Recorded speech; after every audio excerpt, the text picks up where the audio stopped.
What's up, guys? We're jumping in here. We're gonna be seeing how we do with the Beastmen today. They're one of my favorite factions. They've been banned for forever, though.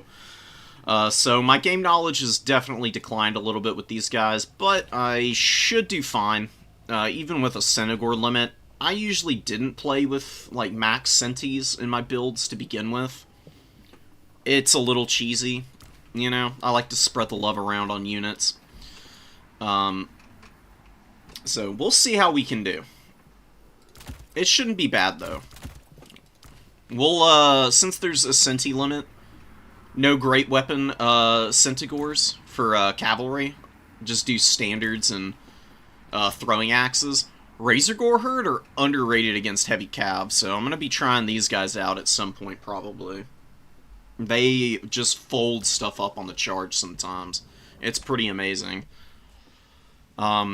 I had a couple of games against Harrison, who was playing Dark Elves, and these guys beat Coldwind Knights head up, like in a 1v1 on the charge.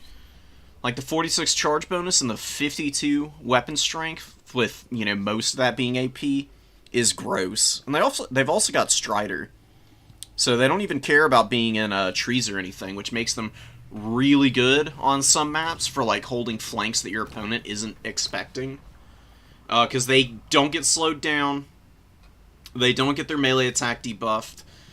What else happens in trees? I think it's just melee attack and speed, but that's a big deal for a shock unit, like the Razorgores are.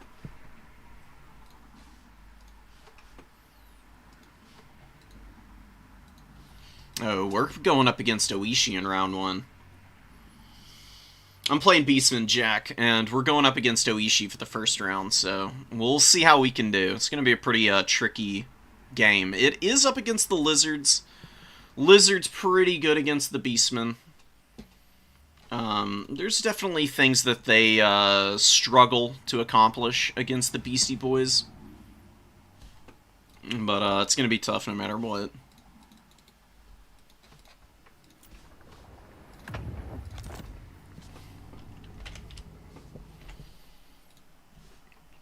Which map are we going to be playing?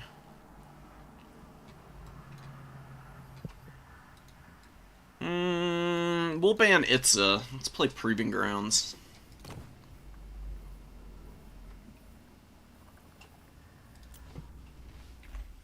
Oishi was on Lizards for the tournament. Maybe I'm wrong.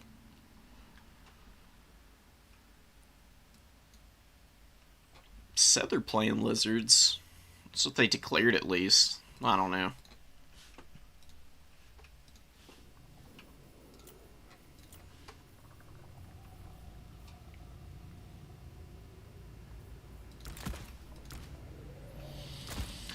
So what do we do against the Lizard Men? We do have some really good Lores of Magic to go up against them. Can punish pretty hard the big monsters with the right calls on the magic. Do have to keep Great Bray Shaman alive here.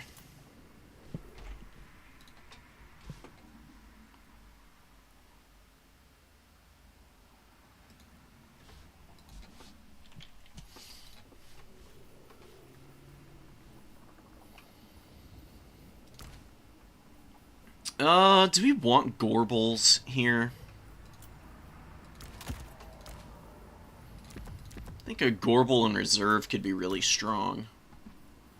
So Traderkin, Devolve ain't bad either. Maybe we could bring that. I can definitely do, I can do some good work. So I think maybe we will bring it. I mean, that way we've got something other than just Traderkin to use, so if there isn't, like, a gigantic, you know, SE blob to hit, we've still got something that can tickle the, skink skirmishers and stuff. And this is a really cheap lord, for the cost. I think I'll bring him on the Razorgore Chariot, though. The extra mass helps him out a lot. Tusk scores are good, as a mount, but there's some things that can end up putting them in a bad spot.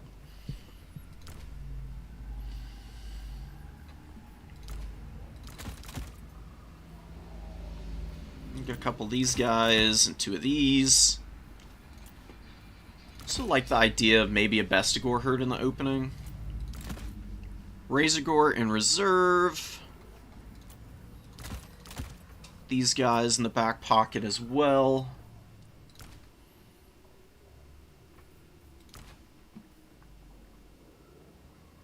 Oh, it's got a market chaos. That's why it's so expensive. Maybe a Gorgon, man. Gorgon would be pretty funny. Maybe that's probably a little too much, though. We could do some Minotaurs if we wanted to. A couple Centis ain't bad in the opening, potentially. Actually, I'm gonna bring our Razorgore in the opening.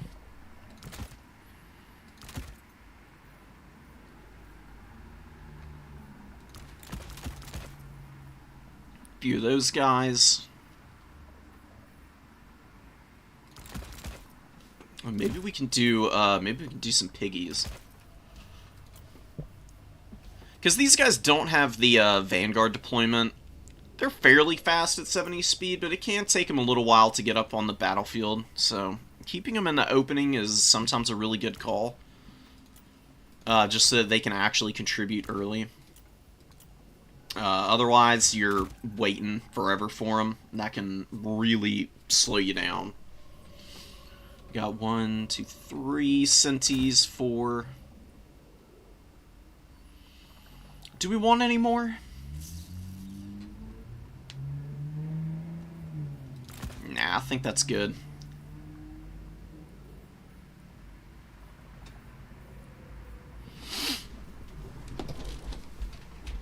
Manticore, probably not. Probably just gonna get folded up here.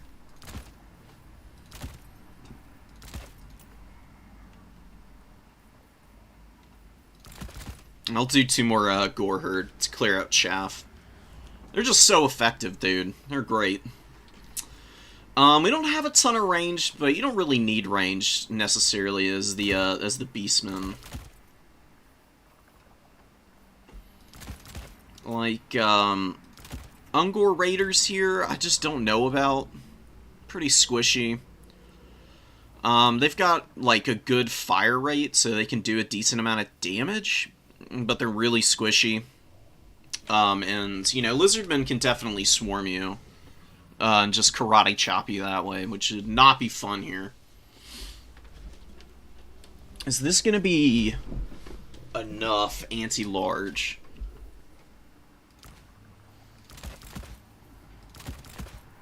I might flip this around.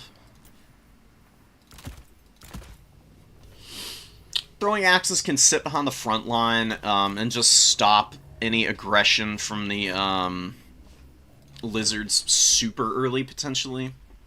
It's kind of my thought process. Then we can maybe work on bringing out chariots for the chaff after that.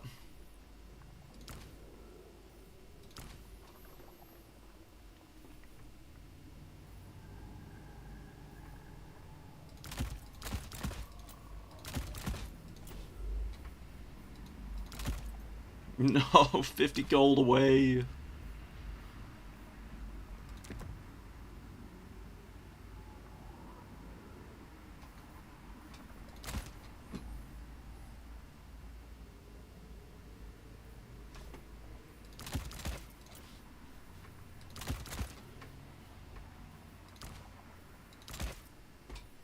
I'll do that.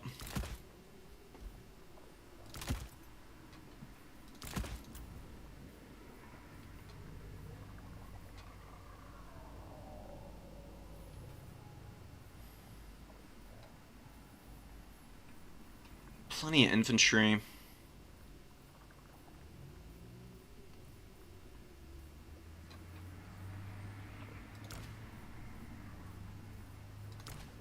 What if we stick the Sons of Goros in here? maybe these guys wouldn't be bad against the lizards. So, like, the Razor Gores handle the Cold One Knights early. And the Sons of Goros can be a mid-game summon after you get the Minotaurs out. They can go scream up the field and take out some expensive units, potentially.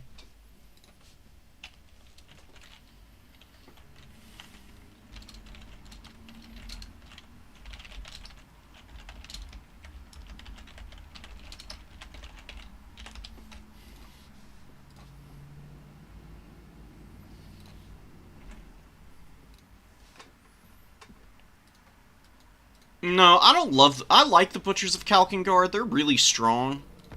I feel like people are usually pretty prepared for them.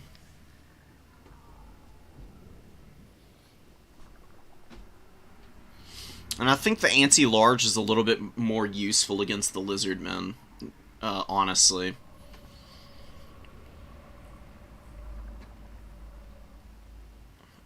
I'll bring the Butchers of Kalkengard at some point.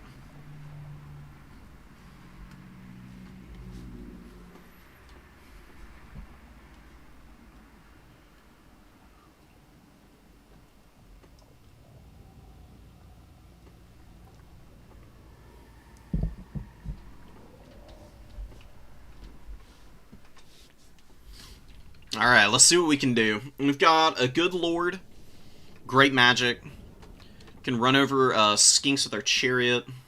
I got Razor Gore Herd for just big mass. They're also thick as hell, which is another reason why I like the herd. I think they've got 750 per entity, which is kind of insane. Might even be more, though. I'm going to have to check when we get in here.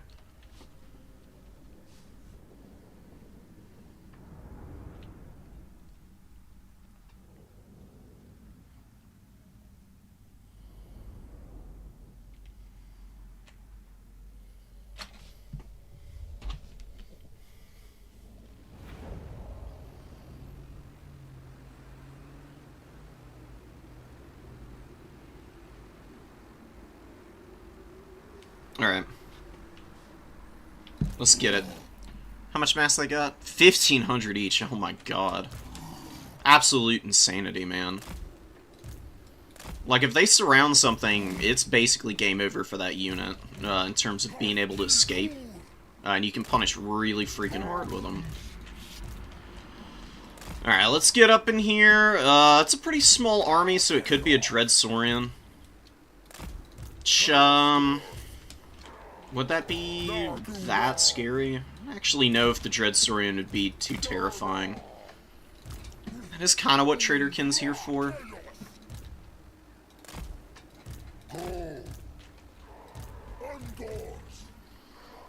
Get these guys up all the way forward. We'll just see what's here before we send the Gore Herd in. You gotta love the Beastmen, just like full Vanguard armies. It's pretty awesome. I thought about bringing Forbidden Rod, but I haven't played Beastmen in so long, I don't want to, you know, fumble the bag just by losing my Lord because I did a bunch of damage to him. And then I throw him into something and he gets caught. That would really suck. That HP could be pretty huge for him staying online. Because these guys have pretty bad leadership. I mean, 65 is pretty damn low for a Lord. They can get squished pretty hard.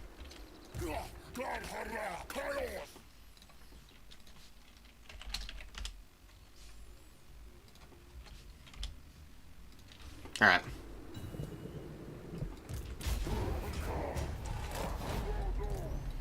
Life Slam, Shredder, Shocker. Now the real question is whether I can actually win against the Shredder build, you know? It's always been something that I've been a little bit inexperienced against. Not performed very well going up into. But we'll see what we can do with it. We'll get over here. We'll start bringing out our Minotaurs. And we're going to try and not just run up into a lot of the lizard units here.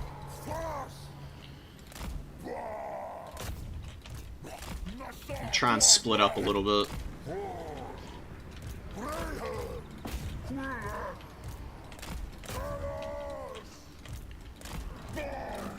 Don't want to get rampaged. We could start chipping that guy down, but I think I'm going to try and chip the Lord, actually. A little bit of damage. Piggies need to get back. We got the point. We'll get over here. We'll get back here. Start shooting at these spear riders. Owie. We might lose one of the chariot models.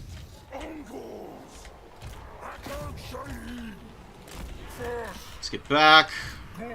We've got the poison variant over there. They're going to be really obnoxious for our opponent to have to get through.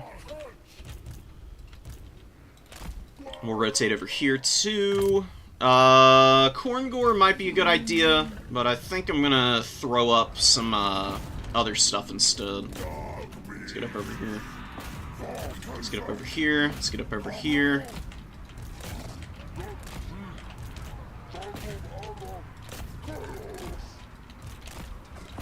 Let's see if we can get Big Boy here. We got a nice little engagement. It's going alright.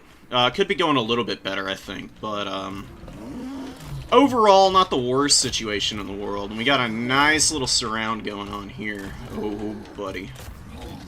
Let's get this guy now.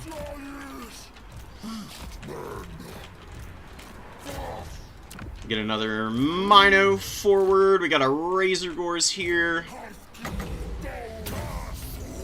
And now we cast a gigantic overcast Traderkin here. Big damage. Let's rotate around. Chariot to maybe run over the Legion of Chaqua. I think a Corngore is going to be our next summon. If we can kill the caster, then maybe we'll be alright. That might end up being really tough, though, because one of these Minotaurs is looking little cheeks right now. Looking like they may not survive very long from here. Let's charge. Let's rotate back. Get after this guy, and we just keep poking the Lord here. So we should be able to kill him in a moment. We'll get a Bestigor forward, actually. Try and get this point. We're chasing real deep against the lizards, which is not always a great idea. We might be able to get away with it, though.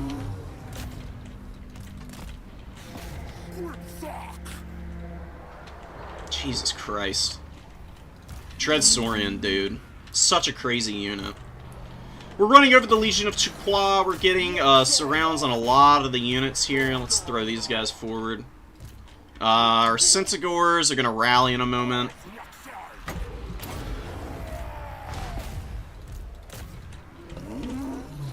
Just keep chasing.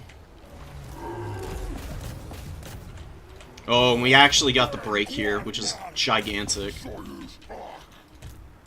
No guarantee of just an outright win, but that is a big momentum shift for me. Because lizards have pretty good leadership, but they've got definitely some problems that they can run into without their Lord on the field. Especially for a build like this, man. It's super dependent on heals. We're gonna get another Overcast Traderkin here. And we need to get our Lord out now, if he can actually escape. Please, buddy, get out of there. The last thing I need is him getting run over. We'll get in here. We got our besties capping the points. We got a lot of units that are wavering right now. What's this guy stuck on, dude? Come on, buddy. I know you can escape. There we go. Okay. Honestly, a huge escape for my Lord.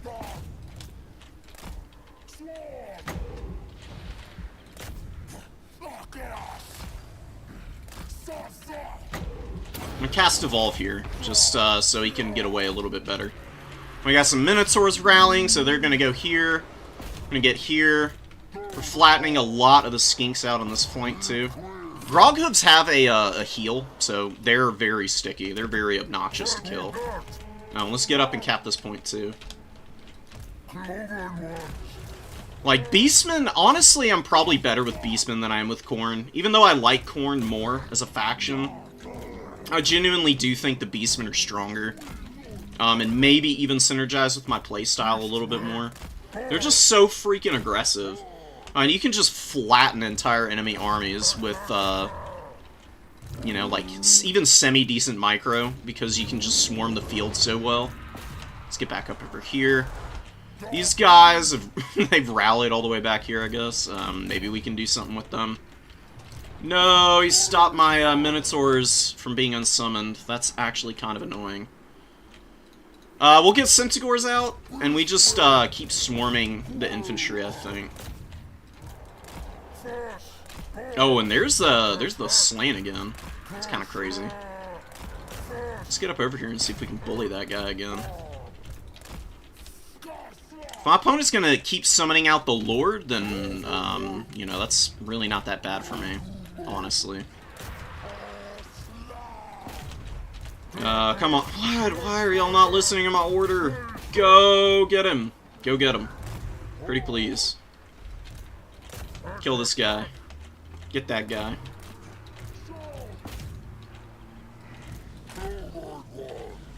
Let's go run these guys over. Let's swarm around him for a minute. That's going to be a banishment, so let's unblob and go get these dudes instead.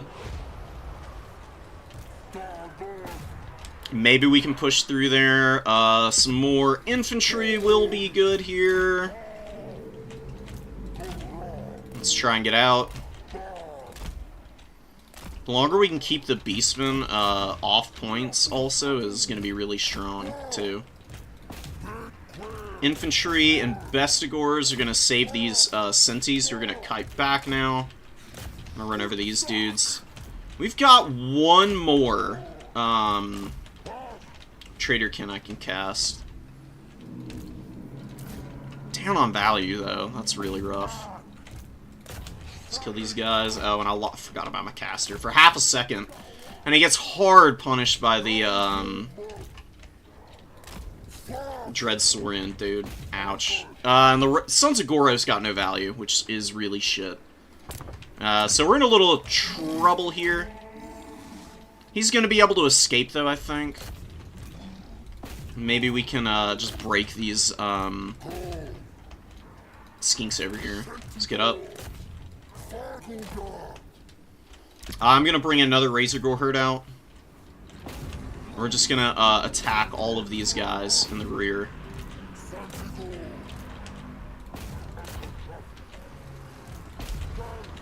Get the charge there. Groghooves get in, do some pretty good damage. Of course, the Bestigors just insta-rout when the Shredder gets within an inch of them. I honestly...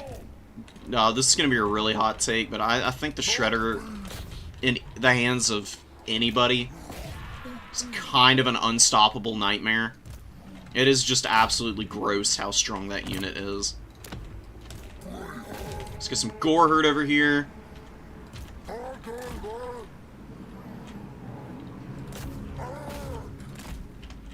Let's get away from this thing. It's just going to keep killing me. All of my infantry are just going to continually rout here the second they come into contact with it, which I just cannot afford.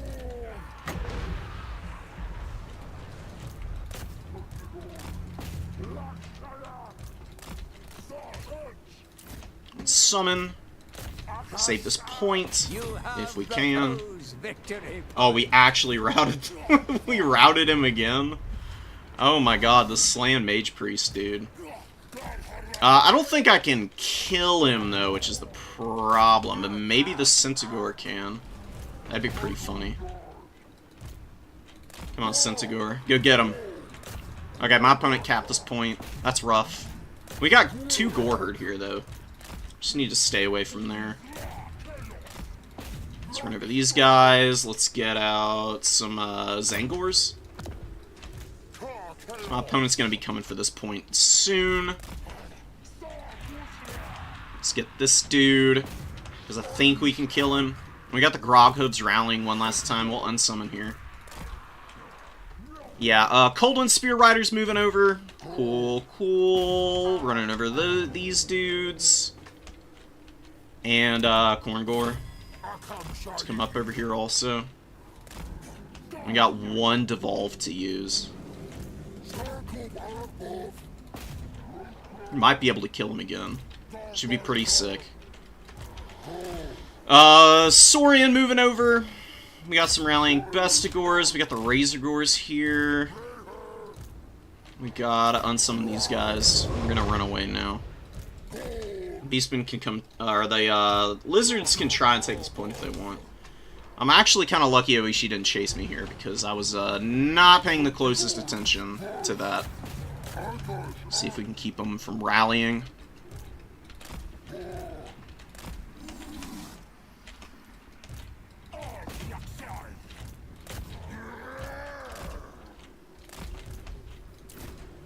Unsummon. Try and stay away from the big boy. Let's go get the middle objective real quick. I've got like nothing to summon out though, which is unfortunate to say the least. Damn, that was a good that was a pretty good dodge. Staying away from me here. Let's get the Sons of Goros out. I'm gonna run these guys down. Let's get up to number 3. We're doing a good job of keeping a lot of these units on the back foot. We can maybe go run over those Skink Skirmishers. We got a bunch more stuff coming out over here. I honestly think that one more Gore Herd in that position will be basically safe the rest of the game.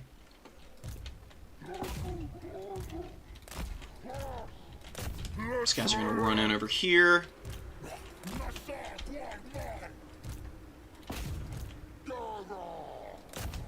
Let's just get unengaged there for a moment.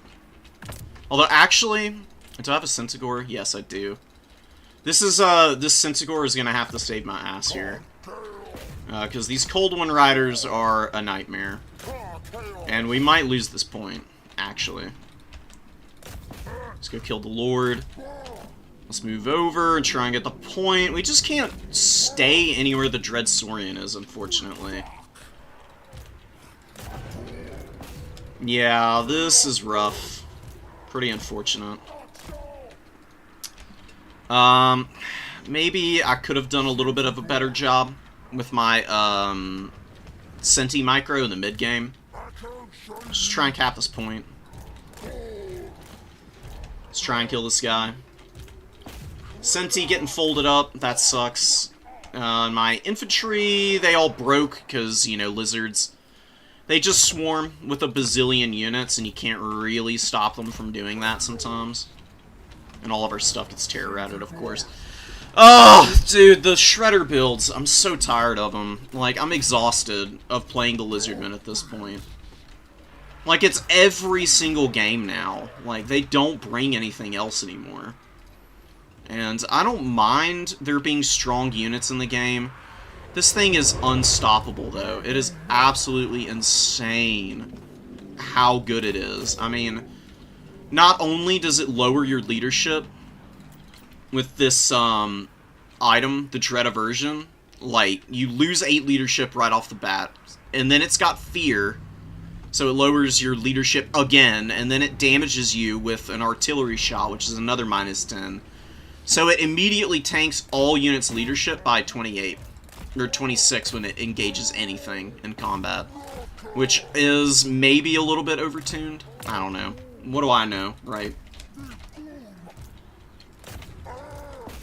If it didn't lower leadership that much, I wouldn't say it's not that, it wouldn't be that big of a deal. But it's just so fat. Like, every single thing it gets into combat with, it just kills. And you don't even get a chance to fight back against it.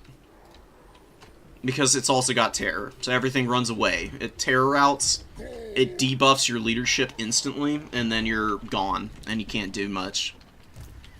I tried avoiding it, but the lizards also have, you know, 450 gold infantry with amazing missile attacks, and then 425 skirmishers with poison missiles that have 2 AP on them. There's 120 models. Kinda sucks. Kinda cheeks going up against lizards right now. We're just gonna draw it out, though. I mean, I'm not gonna concede. We just have to live with the results here. Decent value from the Shaman. Wasn't great, wasn't terrible. We'll just run away. That's fine. I'm gonna Razorgore Chariot out. The Razorgore Chariot also, I didn't do a very good job with it. I think I should have had it as a reserve unit. And just brought some Minotaurs in the opening, and I would have done a little bit better.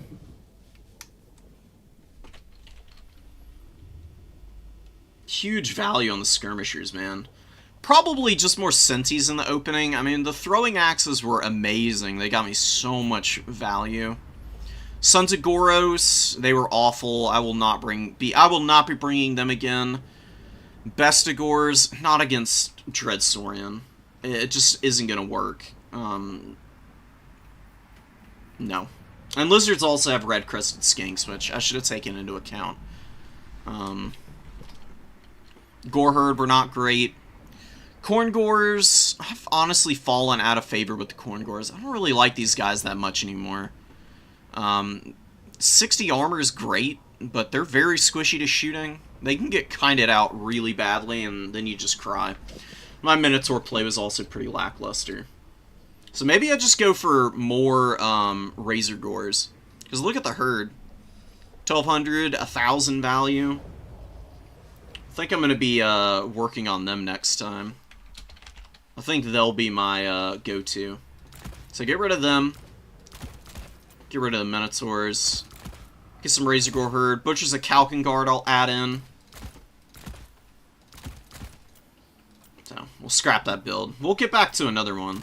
Malagor may have also been okay there. Malagor also has a leadership effect, which can help you against the big monster. So, Bestial Surge and Unholy Power. 1,500. You can put Mantle of Gorok on stuff. Give it insane weapon strength and melee attack.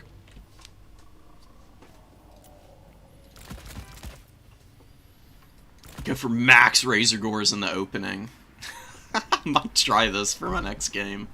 I think that'll be pretty fun.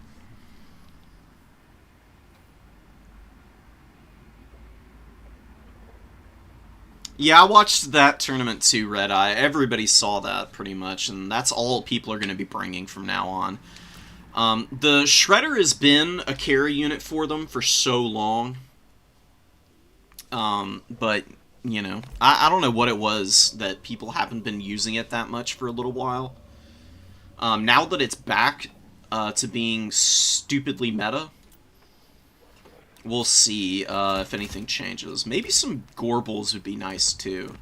Gorbals are a really good unit for bullying enemy lords. And so maybe what we can do is a Wild Shaman with Distorted Reality. Maybe we do bring Forbidden Rod. Maybe you just need to go risky with it.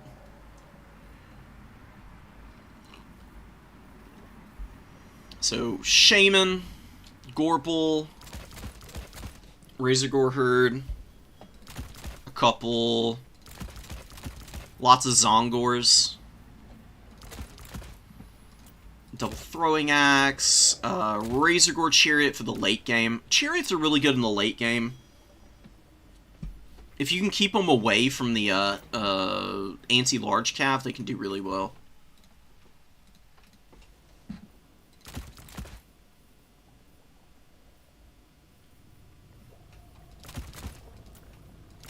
We can do this guy, and we can cut one of these.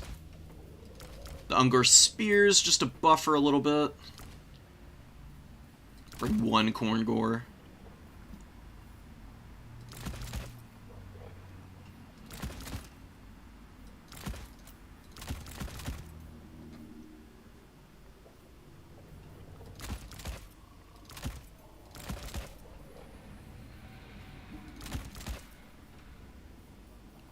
And, Some Gore Herd. More Zongors. Something like this.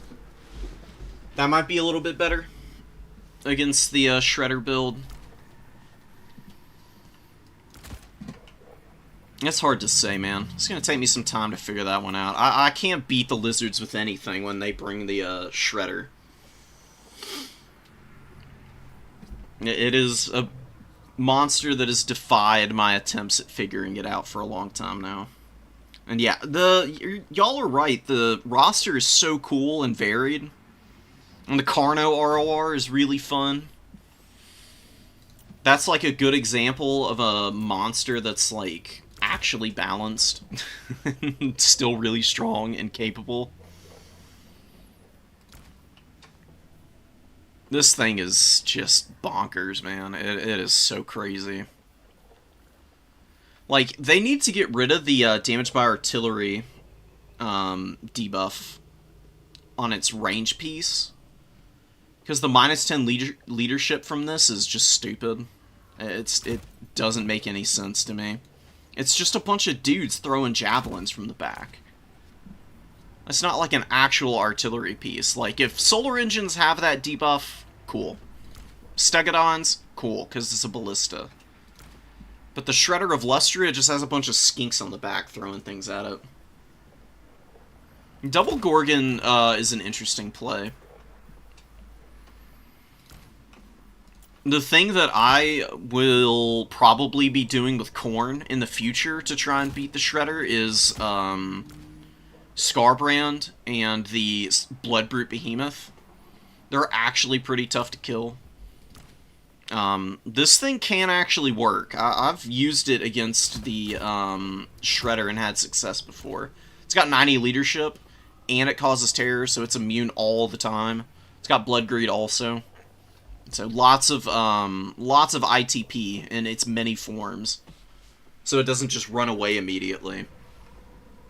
It still takes a minus 18 leadership debuff, though. Because of the Howdah and the Dread Aversion.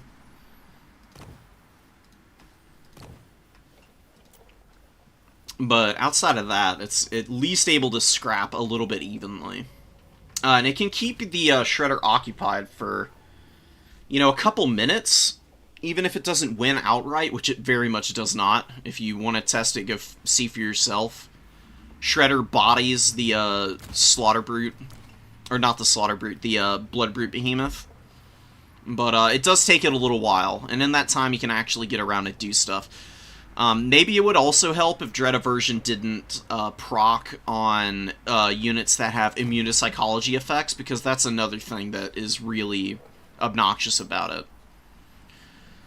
Like, you would like, the whole point of immune to psychology is that you don't care about leadership debuffing effects, but for frenzied stuff, you still get the leadership debuff from the ability on the Dread Saurian.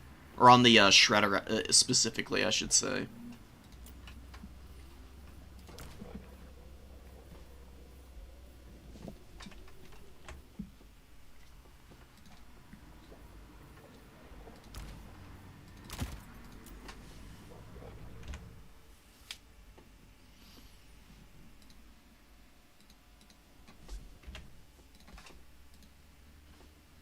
Ah, cool. We're going up against Matt here.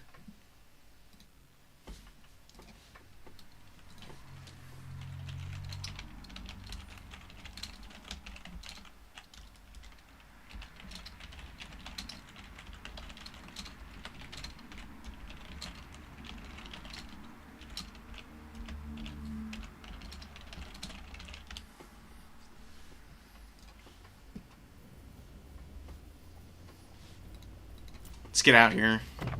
Let's go find our next game.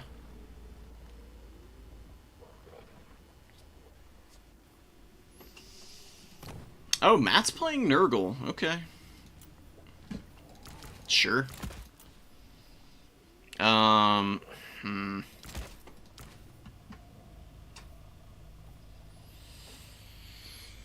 Nurgle's a pretty straightforward matchup.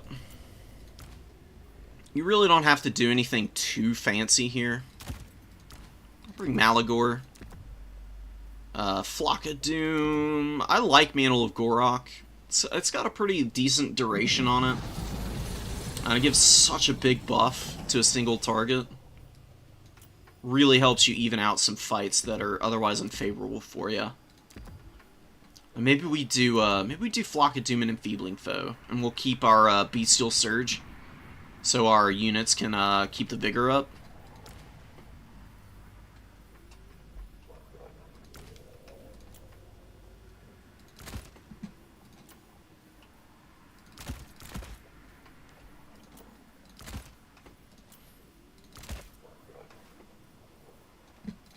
Get rid of icons. You don't really need it against Nurgle. It's not that big of a deal. We'll bring these guys. Get rid of that. Wargors on foot are kind of cracked. They're really strong. They beat Festus pretty badly too, which is hilarious to watch. Bring some Ungors. Bring a couple Raiders. Zongor's really strong in this matchup, too. We'll bring one spawn. We'll just up-vet it a couple times.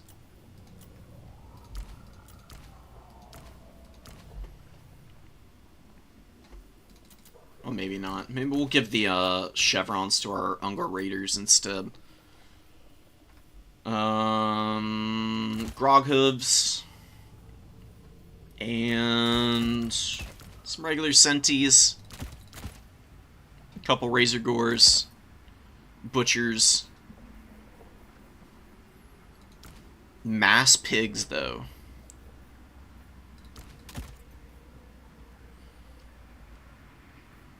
It'd be pretty hilarious, but I don't think we will do that. I don't think I need a Harpy.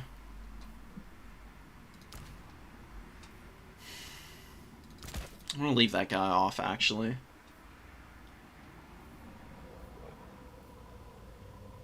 We got 1650 left.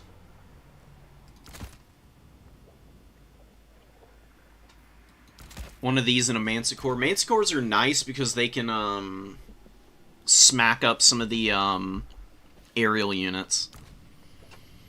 I'll bring the Incarnate Elemental in another matchup. It's strong, but I honestly love the Eye of More Sleep against Nurgle. You will not be disappointed, probably. We gotta do map bans.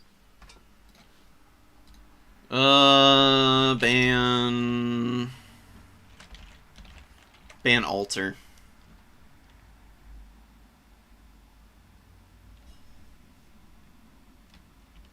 Or actually, let's play in Floodplain.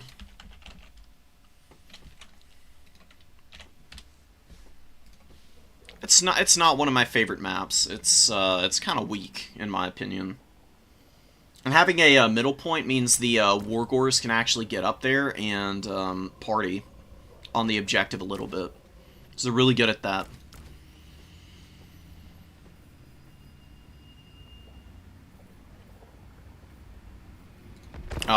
Okay, well, are we playing Edge of the Darkwood? Hell yeah, dude.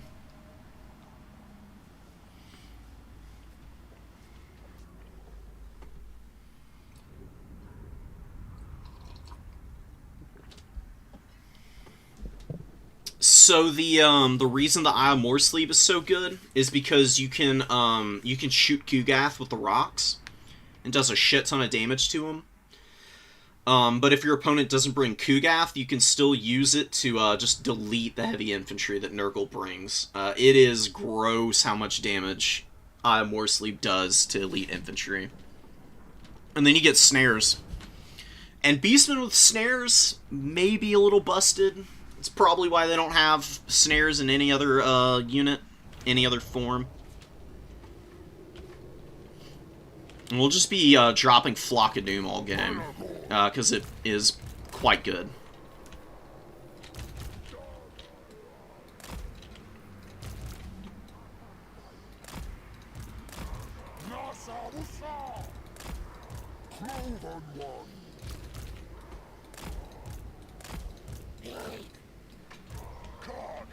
No, this is not a joke. That's my actual, it's my actual strategy. You can hold this objective all game with the Beastmen sometimes. And you just waddle up with your characters and Chaos Spawn in the eye. And you've just got a big old nasty little blob of units that your opponent doesn't really want to engage on top of. Like, if they land in here, they get poisoned by the spawn. The spawn don't break because they're good leadership. They've got good weapon strength also, so they can fight back reasonably well. And then you've got the Wargors in here.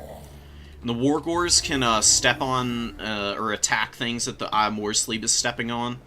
And this guy's got good melee attack. His melee defense is a little low, but that's why the spawn are here, because they can buffer for him. And then Malagor can just drop Flock of Doom on top of everything that's on top of these guys all game. Get up here, we'll go to the middle, we'll get these guys on the point. And we've got Marauders, more Marauders, the Noxbringer's here. Noxbringer can destroy ammo, but it's not going to be that big of a deal for me. It's honestly a pretty inefficient use of its time. And I think we're just going to get up here and maybe start dropping Flock of Doom right on top of these Horsemen. Well, we can go back here and hit some of these units too. We got lots of stuff to bring out of the Vanguards. We're going to bring the Butchers out first, because they're going to be amazing against all the Marauders. Sure, we'll fight these guys. We'll get our guys forward. Noxbringer's shooting a little bit. We'll get back in the trees with our Zangors. And we'll leave the spears forward here.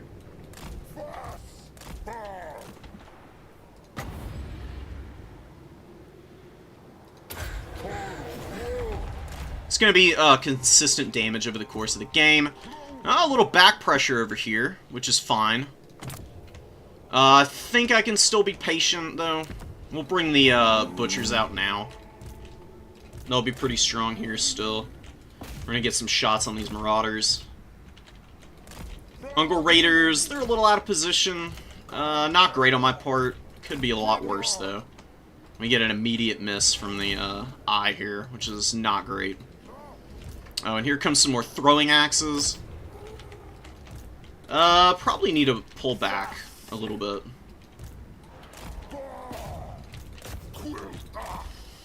Good shot. Get our boy over here, Malagor. Try and push these guys down a little bit. Getting up here. We took the point in the middle also, which is great. Some blob here. Stream of Corruption going down. We'll rotate to the middle with the rest of these infantry. We're gonna get an overcast here. It doesn't hit both of them. Oh man, Malagor just wrecked himself with that. That really hurts. And some Senties. Senties are the way here. We'll just keep chasing these guys around. And they can go beat up on these dudes. Wargor's gonna move in. The eye is just missing everything right in front of it, which is really annoying. Nurgle takes the point. That's okay. We'll rotate away. We still got some bows here. They can hit these Marauders. And the Lord is wasting a lot of time over there, which I'm really enjoying. Let's shoot the Noxbringer here, and I'll show you what kind of damage it can do to SCs. And these are Marauder great weapons, which we can hammer a little bit. We'll bring up a Groghoof next. Let's get our infantry over here. If you can actually hit something, that would be so nice. I'd really appreciate it. Let's get in there. Let's get around. Groghoof's gonna come in. They're gonna shoot this guy. He's almost out of ammo, too. Okay, and he didn't miscast this time, which is super nice. We'll charge. We got the Rotting Riders coming in. Rotting Riders are gonna be really annoying. We might still be able to wear them down, though.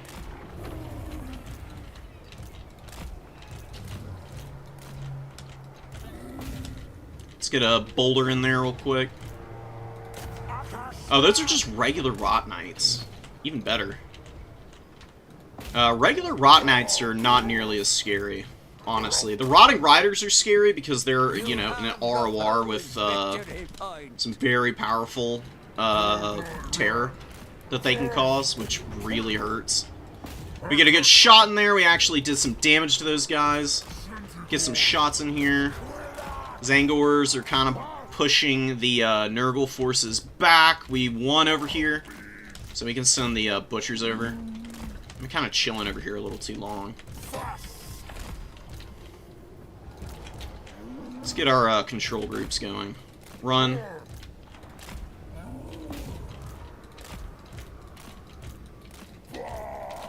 Run through here. Get over here. These guys are chilling. Just boxing out on the point. Like, these Rot Knights are not going to be able to do shit to us this entire game. They have a really awful time maneuvering around the Beastmen. Because Beastmen are just so much quicker. We'll Enfeebling Foe them, and we'll keep throwing boulders on them. We've got our Centigors doing their thing, which is just being absolute nightmare for Nurgle to catch. Get bows over here. We'll save our Flocks of Doom. It's not going to do a lot of damage to the Rot Knights, truth be told. We're going to net these guys down. Just to guarantee a kill here, because my opponent might try to pull them out. Actually, we'll pop a Flock of Doom just to see what we can get value-wise here. And that was a very poor attempt at bouldering those guys. Sentis, they chased a bunch of stuff off into the distance. They're gonna die now to some, whatchamacallits. Plague Toads. That's not that big of a deal, though. Step on this guy. Let's send our Wargors over. We're just gonna poke this guy down. And then we get all of our stuff over here to protect the big boy. And Big Boy's not even having a terrible fight. I mean, he's honestly doing pretty okay for himself. We got some Stinkies coming to the back point, so we'll send a Gore Herd over. It's a lot of throwing horsemen. Let's fight this dude. Butcher's gonna come over and win that fight. Where'd the Rot Knights go? We kill them outright?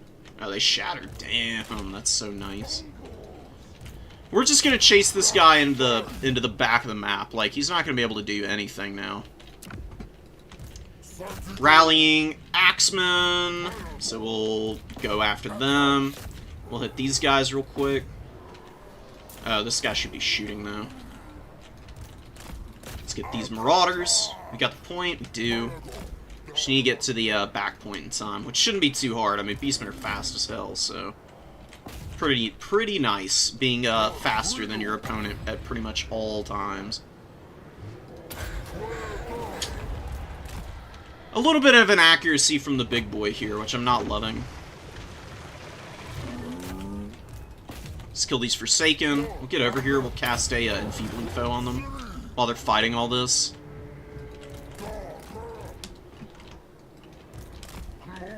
We get engaged on because I'm not paying attention. Still not doing horribly. Just need to fight over here. Some more Gore Herd out. Send them to the middle. We crush the Forsaken here.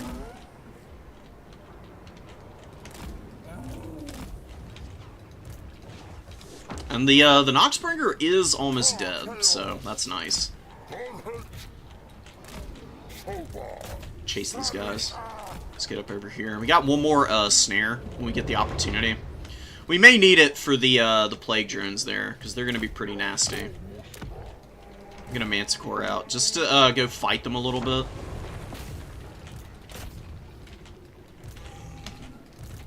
There's a little too much here, though, I think, for my opponent to be able to feasibly handle. Done enough damage there. We'll hit these Marauder Great Weapons. Let's get up over here. These guys can actually just charge in here. They're spread out quite a bit, so it's been a little bit of a chore trying to hit all these targets, man. Razor Gores. Just fight here. Charge here. Go hit these guys, and we got our Manticore coming in. Let's just charge these dudes down. Get in here. Get these guys going forward, get in there. And we got the Butchers of Kalkengard who can go fight off of the point. We actually hit the plague drones here, which is pretty funny. Let's do that, and enfeebling foe them.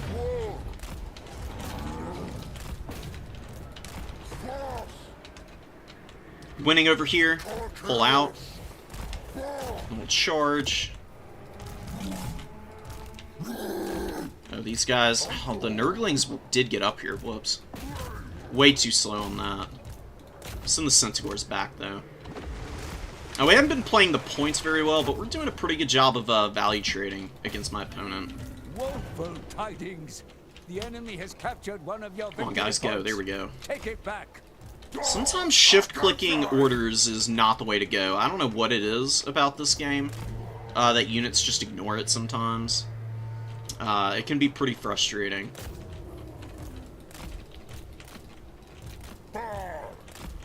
Yeah, you can just shoot here and fight for a minute. Surround this guy and see if we can beat up on him. We should probably unsummon all these infantry, but we don't really need to. We can just charge in here. And plague drones, they're, you know, running for their lives, basically. And we get a big collapse on the Nurglings, which kills them instantly. Now we've got the back point secured for real now. More Sleep has done okay. It's been a little inaccurate this game. I've had better matches with it in the past.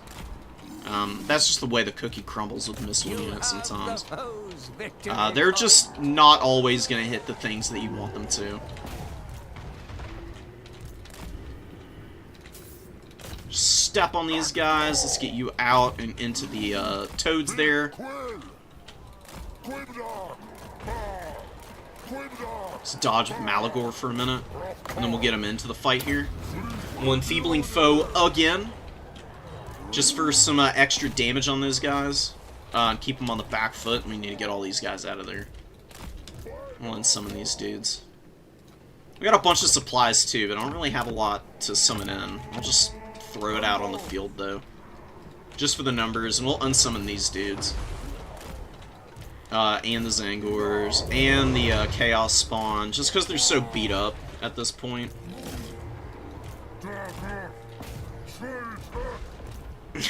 Look at the Eye of Morsleep in here. Dude, this boulder is smooth as hell. Like, you know, it's very reflective of the Beastman playstyle, which is just smooth brain unga bunga. You just run in and smack things around. Nurgle's not a great faction, and this is probably one of the most impossible matchups in the game for them. Like, they can't kite, they can't stand and fight. And there's a lot of different mix-ups that you can bring in this matchup. Jabber Slides are also really good here. They just do a shit ton of damage to infantry, and Nurgle loves infantry spam.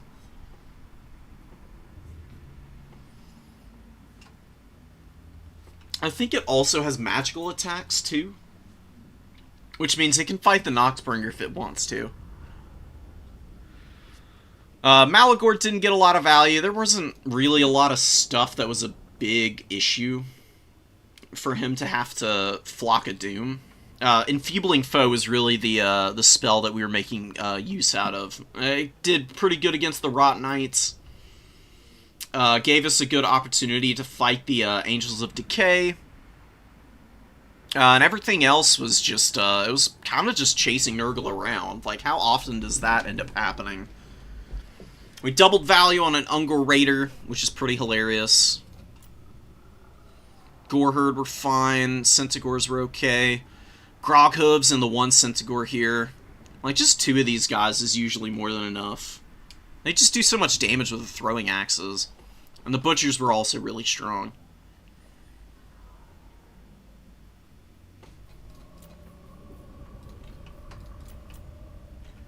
Alright, well, that was nice.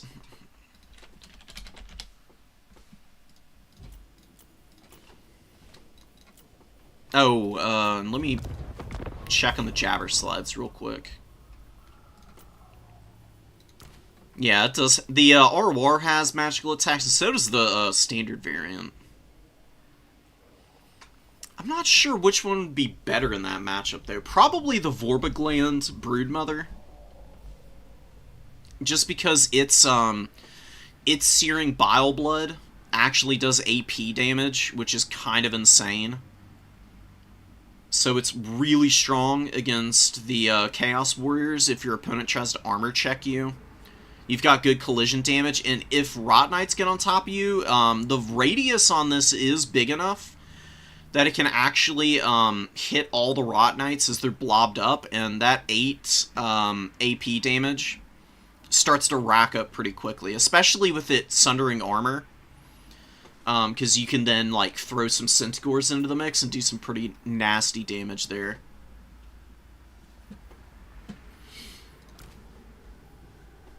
Incarnate Elemental also works. It's probably the weakest of the monsters, though, for you to bring in this matchup. Not really through any fault of its own. It's fast. It's got okay leadership. It's pretty low armor, which isn't that big of a deal, I guess, against Nurgle. The Howl's nice. The biggest issue, I think, is just the fact that the Jabberslides have better damage output overall. Like, they just flatten infantry. And the Incarnate Elemental you need for the Flock of Doom, and Nurgle having a bunch of really good healing, I think, mitigates that pretty badly. Like, yeah, it's Aura of Madness only triggers when leadership goes below 50%. But you don't really even need it for the Aura of Madness. The selling point of the Jabberslide more than anything is its collision damage, which is so good. And the fact that it sunders armor. That's also really nice.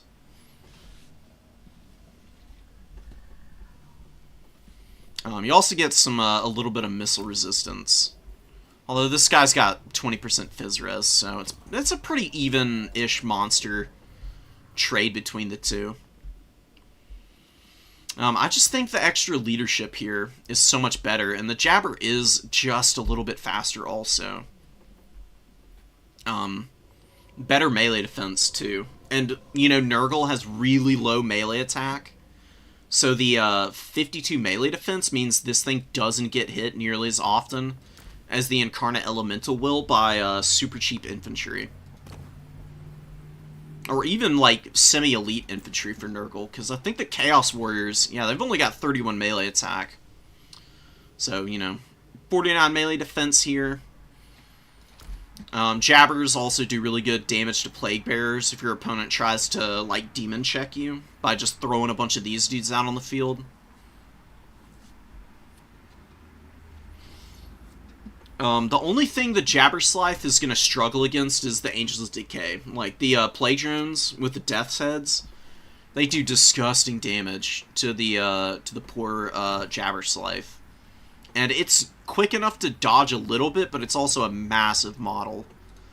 But you can say the same thing about the Elemental, too. It's also a pretty big model. It's just a little more slender, so it can avoid missile fire a little bit better.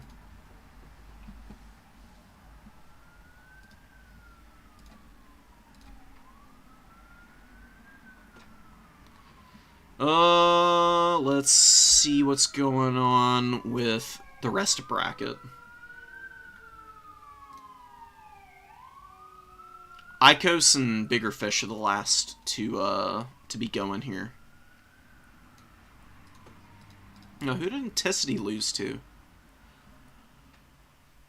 Attack Speed Enjoyer. Oh, who's also playing Beastmen. Yeah, High Elf's not very good against Beastmen. You've got just as good of Light Cavalry as they do. You've also got some pretty good bows. And then you've got good counters to the Flying Air Squad, if your opponent does decide to bring that. On being as quick as you are on Beastmen, you don't really even need to engage the dragons and stuff. Like, really, the really scary SCs in this game Like, yeah, the High Elves have the dragons and everything, who are pretty tough, but they don't have cap weight on those guys. So you can just ignore them. Another reason why the Shredder going all the way, circling all the way back around. The reason why the Shredder is so dangerous because it does have cap weight. So every time it maneuvers over to an objective, you can't really just ignore it and work around it because it takes up so much space. I mean, quite literally, if it sits on the middle of some of the objectives in this game, it's such a big model, it literally takes up half the point.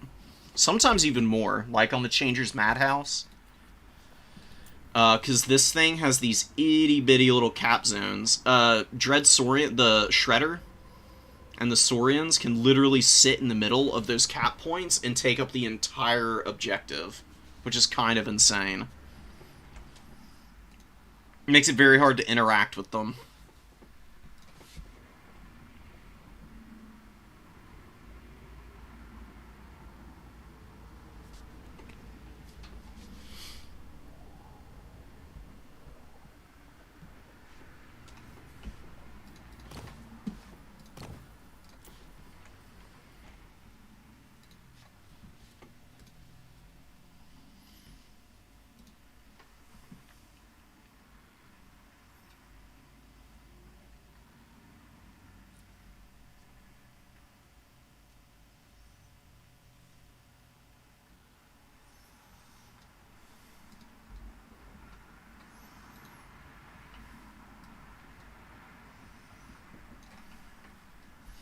We'll figure out this Lizardman matchup. If we have to go up against Oishi again, I'm probably going to be doing some wild stuff this next time.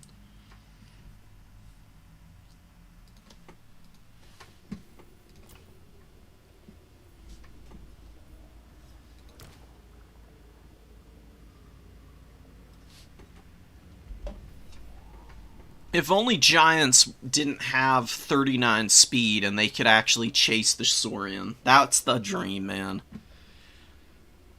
Giant v Saurian would be an absolute pleasure to experience.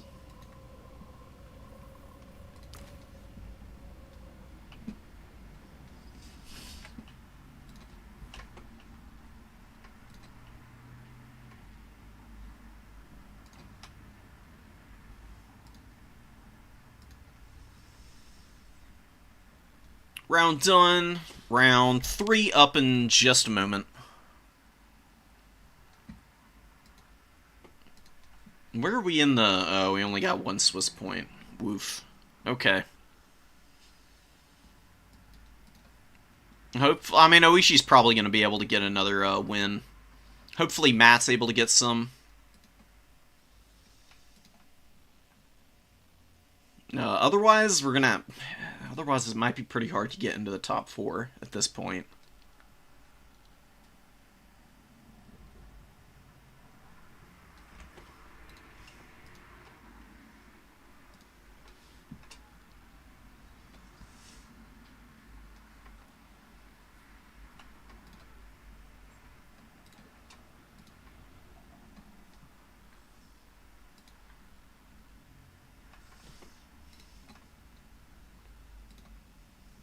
Does Anticity know?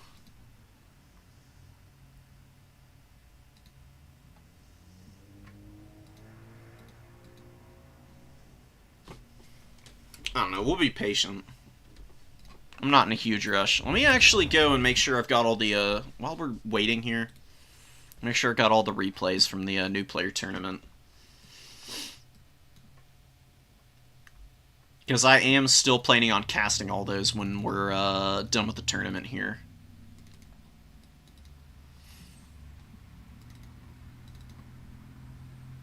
Number 3, we got some replays here. We need to rename this.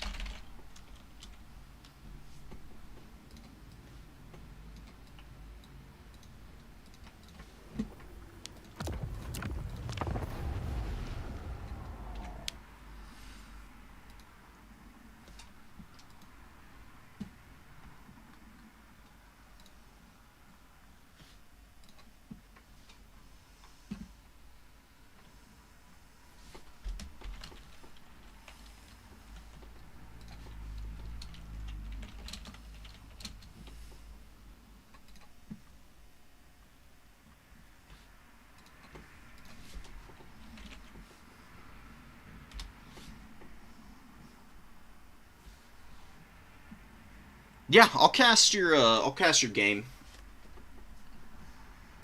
The goal is to get all of the replays done. We got a fair amount left. I might go through and delete all the ones that I've already seen. I know I've covered a lot of the first round games. Yeah, we did this one. We also did this one. The Lumen Arc was pretty hilarious in this build, granted. It did some serious work. Didn't see this one. Also not this.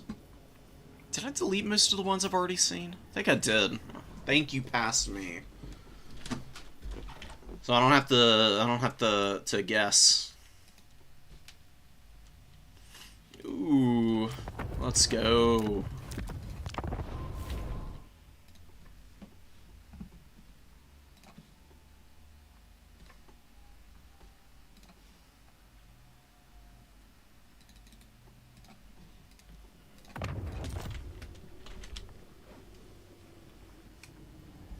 Join our boy here. I think No Cap is also... Yeah, we are getting a High Elves matchup here.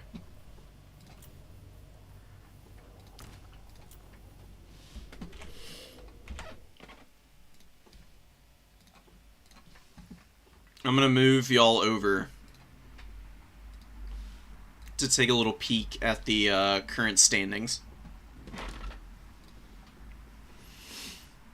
So attack speed, Son of Heaven, Navigator, and Maximillionaire up here in the top 4 right now. And a lot more mainstay names, a little bit lower in the bracket currently. It's always really fun to see like newer players or just people who don't normally get top 4 get up in there. You know, it gets a little tiresome when it's like the same people constantly. It can definitely drag a little bit sometimes, but not so today. We could bring the extra leadership. I think it might actually be kind of good here. Although maybe not. I don't know. I'll think about it. Here's the High Elves. What else do I want here?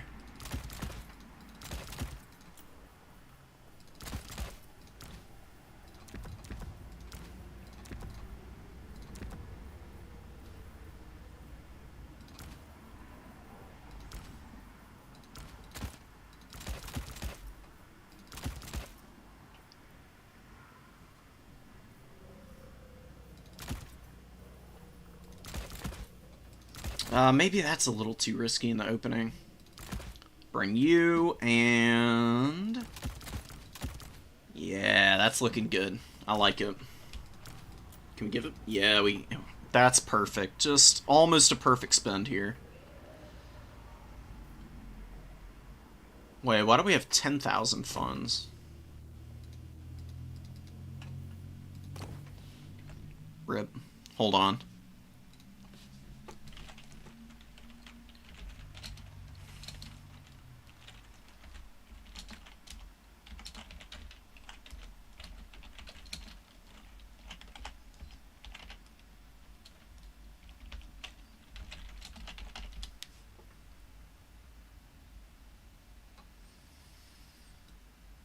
Banning Celestial Lake.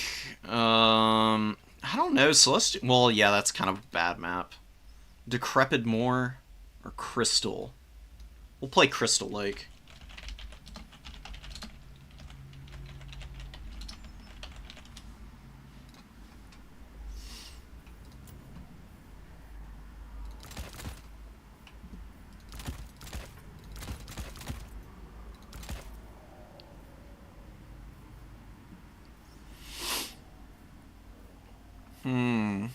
What else do I need here?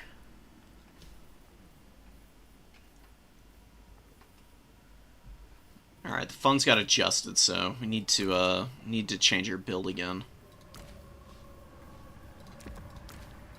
We had a few extra thousand floating around in here, but not that big of a deal. We'll just get these guys back in here elsewhere.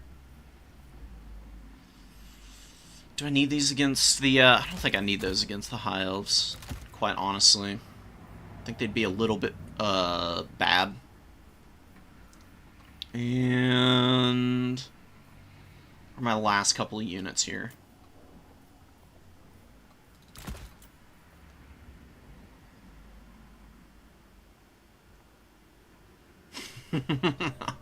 I'll bring you back in a moment. I'm just opining to myself loudly. This is how I do my my building for my forces usually.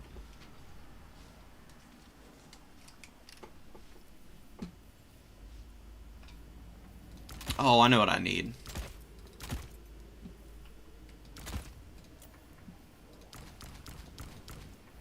Yeah, that's perfect.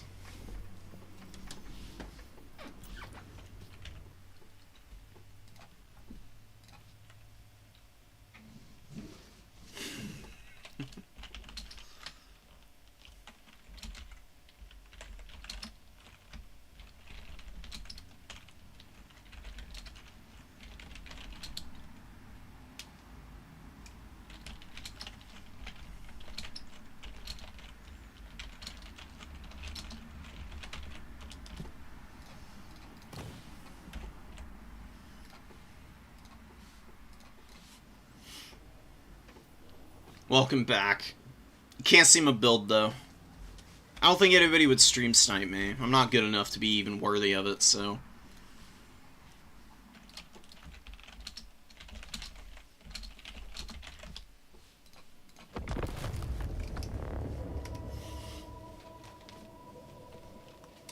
my builds must be sacrosanct.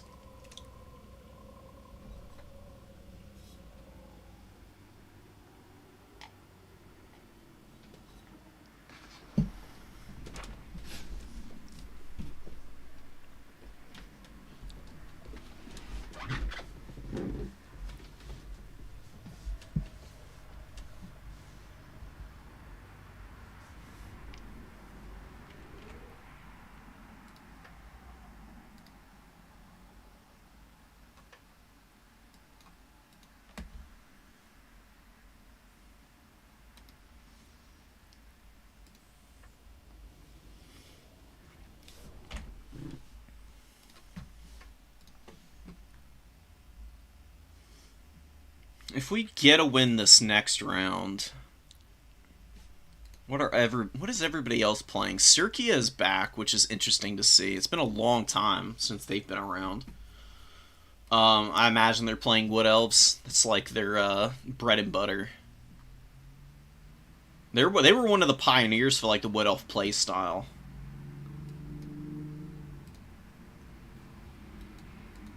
Intensity on High Elves. No Cap is on High Elves. What's Martinius playing? I swear Martinius just forgets to declare factions every SFT. It's so funny. I don't think I've ever... I think I've seen maybe a handful of tournaments in the last few weeks where Martinius has declared the faction beforehand.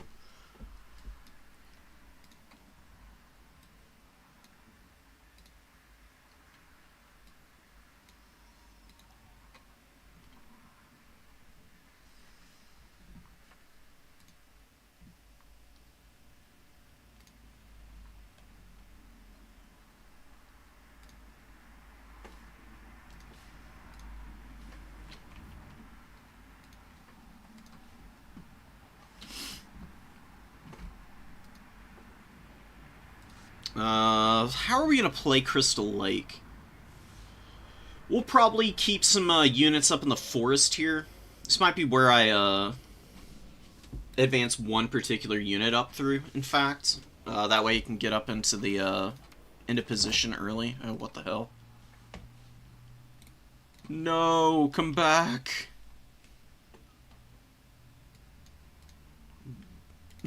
Buddy just crashed out of the lobby.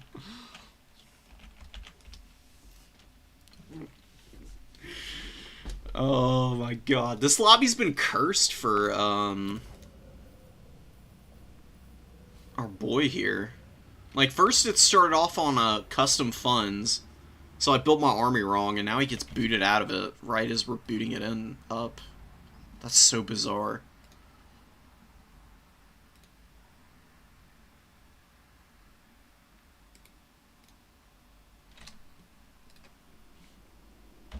Can you get back in here? Hello? CA, please fix your shit. If we get 40k, the only thing that's going to make the multiplayer scene accessible for the average person is if they get dedicated servers.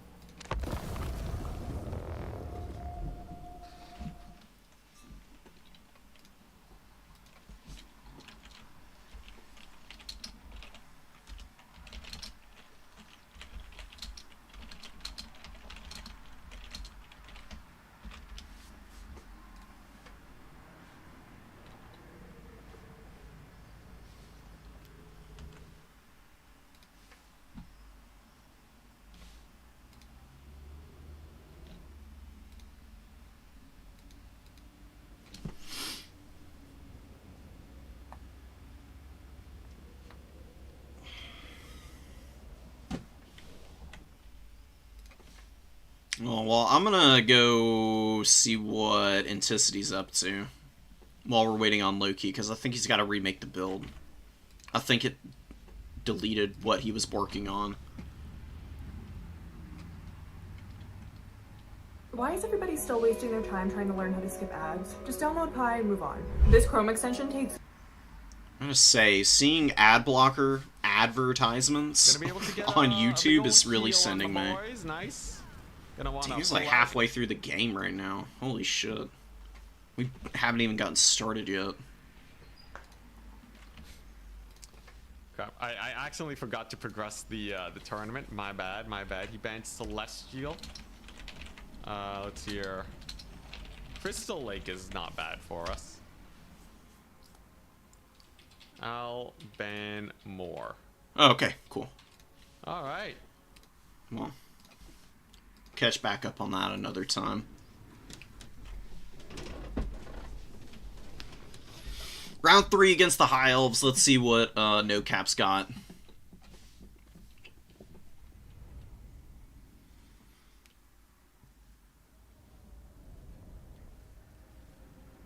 Alright, the things we're going to have to look out for is going to be the mobility. Because, yeah, we have a pretty good matchup in that respect. But High Elves can definitely bully you there a little bit if you're not careful. Like, it's not like when you're going up against Nurgle where you can just absolutely wallop the Marauder Horsemen from one end of the map to the other. You do need to take some fairly careful engagements against... Oh my god, what is going on with this freaking lobby, dude? You have been bested.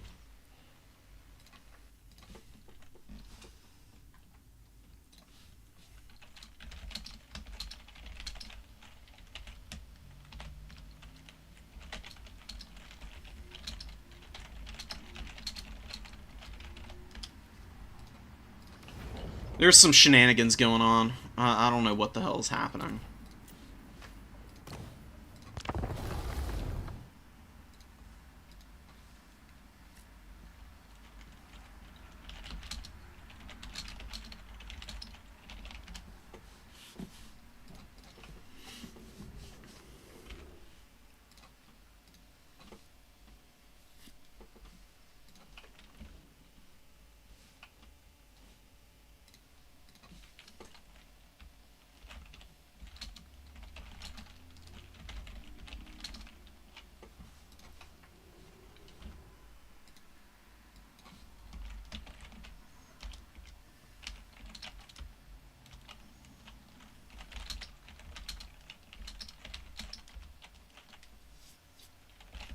It's changing all these freaking settings for the lobby.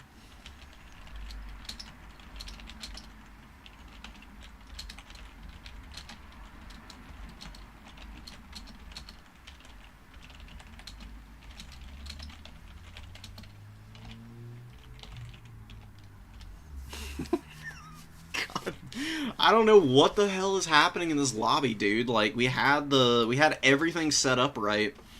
And then we try booting in, and then low-key gets dropped, and then he joins back in, but then we boot up into the game, and now the unit sizes are incorrect.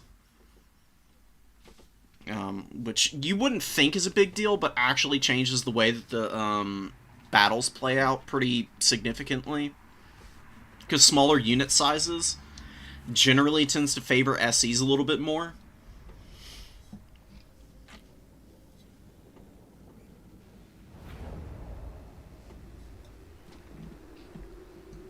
Just because even though they adjust the amounts of HP that the SEs have, like, smaller unit sizes means there's less models in contact with those SEs oftentimes.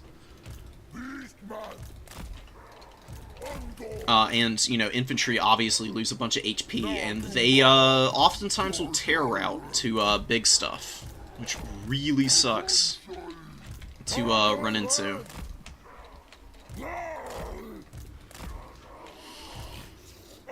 Alright, let's see what we can get done now. I'm not going to take a whole bunch of time setting up. I'd like to get in here and get it kicked off, like, ASAP. Caster in one, we'll get the Wargors going up to the middle, is the plan.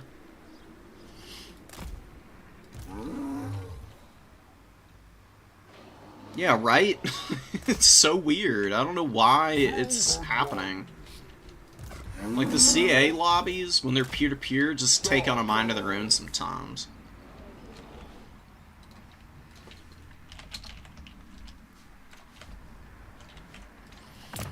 Alright. What do we want to summon out first? Alright, the elves are going to play the low ground, that's fine by me. Seeing a bunch of Illyrian Reaver archers isn't that surprising. We got Techless, we got lots of spears. Not a lot of Lothern Seaguard. I'm honestly kind of happy to see that.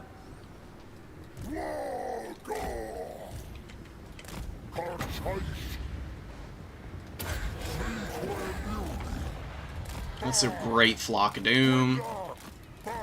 We're just going to fly around for a minute. Avoid some of this missile fire. I think I'll bring another Zangor out first. Or, I don't really need the Grog Hooves right now. I think I will bring another Zangor forward. Shooting at the Butchers, which is fine. They've got a silver shield, so I don't mind getting hit by missile fire a little bit.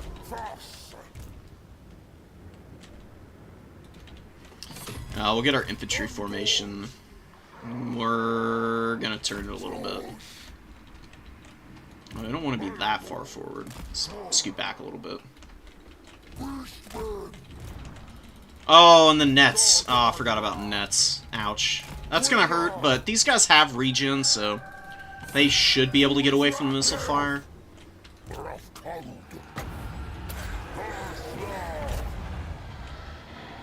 Razor Gore is going to go down the line on the Storm Riders also. Now we'll pull out and we'll just get these guys all the way back. And they can replenish for a little while. And the Wargors are just going to go in. While our Chariots, they're going to gear up for some other opportunities.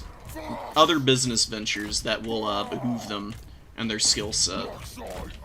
Let's get back. We didn't lose any models on the Butchers either, which is awesome. Let's get these guys forward. We can blob punish a little bit here, too. Turn around. Run these guys down. Just fat Flocks of Doom. Let's get out of the way a little bit. Thank God Burning Convocation takes 50 years to actually cast, or it would have been genuinely devastating for me. They're braced, so we don't want to just run in there against them. The Wargors are just going to continue to be annoying. Take the majority of the damage there. We'll bring out more infantry, I think. Like, just swarming the field with infantry against this high elf build, I think, is honestly not going to hurt me too badly. Let's get back, let's get back. We just want our Gores to basically catch arrows for a little bit. And we cycle charge what we can access in the front line. Because if our Ungors are the ones taking all the missile fire, it's really not going to be too big of a deal for me. Like, yeah, it sucks, it's not ideal, but we're still getting some cost-effective damage in here. We can start bringing out more swarmy elements here in just a moment. Like, we just want to fight over the back objective here. And mind you, a lot of damage on the butchers, we just healed right through.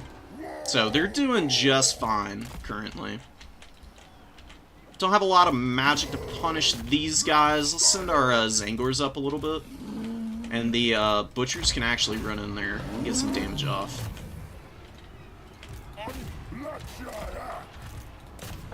Try and swarm around the back. We'll get some more Sentis up. We got Rangers coming over here. Let's use our Centigores to bully the Rangers. And fight away from the hordes of high elf units here.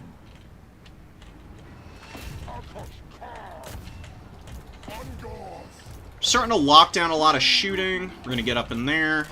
Probably not going to lose this back objective anytime soon. Hawker's Pride are going to be pretty easy to deal with, honestly. More cost-effective Flocks of Doom. We're going to send some guys in here. Beastmen are an odd faction because it can seem like you're losing the battle. But you can swing it back pretty quickly with them. Just with how quick you are. Run through here. We got a really good collapse on these spearmen over here. We're just going to get absolutely wrecked right now. And we'll keep the Razor Gores moving. Getting a good fight over here with the butchers. Most of what we lost is just chaff. I'm going to get in there. Peeling away. I'm going to get in there. I'm going to keep flying around and casting Flock of Doom and wearing all this stuff out. Razor Gore Chariot's going to get out of here. They're going to run over the White Lions. We cracked this open. We're going to get over there now. Cracked open a bunch of infantry here, too. Super nice. Centigores are going to get back here. Collapse there. And the Butchers are going to move up into the middle. We'll keep going there. We kind of got the High Elves on the back foot pretty good here. I'm going to bring out 2 Razor Gore Herd now and just run them over. Razor Gore Chariots haven't been absolutely MVP, but they have been really solid. We got the archers in the back there. They're pretty vulnerable now, though. Like, there's really not a lot to protect them, so I think we can swarm them now with all of our Centigores and units that we got left here and just absolutely crush them. Let's get the hell out of this radius here. Oh! Okay, we actually managed to avoid the worst of that. A bunch of infantry up in the fight here. And now we're just running over the High Elves here. I don't think they're going to be able to do anything about this. Like, this is just brutal, man. Let's go run these guys down. We'll get up in here and over there. And keep fighting in here. Crushing his units right now. We got the Terror from the Butchers also, which is really nice. These guys are gonna run up in there, and we'll get these guys out. They'll be pretty nice.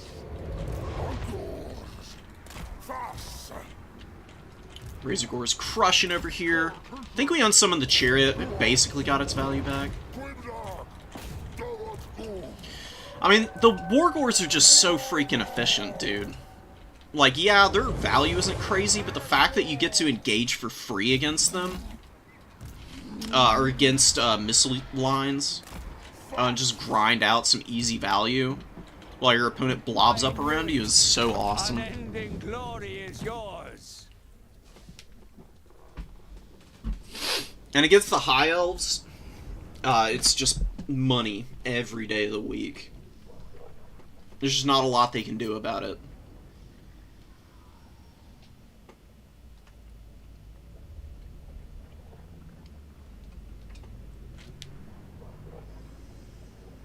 Oh, you gotta love Razor Gore Chariots. You gotta love the Butchers of Kalkengard too, man. They didn't drop a single model, even after they got shot up pretty badly in our really early engagement.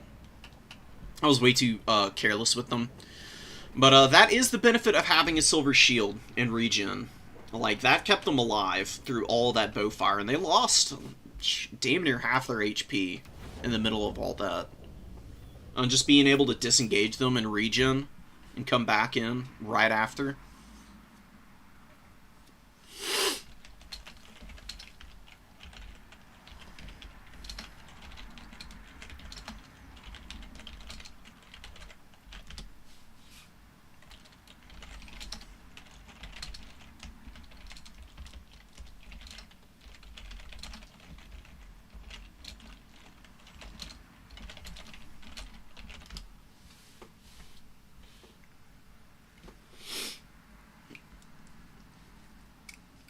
Yeah, no cap saying definitely needed the Fireborn, which I would agree with. Fireborn are excellent against the Beastmen. They can get caught out of position for sure, but generally they're just a really good answer to the Butchers of Kalkengard, since they've got fire damage. These guys are weak to fire, obviously. They're also really good against the Razor Gore Chariots, and the Chariots are just an absolute nightmare for the High Elves to deal with otherwise. I mean, they have so much armor. They're fast as hell, and they get extra speed from Primal Fury. I mean, it's just gross, quite honestly. I love these things. Razor Gore Chariots are definitely one of the best units on that roster.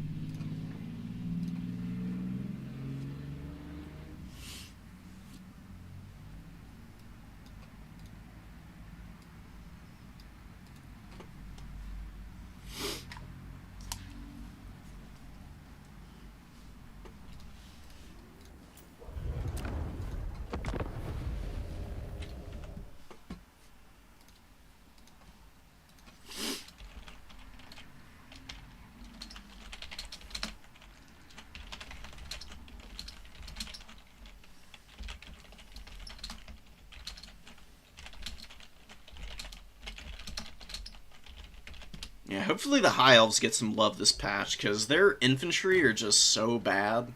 It's really miserable, man. Like, the High Elf infantry should all just get another, like, 800 HP or so, I think, across the board, and I think they'd be in a much better place. Because just the fact that they're so squishy is what really holds them back, and it sucks.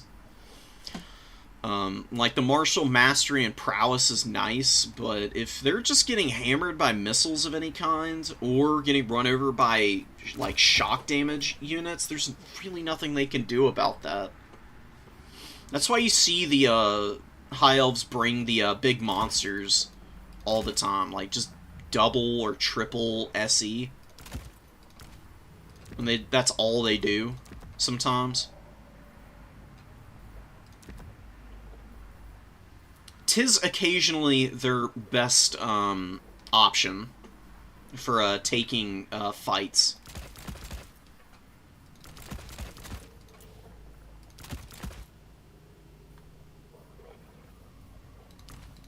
Bring a Silver Helm. Like, this is seriously probably one of their better openings in an initial build. You can do an Archmage of Life, though. That also helps. Earthblood and Regrowth. Cut all of this. Get rid of Life Bloom as well. I mean, these are unironically pretty strong builds for the High Elves, and then they bring out all their infantry afterwards. That way the Lotherns and stuff can get their bows online. Then they don't down trade nearly as badly. I can bring some Lion Chariots for infantry too. Just lots of Silver Helms, man. Silver Helms, I think, are mad underrated, even by high elf players. Like, they're 500 gold cheaper, or 400 gold for the shielded variant, and that's just so efficient. Like, standard Dragon Princes are a little bit better in combat. Like, they get mastery instead of just prowess, so they get more melee attack as well. But, they're just expensive. And they're also equally squishy, man. Like, they've got really low HP pools, too. So, like, Flock of Doom just ruins them.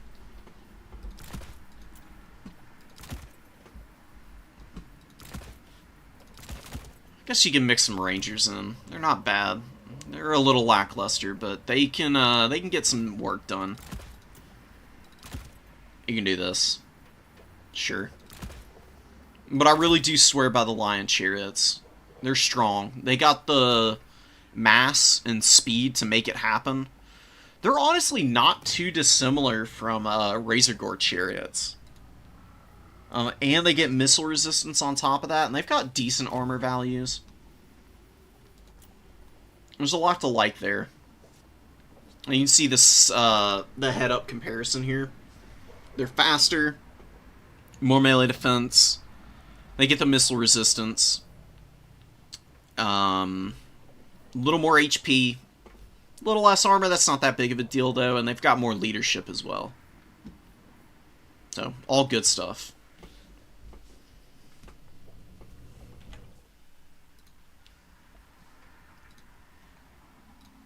And I need to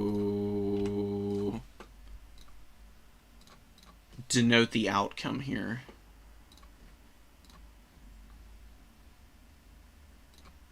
Beastmen versus High Elves.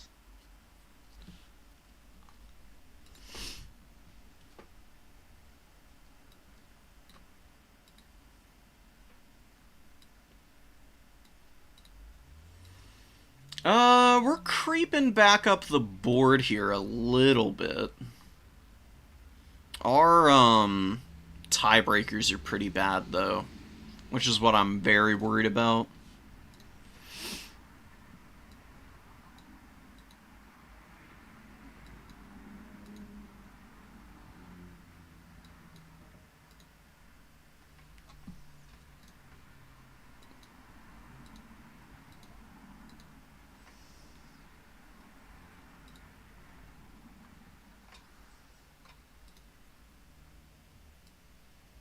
There may be... Oh my god, so many tournaments going on today. It's crazy.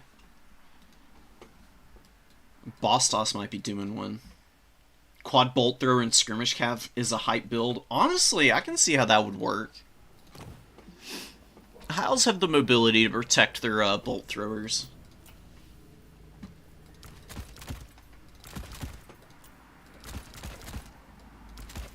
Would you really bring 4, though?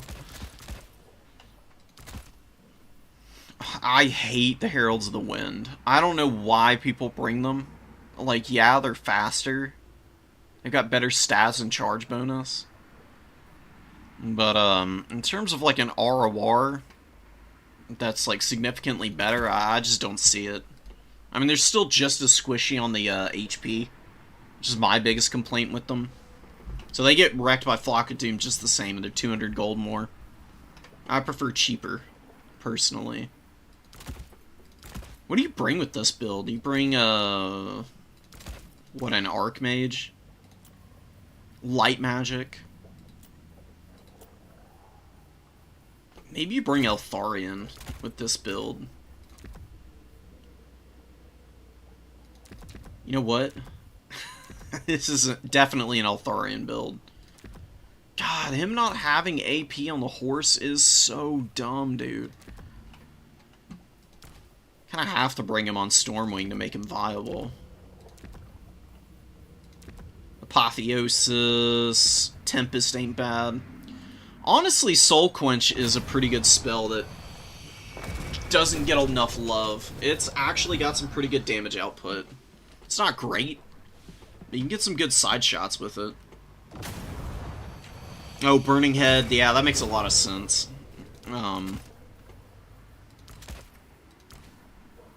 Really cheap light caster.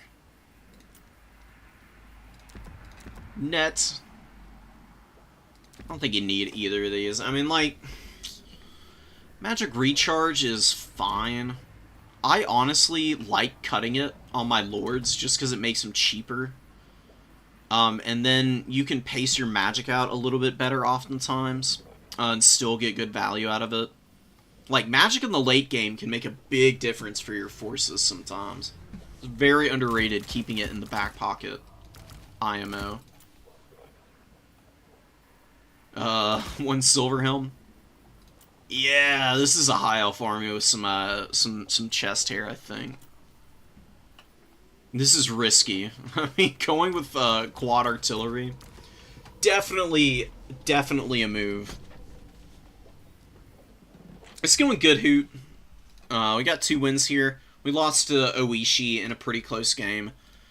I mean, losing to the Shredder of Lustria, what are you going to do about it? Like, some factions can deal with it, some can't.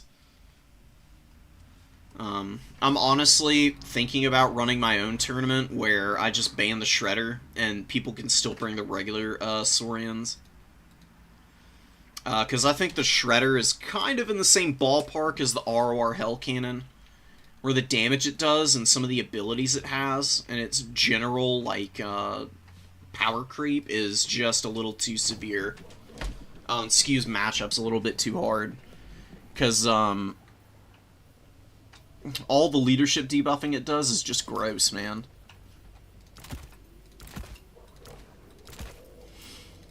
Like, if you make people play with the standard Dread Saurian, like, the build is just not nearly as good. It's still strong, but it doesn't just body some factions like the Shredder does. It's honestly in the same ballpark as the Thunder Barge when Thunder Barge got released. Because, you know, the Dowie could bring this thing. It was like 3,000 or even cheaper, maybe. It was like 2,800 gold. It was wild. Oh, were you not here for my whole spiel, Hoot? Because I went over why the Shredder is so ridiculous. Like, Dread Aversion, it procs even on units that are immune to Psychology. It's, Howda debuffs leadership by 10, since it counts as artillery. And then it, you know, causes terror and fear. So, even against factions that have immune to Psychology units, it still debuffs leadership by 18. And if you don't have immune to Psychology, then it's a minus 26 leadership debuff just by existing. Which is nuts. And, you know, on some factions, minus 26 leadership is, you know, like functionally half of a unit's entire pool of leadership, which is really gross. And that's just persistent on the battlefield at all times. And it never runs out of ammo. Like, it literally takes eons for the Shredder to run out of ammunition. Do not ignore this 10 ammo thing. I don't know what it's talking about with that. That is not accurate.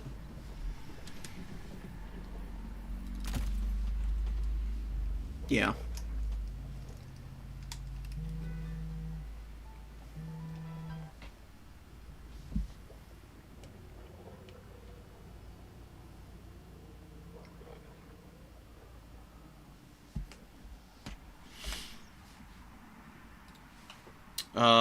Oh, are we back in? Oh my god, we're playing Oishi again. You gotta be kidding me, dude. I do not want to play the Shredder again. We're just gonna go for, we're gonna go for an all-out build, I guess.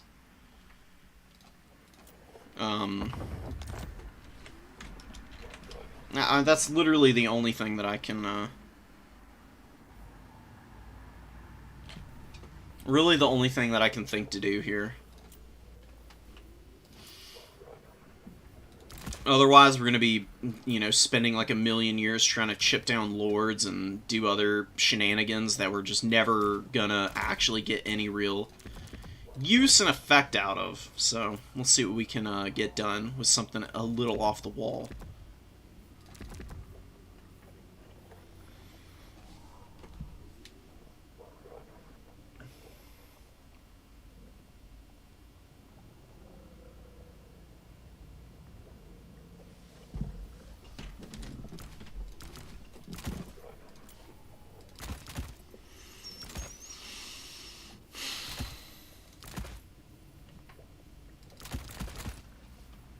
Come on. I can't afford this. I can't afford this army. No. Maybe we don't need... Although, I don't know.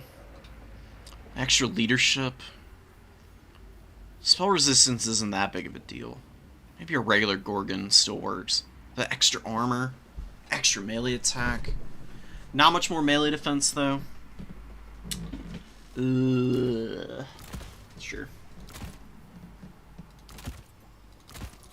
Maybe we don't need the chariots. I don't know, man.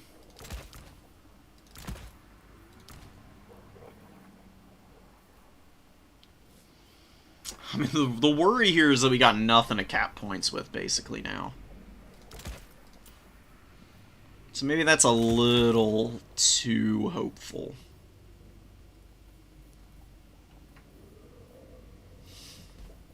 Maybe we can go Tuskors.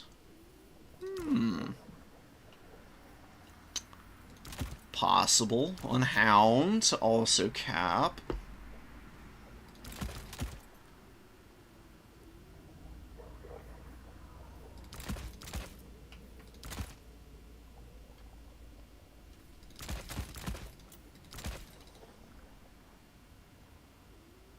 Oh yeah, because that's the limit. One more Razor Gore. Just a bunch of Gore Herd to back it up, I guess.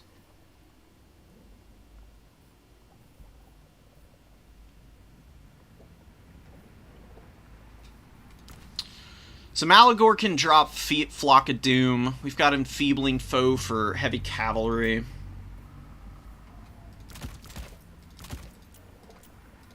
Maybe just one Razor Gore in reserve. We can actually bring a little bit more infantry in the opening. I do think we need something here.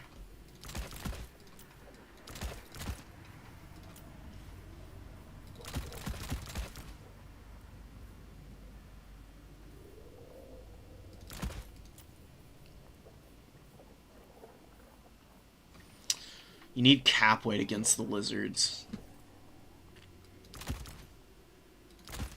Is this 6? Yeah. We can count. Max Centigores. Razor Gores are fine. Maybe some Gore Herds with shields will be good here.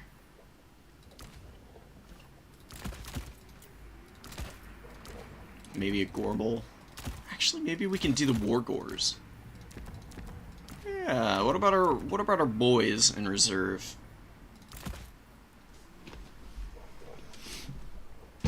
Let's just commit to the shenanigans build.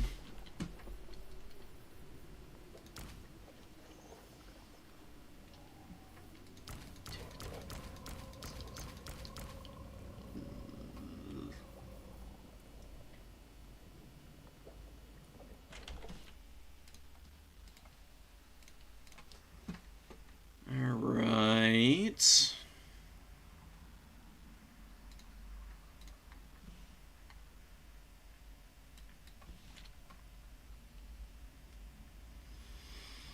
Oh my god, none of these maps are good for going up against the Shredder. Holy crap. Okay. We'll ban the most egregious one.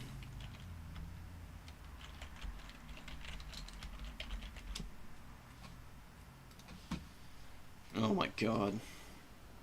I don't know what I'm supposed to do here.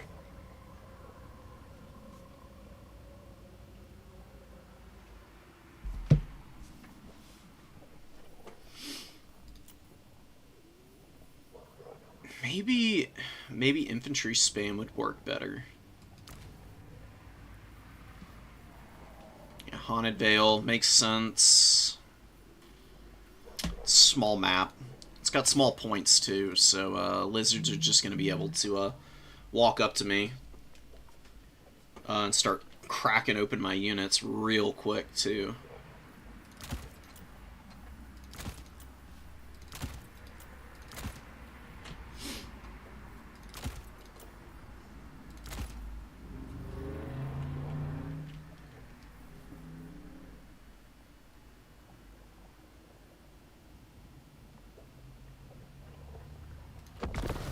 Whatever. We'll go for it.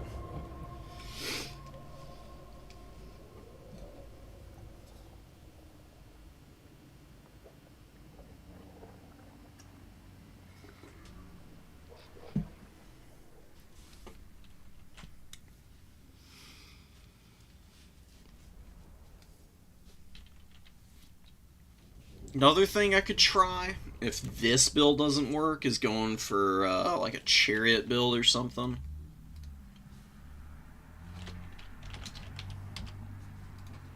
That's always an option. It's a possibility it could work. Like, I didn't bring that many, and I mixed up my lord this time. Trying to, get some more value in the long game, I guess. At 9 units here. Oh boy.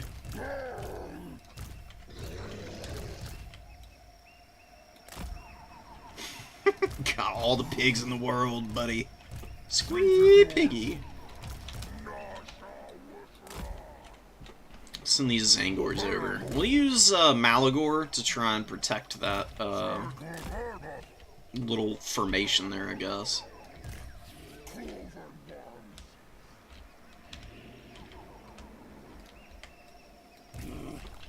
Let's see what this cheesy-ass build can do.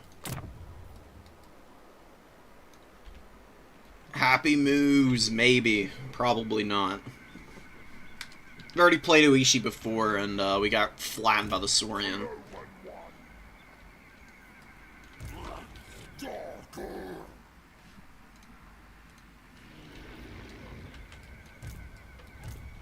Alright, I'm ready when he is.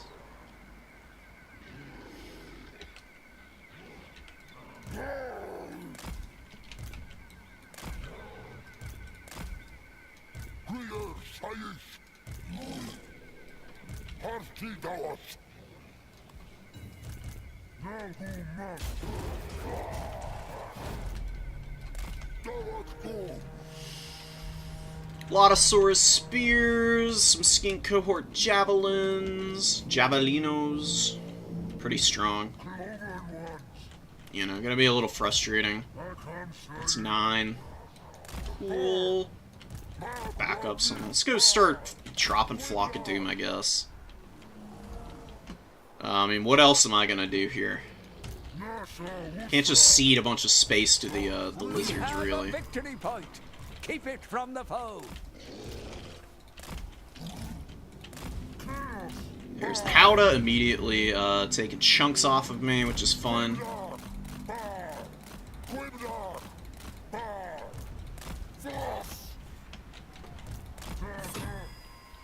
See what my opponent brings up. He's got one objective over here. Back up a little bit. Malagor getting hit by the damn Howdah on the back of this thing is ridiculous. You know, you can see a total lie, 10 ammo. Nah, it's got like a bazillion. Absolute shenanigans. I don't know what this game is on about with that.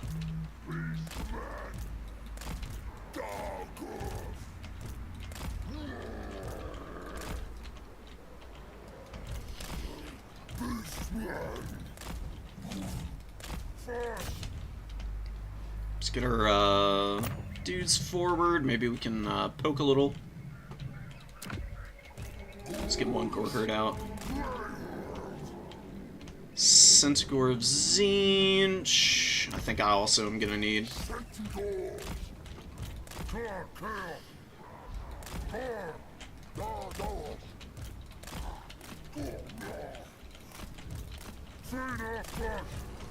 We got time to take points. We don't need to overextend here. See if we can maybe get a side charge on some of these swords or something.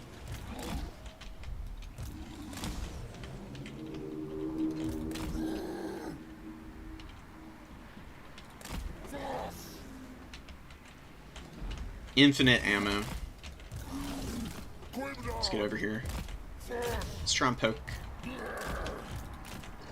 Let's get our big boy over there too. Get a little fire in there. Let's pull back and avoid these skinks.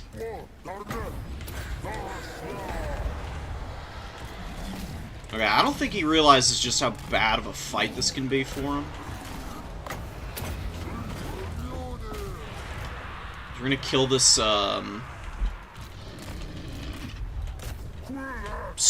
Spear Rider here.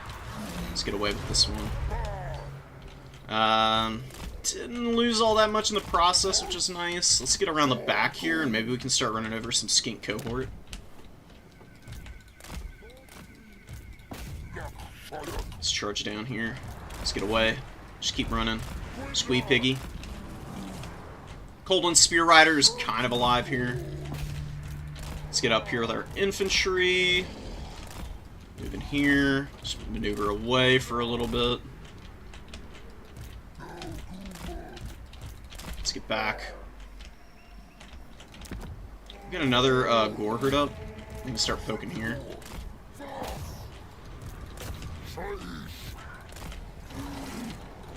Get the pigs around. Because it's their charge attacks that do the most damage, which is what I really need. Get some good engagements here. Let's get away with the Razor Gores. Let's get these guys back over. See where we can get them on target. We'll debuff here. Okay, that's nice. Let's get up in there and attack that guy.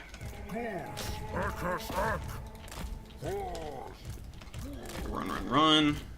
Throw, throw, throw. Charge, charge, charge. Attack, attack, attack.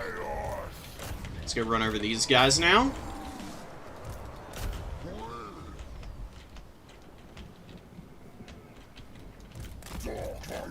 Pull back.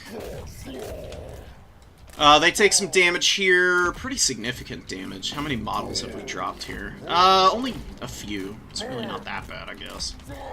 Just get away. Let's get these guys out. Rear charging here. We got this fight going on. We got a fight going on here.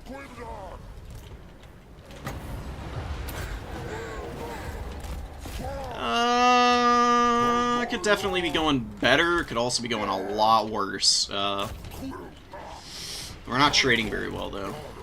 Classic Beastman not being able to trade into the Saurian. Shredder just too damn meaty, bro. Our Centaurs. Terror route, and we're never gonna get them back. We just lose 1,100 something gold for nothing. That's fun. Get a really good charge there from Oishi onto our stuff. Trying to push through onto some of these units.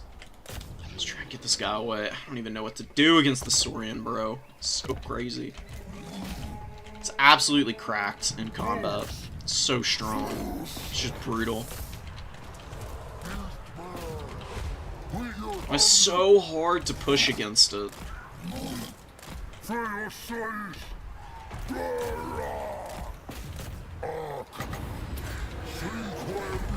Drop that there. We'll get a Senti forward.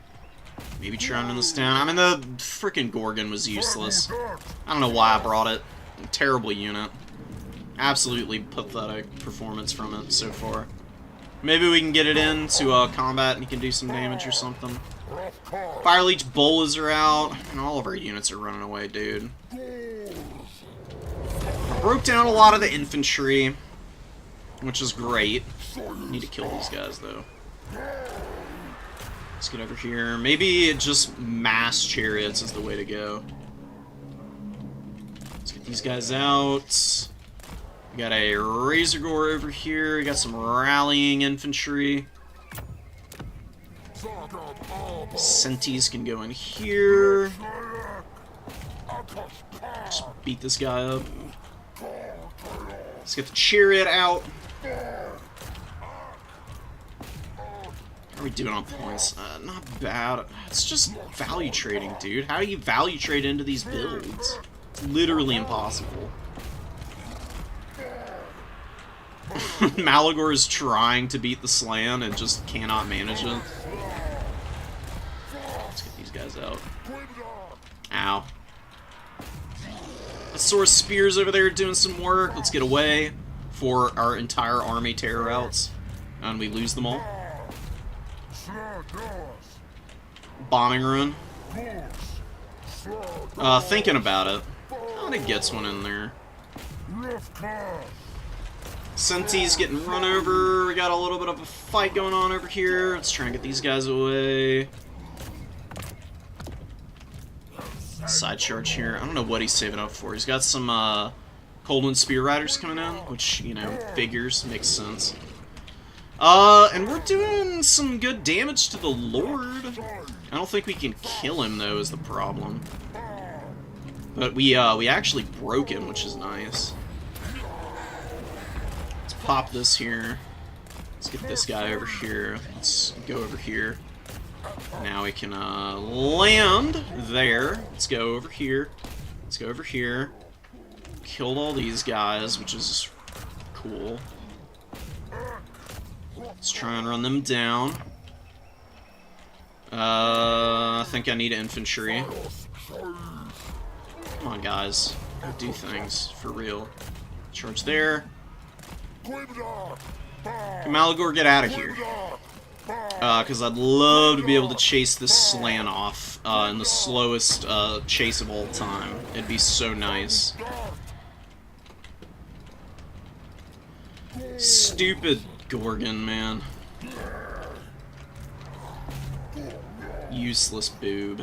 Absolutely useless. Malagor, please! Need a huge comeback here.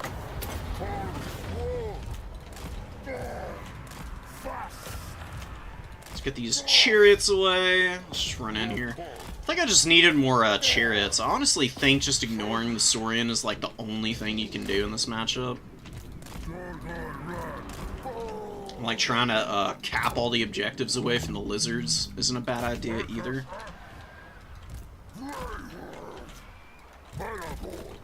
Malagor! Oh my god, man. These fucking pterodons. Absolute nightmare.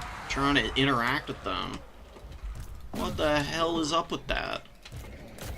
Okay, I don't know how the Blood Brute Behemoth is still here. It's actually on the field, though, so... let's just keep throwing some infantry out here or something. Alright, this guy is gonna be impossible to kill, so let's just get Malagor out of here now. Come on, dude. Seriously, get up, back up in the air.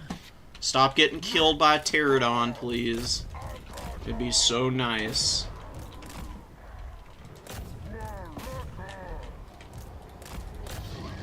Somehow don't break. This is gonna be a terror out here. Oh my god, dude. Oh my god. Let's get one of these fellas out on the field. Some picket piggies. Picket piggy squee squee. Get a good rear charge there. Let's get away. Good there. Malagor got up in the air.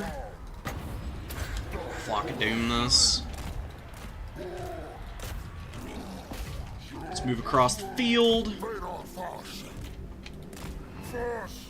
Let's get over here. Oh my god, buddy. Jesus Christ. Whatever, he'll just have to fight these things.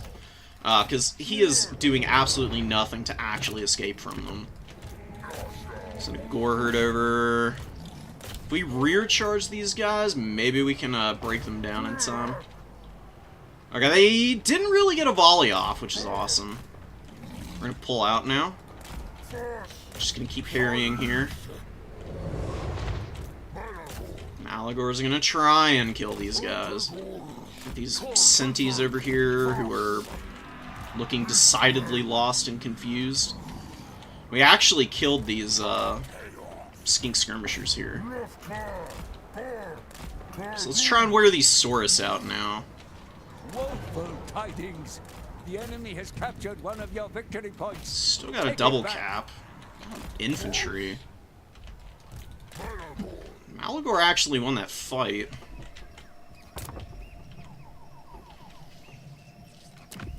Let's bring a Centaur up over here.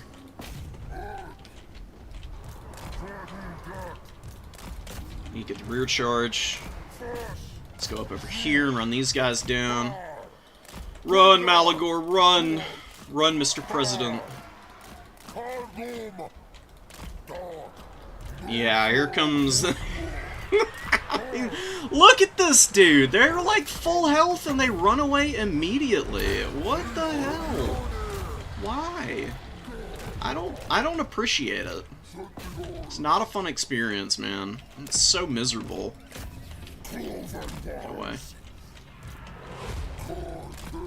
Just get out of there. You know, we are down by a bazillion value, but don't worry about it. We're gonna lose Malagor here. I mean, just the fact that the Gore Herd rout instantly, and then... My Centigores didn't listen to me. I give them an order to run away, and then they just stay in combat to get killed by the magic from the Mage Priest figures, right? I needed stuff over here, too. I don't think I'm gonna win this because I'm gonna lose this point over here. That actually sucks. My Centigore breaking over here is gonna lose me this game. I knew it. Or not. Unending That was... glory is yours. I don't even know, man.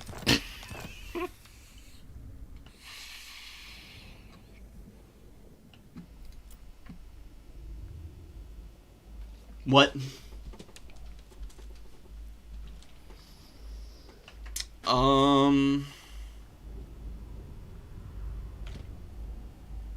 Huh?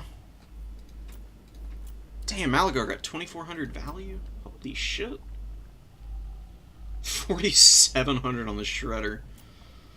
Oh, you gotta be kidding me, dude.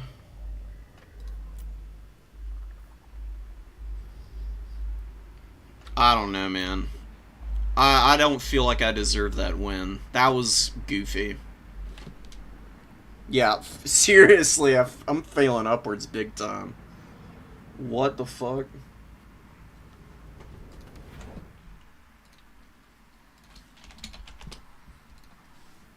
Alright, we went on points, I guess.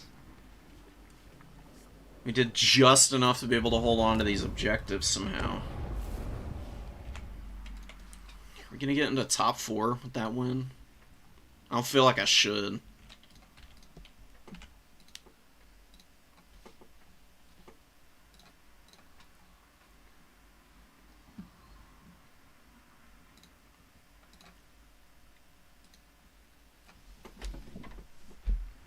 Look, truth be told, like, we didn't get a lot of value, but we also didn't attack a 3,700 gold unit on the field hardly at all.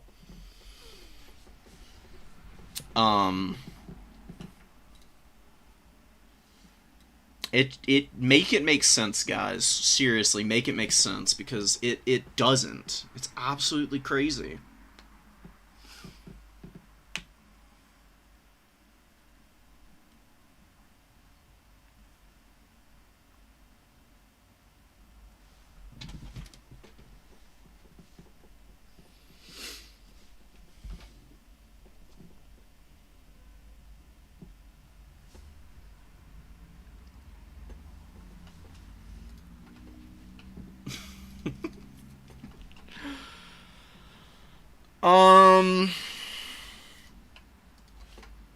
What would I do differently next time? Well, I'm bringing Malagor, because he was just absolutely insane. I mean, I'm not that surprised. He is one of the better lords for this faction, for a reason.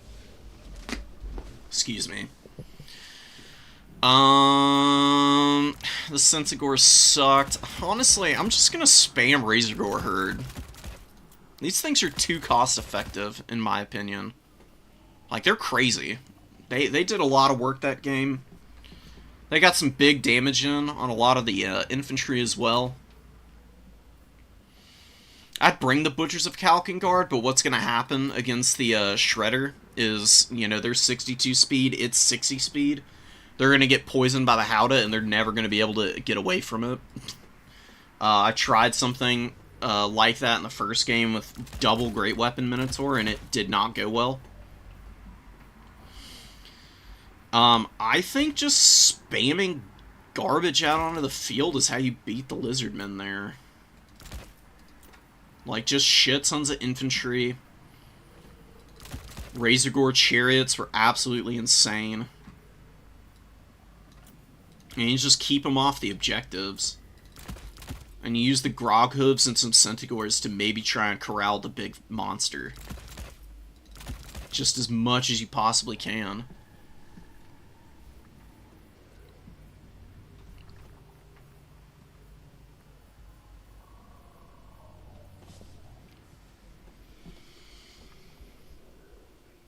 Yeah, I just finished game 4. I don't know how I beat Oishi, Ninja. I don't know. I guess you weren't here for it, but it was a stupid game. I don't understand how we ended up winning it. We downtraded horrifically. We, killed basically the rest of the army and just ignored the Shredder as best we could. And, that's just what we did. I'm still confused about the outcome.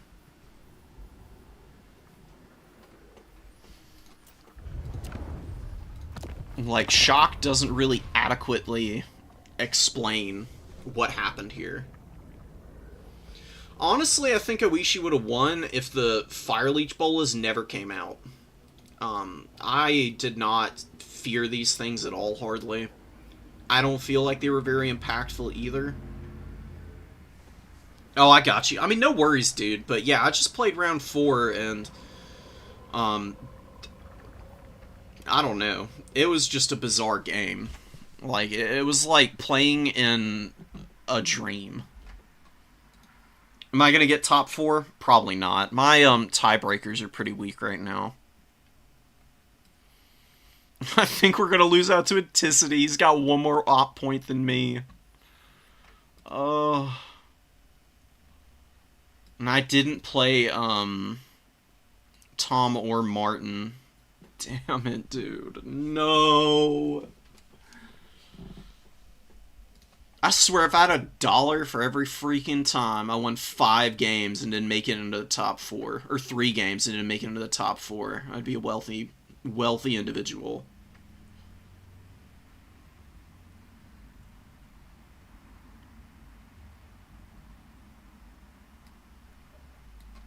Down here. We're doing alright this season. I'm playing better overall than I did last go-around. But, you know, there's always room to improve. There's definitely a lot of things that I still need to clean up. Like, some of my builds are a little haphazard. You know? And I definitely need to sharpen up the micro with some of the, value trading.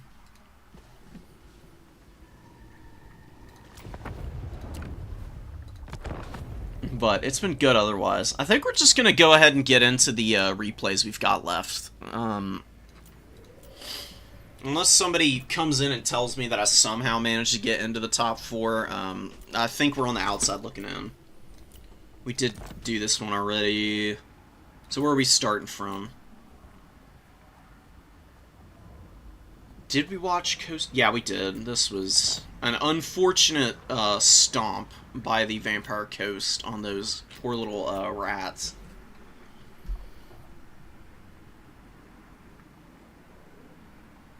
Honestly, I don't actually think I did watch this one. So let's watch Winter play the Empire here against Commissar. Commissar coming in here with the triple net build, which I do believe we saw a little bit of in some of the other games during this tournament. Like Luminarch with its single target. You've got Net of Amontok, which you can overcast for a pretty big radius.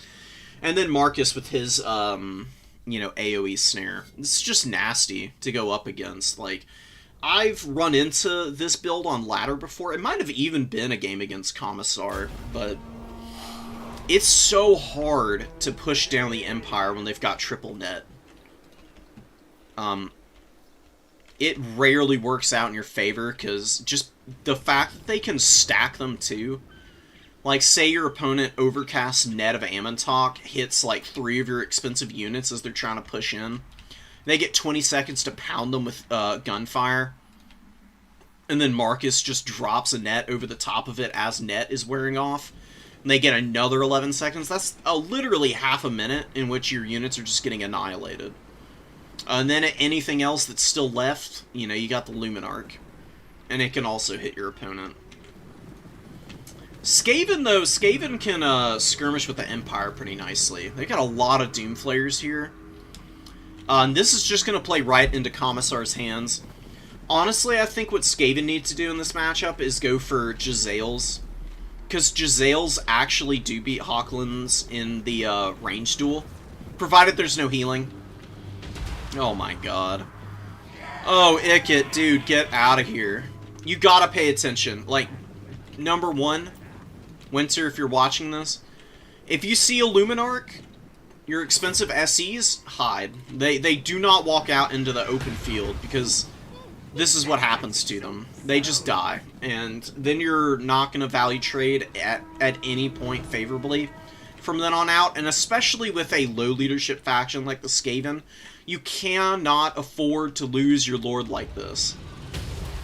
Very lucky there that it hit the terrain, because Iket's going to be able to live in the back line there, and maybe the Skaven will be able to save this. I don't know what happened to this Light Wizard, but you know, hey, I mean, this is one way to maybe start getting back into this.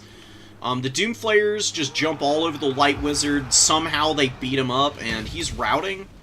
Although he starts routing back through friendly lines, so he might be able to get away there.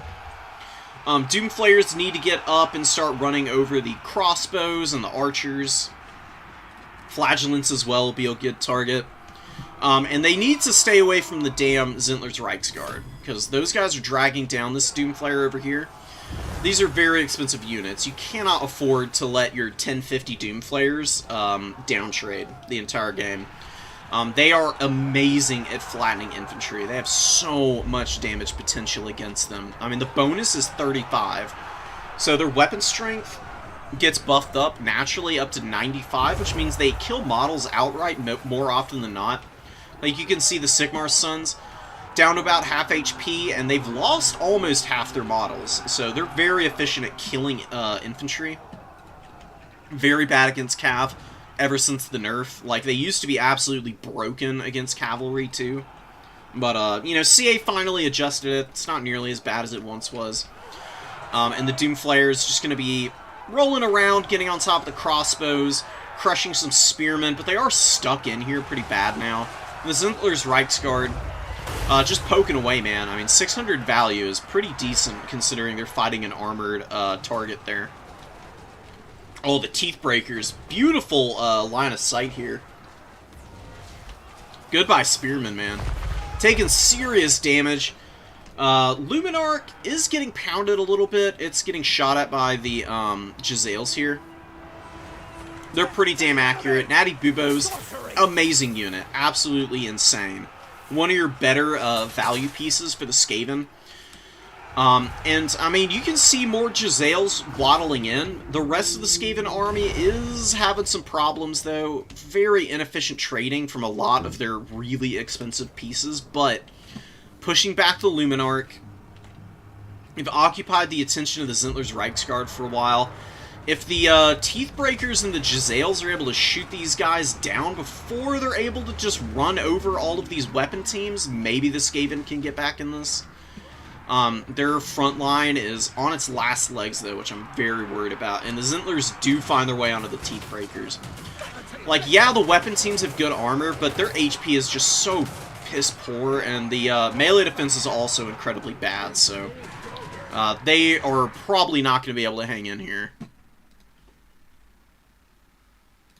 Wait, I got into... Hold on, guys. I'm sorry. I gotta pause this. I got into top 4, apparently. What?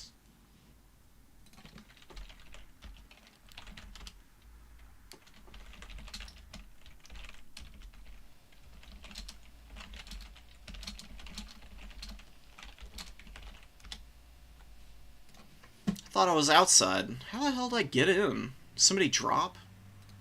Did Incicity not want to play? Or something? I'm literally not in top 4. How the hell am I in? What?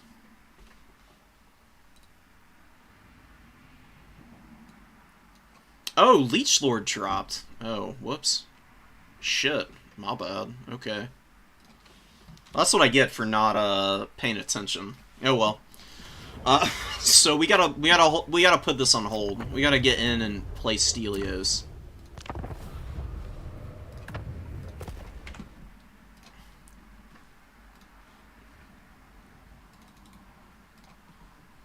Okay, that's kind of wild. I mean, he just messaged me, so at least I didn't have him waiting for too long.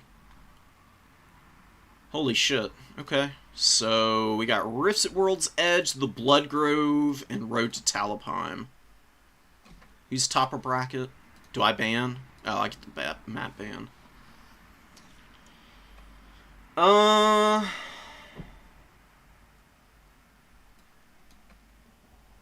Against Nurgle?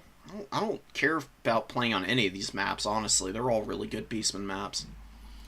We'll ban Bloodgrove, I guess. It's the smallest one, so making Nurgle waddle is... I'll make him do it. I don't mind.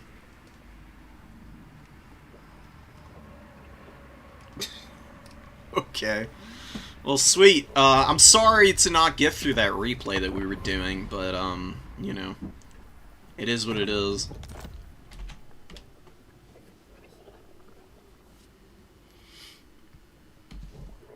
We'll get to the replays eventually.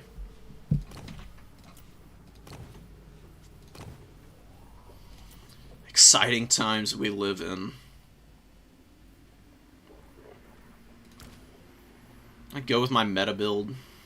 Now, maybe not meta against Nurgle. It's solid, though. Some other stuff I can do. Do I want to mix it up a bunch? It's probably my last best chance to win an SFT, so... just based on my previous performances. We are going to bring our big boy. I love him to death. Well, maybe we won't. Ah, God. Okay, give me a minute. I'm going to have to figure out what I want to bring.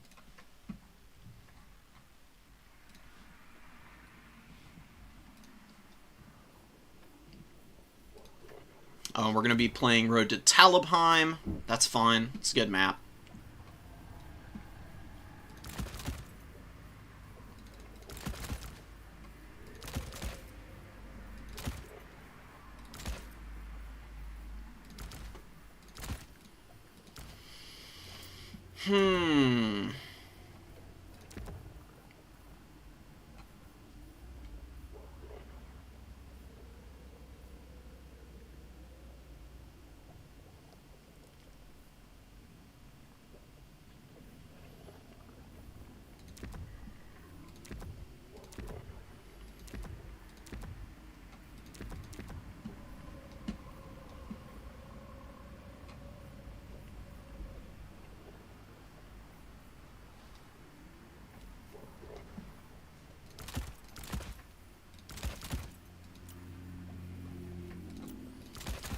Put these guys in, put them back here. Maybe I don't want them. Maybe I just want one of these dudes. You can mix one in. I think it's a good idea. I mean, this is a good unit that I'm putting in here, so... I can get some work out of them, for sure. Do I need... No, I don't need these guys. Another one of them? Maybe baby. Maybe baby.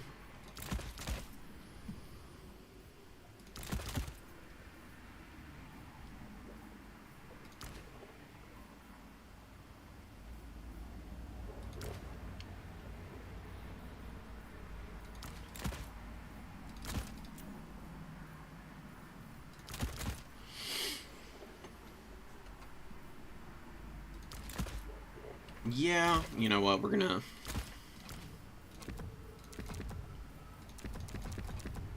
do this. It's a build that I'm much more familiar with. And I have been having a blast with it, so we're gonna roll with it again. Why mess with success, after all? You know what I mean?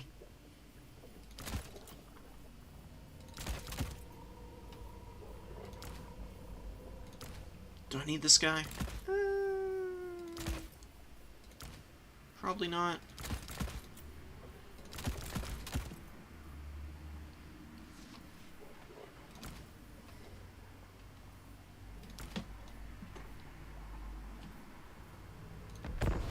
Yeah, I mean, I feel like this synergizes pretty well with the build I brought. So we'll get it rolling.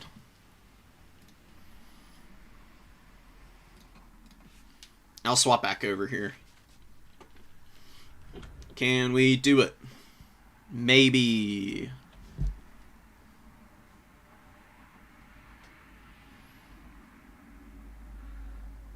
Oh, look, I feel like I can beat any build after beating Oishi's Shredder build, so... Let's try and make the most of this opportunity. It has been a hot minute since I got into a top 4. I've been unlucky with tiebreakers a lot lately. I've also been just, you know, not doing great in quite a few tournaments, like going even or less.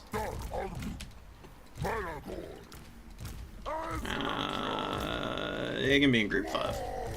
So we brought the Butchers just in the opener. They're my bodyguard for the Butcher here, or the Eye Sleeve. Another thing that I forgot to mention is Soul Eater, which raises miscast chance. So Nurgle casters who love spamming spells oftentimes blow themselves up, which is freaking awesome. Because there is nothing more obnoxious than the Nurgle casting stuff. Like, Stream of Corruption's crazy. There's a lot of stuff that they can do that just absolutely gets on my nerves. No.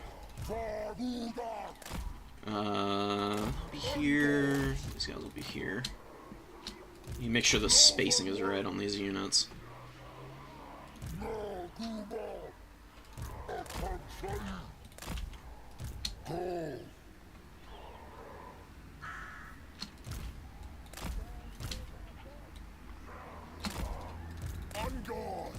we go.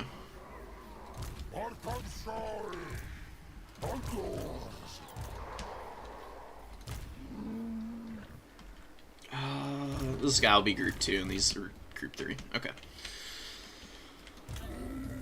Money! And then we've got some Gore Herd, we've got a Tuskor Chariot, Piggies, Grog Hooves, Throwing Axes, Gorble, Feral Manticore.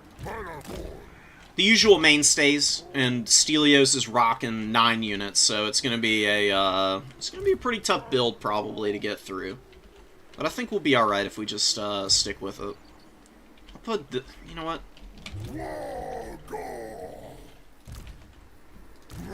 Why do you not want to go into a control group?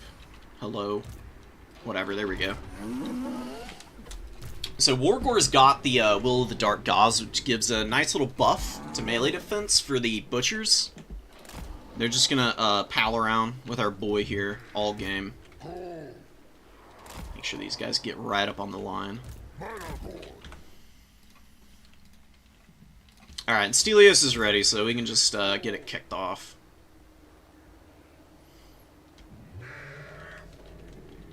Nurgle's probably not going to have an aggressive Vanguard, so we can probably get up on the points pretty fast.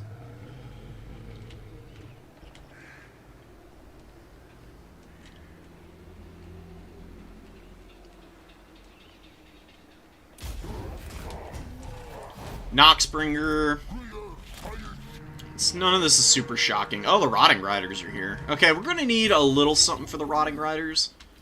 A little bit of mass will be good. Grog Hooves can also work, though.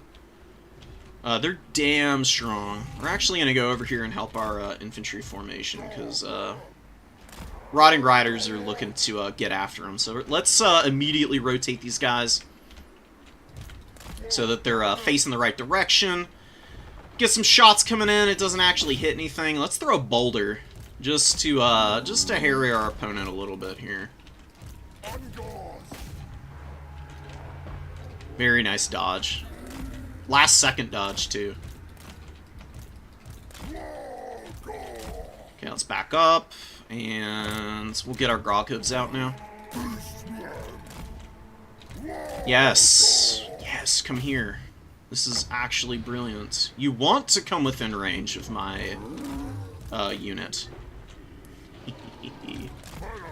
Alright, actually killing a model is pretty nice. These guys are going to get up here. Just trot forward, trot forward, trot forward.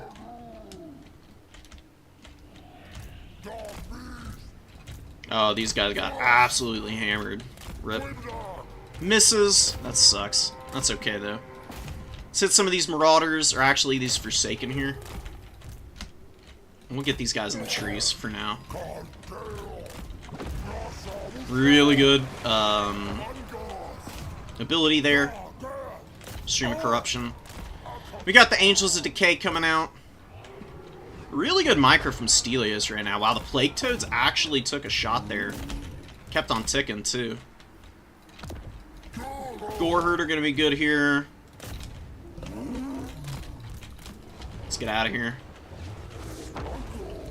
Let's just creep up some more. Let's go beat these guys up. Let's run away. We can use Warp Gaze to save our boys here and punish. It was a good try, though. Just not going to let it happen, though. Malagor is actually going to fight the Angels of Decay for a minute. It's not great for him, but he can do a little bit of damage, and we're going to get our bows online against him. Let's pull back some. Senties.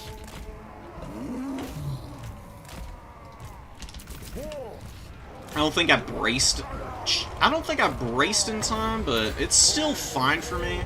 It's an okay situation. Let me get some shots in here. Charge these guys down and shoot at them, and there's Furies coming in, so let's run away here and get these guys in.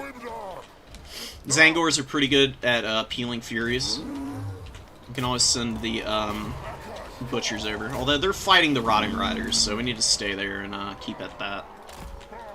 Send our boy in. Let's get a throwing axe in. Oh wow, they actually landed here. That's awesome for me. Okay. Very even fight. Chaos Sorcerer of Nurgle is getting his ass kicked right now. Oh, he's surrounded too. Uh-oh. Uh-oh, buddy. That ain't where you want to be. Shoot the Rotting Riders some. Big overcast flock of doom. This guy's almost out of ammo. Let's get a rear charge here. Let's get a Tuskor Chariot, because we got a lot of Nurglings and other garbage we need to deal with. Oh, and we'll land here. Malagor can get away from there pretty easy. Rotting Riders, we're going to debuff here. We've got plenty of cover for our boys, too. We're going to pull out and leave our chariots to get in now.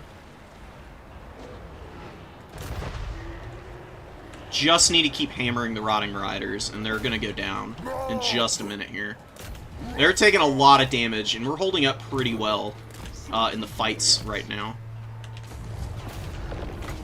They in range? You're not going anywhere, bud. Eat rocks. We've taken a fair amount of damage, but we've got more Senties to throw out, just to keep hounding the elite stuff. Trading pretty well. We need to get these guys out. Send some of these dudes over. Chaos Knights of Nurgle with lances. I'm not super scared of. Where are the Butchers? Are they still alive? They've taken a shit ton of damage, but they're still alive, so that's nice. Zongors fighting, fighting, fighting, chasing. Let's just hound the Rotting Riders down now and get the Butchers back. Run over some of this infantry. Chaos Knights are locked in combat here, which is good for me. I need to get back up in the air, because we can go cast some Flocks of Doom on the Chaos Knights now, which is going to be pretty nice. Very expensive units, so pretty money. And we killed the Rotting Riders, which is just absolutely devastating for my opponent. Get in there and fight. Chariots don't need to be over here. We've got the Centaurs doing their thing, which is just run over everything. Because, you know, they're mean. Very mean. Units, Butchers, have not traded amazing. But they haven't been bad, that's for sure. We're gonna pop and Feebling Foe here. And just keep the pressure up. Angels of Decay are still here. I think I'm gonna get 2 Razor Gore Herd out. So they're going to be pretty good against any heavy cav. While we just use chariots and other stuff to peel all the garbage here. Just keep shooting. Just keep getting in over there. Let's attack these Nurglings. Oh, money boulder too. Oh my god. Can we net them down? Die. Your elites are all mine now. No fun for Nurgle. We can lose our,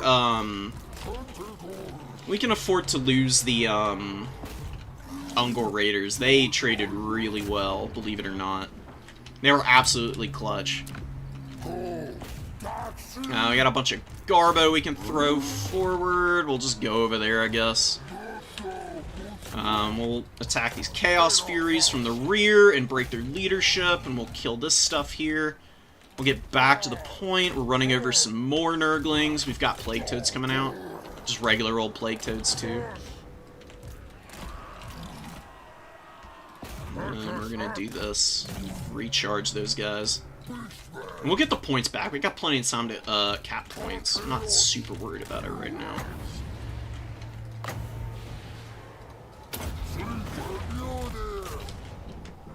The Nurgle Sorcerer's been having some troubles, man. We're gonna get up on the point here, actually. Got a lot of terror routes going down, which I'm not super pleased by. Need to unsummon all of this stuff here, basically. I'll get the Gorbel out, and unsummon the Butchers, and they'll come back into the pool later. Huge win against those Plague Toads. They got absolutely screwed. And we'll go back to the number 1 now.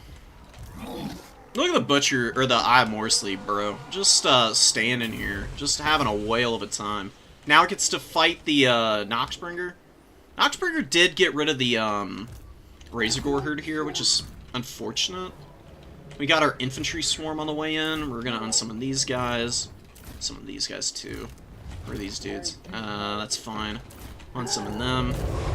We're gonna fight here. We're gonna get Malagor over here too. We need to charge these guys in. Vice President Gorbel is my next summon. I don't know what these Centigores are up to. I thought I sent them over here, but apparently not. God, dude, the frickin' Wargore is beating the absolute shit out of the Sorcerer Lord. It is not even close. Like, absolutely horrendous trade for my opponent up to this point. We're gonna kill the Noxbringer here, too. It's gonna happen. I'm determined. We'll cast Enfeebling Foe on the Angels of Decay when they land, too. That way they don't do that much damage. I'm just gonna get up here. Forsaken are fairly dangerous, but they should be manageable. And I think the Groghooves are gonna be a little bit more impactful here. Alright, so he's running away there. We'll keep dogpiling on that guy. How'd the Razorgore... I think Razorgore over here didn't do too hot. There's a lot of Phys-Res for them to deal with. It's not great. Let's get in over there. We might outright kill this Sorcerer Lord with the Wargore, which would be pretty awesome. And we're killing all of these expensive units. Can unsummon these guys. And I'll bring up a Zangor, because there'll be super money here. Cool, we got the Collapse. We got the Lord, too. This guy can just sit here and fight. Dude, how much value did this... Wargore got 1,900 value? What the hell is that? It's disgusting. Oh my god. Absolutely horrible. Jesus. Rotting Riders, dude, just got folded up and put in the trash can. 500 value. I'm telling you guys, the Eye of Morrsleep's a pretty good unit.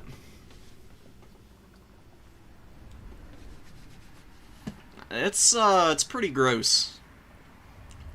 Nets on Beastmen? Who let this happen, man? I don't get this. It's the most insane Wargore of all time. Like, I've had success with them before, but 1,900 value is just nasty work, dude. I've never gotten that much value with a Wargore before. I've doubled their value, like 1,200, 1,300 before, but that's just on another level. That's like hard carry levels of performance. Malagor was good. The Unger Raiders were really good. One of them doubled value. Anytime you have a double value Unger Raider, you're probably winning the game. And the Zangors were just so solid, man. They held on for dear life. Sentis were okay. They both got their value back. Tuskor was fine. Razorgore Herd weren't as impactful as in other games. Still good, though.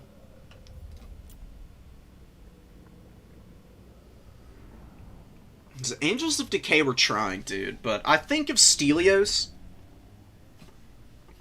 The one thing that I would say that Stelios really needed to do was use the Angels of Decay to try and kill the Cygor. Because he was hard focusing the Butchers. But the Butchers just take so long to work down because of their regen. And then I'm pretty sure they also block the grenades with their silver shields. And they were unengaged at one point where they were just soaking up a bunch of damage. That's what it seemed to me, at least. Chef's Kiss. I have more sleep. Good unit.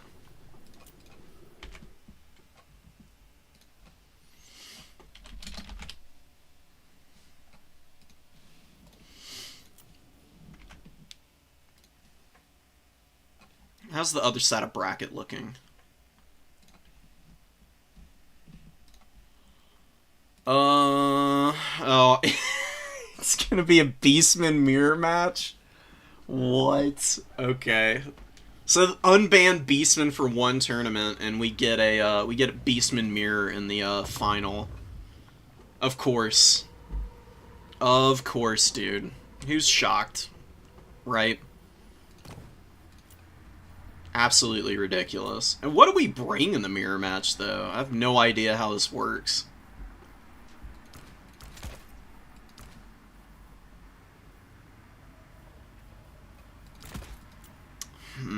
There's definitely a few things you can try here. Mooing intensive, dude, I mean... Mooing to the moon.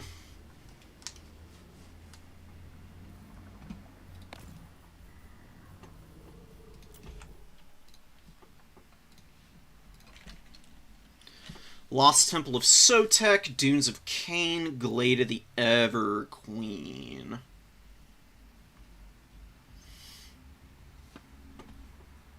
I'd love to play Lost Temple of Sotek with the Beastmen. It's actually a really good Beastman map. I mean, it is a mirror, so it's not like it gives us an edge or anything, but it's still a really good time, for sure.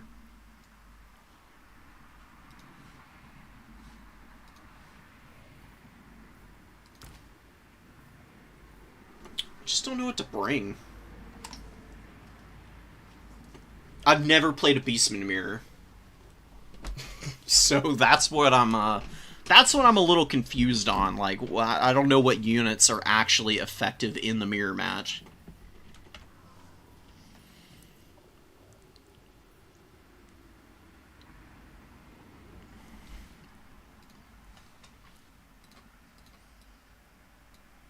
I'm banning Glade of the Everqueen. I hate that map with a burning passion. It's boring. Like, no shade to people who do enjoy it, it's not my cup of tea. I mean, I play aggressive split-push factions to begin with, and it's so small that you just never get an opportunity to flank or do anything fun on it.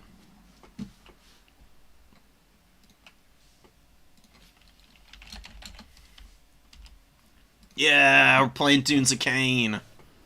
Somehow the Beastmen ended up in the desert. Don't ask me how, it makes no sense, but this is where we're at.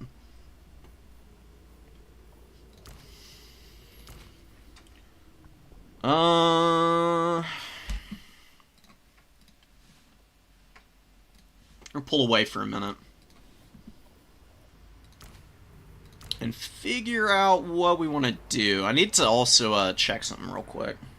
Okay. That's doable.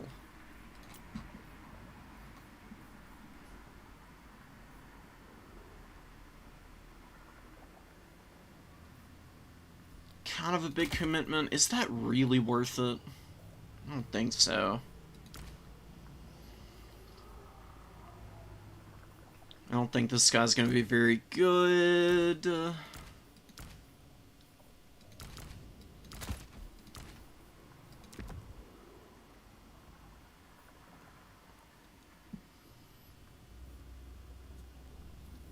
Maybe this guy really is the way to go here. Actually, I've got an idea here.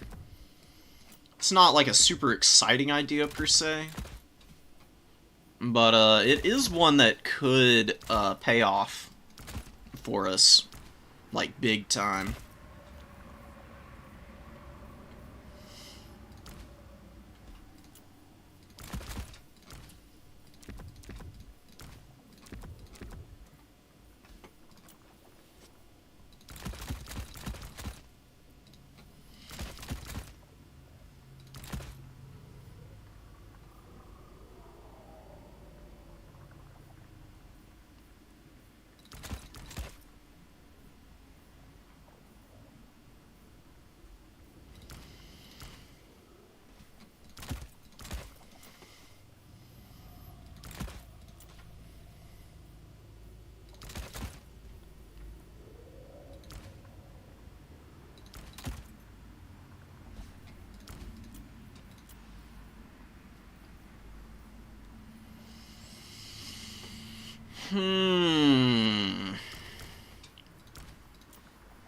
I like it. It's a start. Bring one of these. Definitely bring those guys.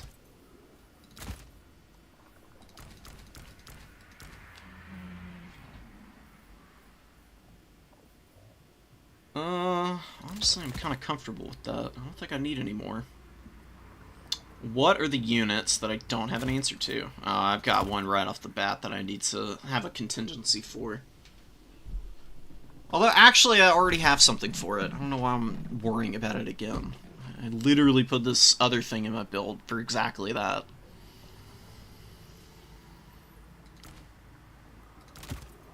Yeah, we'll do one, and anything else I want.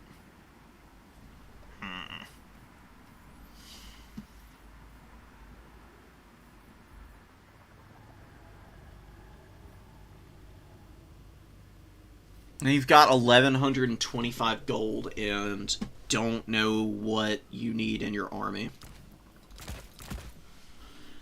I'm bringing something interesting. Don't worry about that. It is gonna be... it is gonna be a unit. It is one of the choices of all time. That's all I'm gonna say.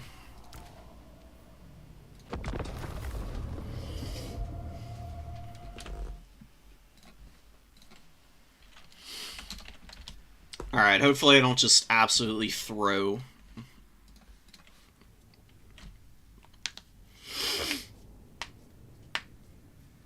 It could happen. We could just completely fumble this game away.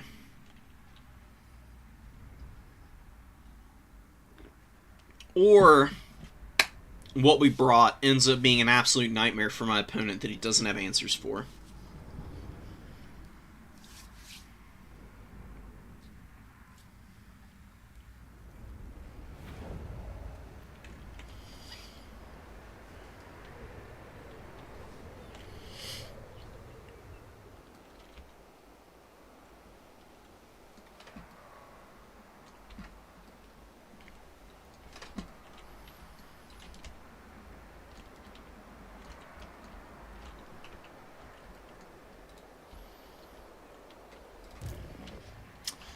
We got ourselves a Jabber Scythe. Attack speed one with a bad army. Holy shit. Holy shit. 18 units? 31 in total? Holy fuck. Alright, well, cool. These guys up over here, we got, you know, our boy, and we got our, we got a Manticore too. So if there's Malagor flying around, we can try and snipe him a little bit, maybe. Manticores are pretty good at chasing down lightly armored lords, after all. So that might be pretty nice. And how do we want the formation to get set up? I mean, honestly, nothing too fancy. You know, the Beastmen don't have a lot of chaff clear in some respects, so it can be a little bit tricky for them.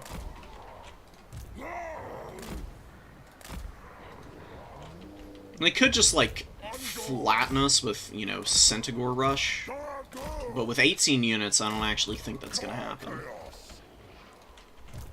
And I think the Jabberslythe's going to have to carry us here. You know, brought some Razor Gore Herd. We'll bring in Senties, probably. Wargors will be coming out at some point.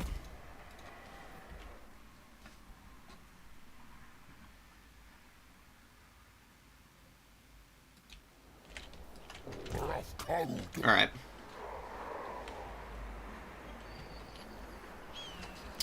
We can get up on Objective 3. Oh, you don't like Glade either, Ninja? At least somebody agrees with me. Fellow individual of taste and culture, I see. Finally, somebody pushing back against Big Everqueen.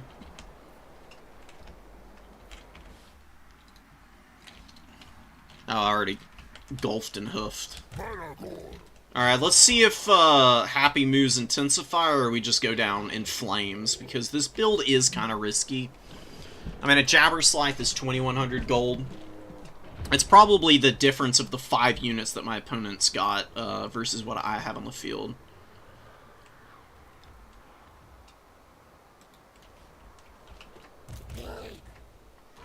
Actually gonna move up over here.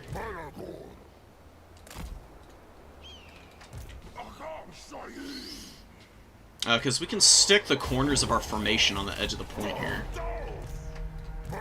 Tons of Gore Herd in the opening. So you're gonna be trying to run me over a little bit. That's fine. We can just maybe get right up in the face of this build then. Start shooting here. Let's back up some.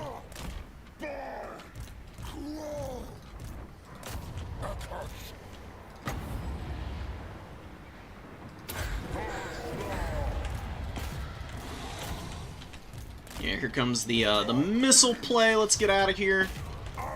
Let's rush up in there. Try and do some damage, and the Razor Gore Herd gonna go up through here. Let's get a side charge. Let's get out of there. My Malagor is gonna kick his Malagor's ass. I'm gonna Sensi moving in. Yeah, I actually think this might end up going really horribly for me. Oh, the fucking Ungors. The swarms. They're too real. Alright, we didn't actually get him. That's unfortunate. We need to get around this fight and get up in there. Shoot some more stuff down. We need to get away from here. Hammer these guys down. I need to be summoning my Centaurs a little bit better. Not doing so is definitely going to put me behind pretty fast. Oh my god, and the Jabberslythe is just getting shot to pieces right now. It is not getting any value. So I think this is going to be a really short game. Ah, please! The numbers are just insane, man. Like, all over me already. In the backline and everything. Let's get up over there and shoot. Oh my god. There's too many of them. Let's try and route some stuff here. Maybe we can grind back into this game. I mean, most of what we're losing right now is just garbage. It's not really all that important, I guess. That is a huge flock of doom. Get another Centaur out.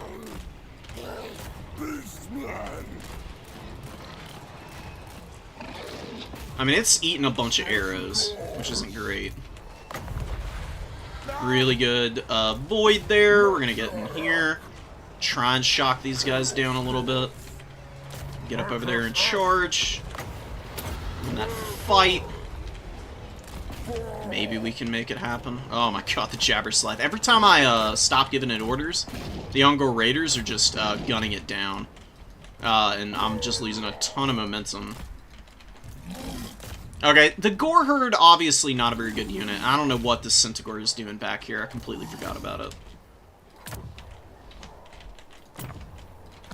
We can get a summon off. We can get an immediate pincer there. Come on, Jabber.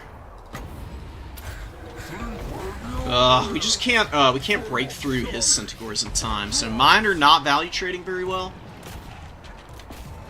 Let's get up over here. Let's see if the Manticore can go beat up his, Malagor. Try and get our, Jabber Slife through to do some work here. We got a little bit of a second wind coming in. We're actually not so far down in value that we're out of this or anything. I think this might be doable. I'm gonna need a lot of help here, though. Damn, dude, the Jabber has got 600 value. Oh no. Oh, it's devastating. And the Manticore is trying his best, but the numbers are just a little too much, I think. Mass Ungor Raider is absolutely busted, obviously. And I'm not 100% sure this is going to be doable from here. Let's go chase these guys down. Got some Zangors back here. I'm just going to leave those dudes. We're going to summon up here. Try and get after all these guys. Go, go. Please. Try and make a difference here for me. Alright, we capped a point. Wow, huge, honestly. Let's get around and get up there. Let's fight here. More flocks. We're not done. We're not done. Maybe we still got a chance here. Let's get up on the point, though. Let's try and kill these guys. We'll get in here. You're gonna land here and do some fighting. You're gonna take the fight here, and you're gonna come around and hit the Ungor Raiders. Our infantry are gonna flood the zone. We're losing that point. That's okay, because we're gonna be an asshole and try and take that away. Alright, dude, this is maybe coming back in my direction a little bit. Oh, I forgot about these guys. They need to get a root charge here. It's a pretty good Flock of Doom. I got a little bit of Wom left for my magic. He's forgotten about a unit back here. I'm just a little sad that the Jabber Slife wasn't better. Like, it was just a little bit too lackluster for what I'm trying to do here. But maybe it's, like I said, maybe it's still okay. The enemy has captured one of your victory points. Take it back. Let's run over these guys. Let's get up in here. Just need to keep, need to just keep moving, I think. Let's chase down these pesties. Let's get another Senti. For some more action. Action Jackson type of stuff. Maybe not the best cast of all time. We need to get this point. We need to cap some of these points. These Zangors are just gonna fight. These guys are gonna try and escape here. We got a pretty good charge with those Sentis. We're capturing here. We're gonna send a Centaur out to this back point. Try and shock those guys into oblivion. Okay, we got the point. Are we doomed? Probably. That's more Gore Herd, also, which I'm not loving seeing. What a fucking mess, dude. Holy shit. That's an Ungor Raider over here, too. So let's charge. Half of these Zangors are getting folded. That's a good Flock of Doom. Let's get out. Let's get in. And, what can I afford to bring out? He finally noticed the Zangors here, which is unfortunate. Come on, land in there. Do something. Sentis did not get the charge that I was hoping for. Very, very limp. I was hoping that they would get a much better charge against the Gore Herd here. Damn, dude. My, I don't need the Corn Gores. I really need some more shock damage, but I just don't have enough of it. Let's get off and get over here. Malagor is surrounded, but, you know, doing his best. Let's try and break those infantry. Maybe we can get that point back. That sucks. That's a huge win for him. Let's get Groghooves out and go over here and see what happens here. I think we're just too far behind. Maybe if my Jabberslife play was a little cleaner, it would have been okay. But he got absolutely filled full of holes.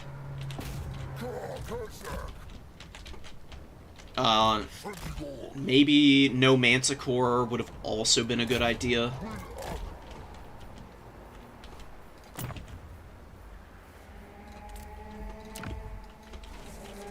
We'll get a Zangor. Sure. Down go my Centigores. Yeah, I've got like 2 units left on the field, so I think I'm cooked. He's got so many bodies, man. Holy crap. What did Malagor get value? He only got 1,300 value. His got a little bit more value also. That's not ideal.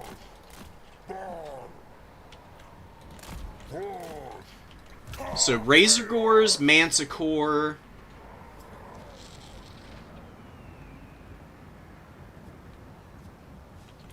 Razorgores, the Manticore. Maybe I should have just brought Chariots, probably. Like, just 2 Razorgore Chariots probably would have been too much for the Beastmen to handle. Honestly, I think that would have been a much cleaner build. We'll just scrap for a minute longer, just to see if maybe we can do something. I don't think so. Like, I'm 90% sure this game has been over for, like, 3 or 4 minutes.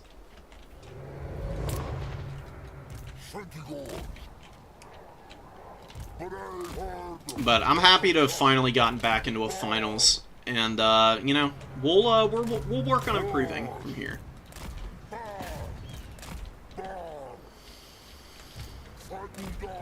Let's just run over here.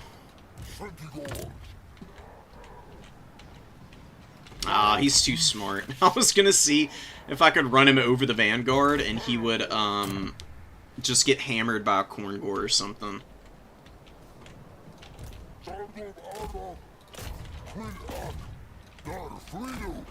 Let's try and kill his Malagor, just for shits and gigs.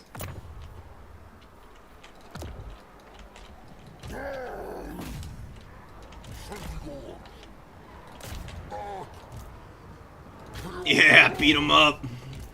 The Malagor mirror match. That's what we all came here for, actually. Like, who was here for anything else, right? Maybe we can lure these guys into the trap.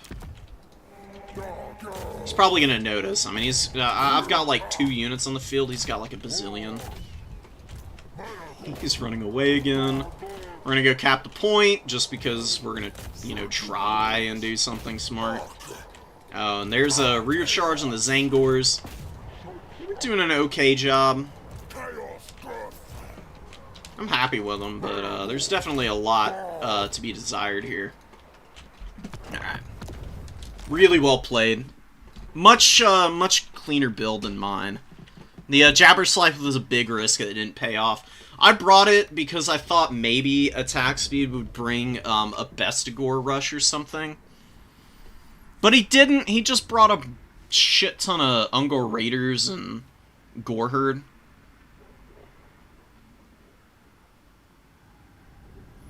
His Ungor herd got really good value. Mine were outnumbered horrifically, so they value traded down very, very accordingly.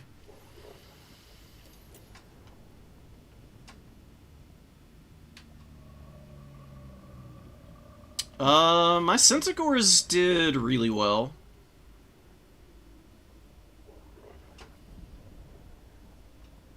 So that's nice.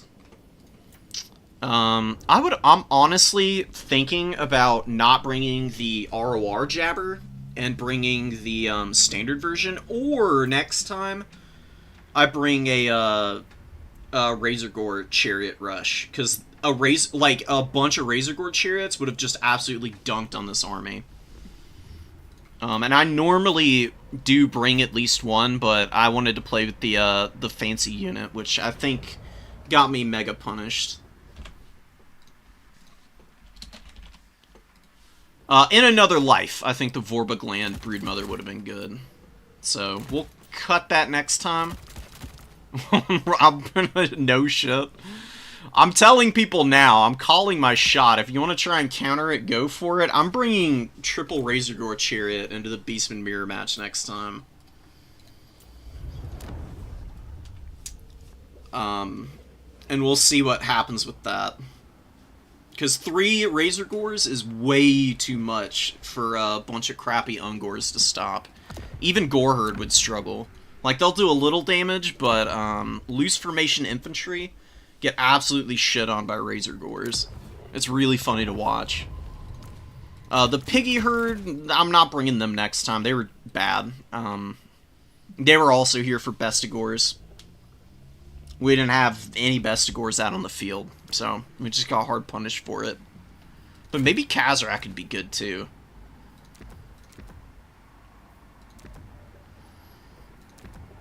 On the Razorgore, we just go, like... absolutely balls to the wall, pedal to the metal build. We bring a ton of Ungor herd with the axes.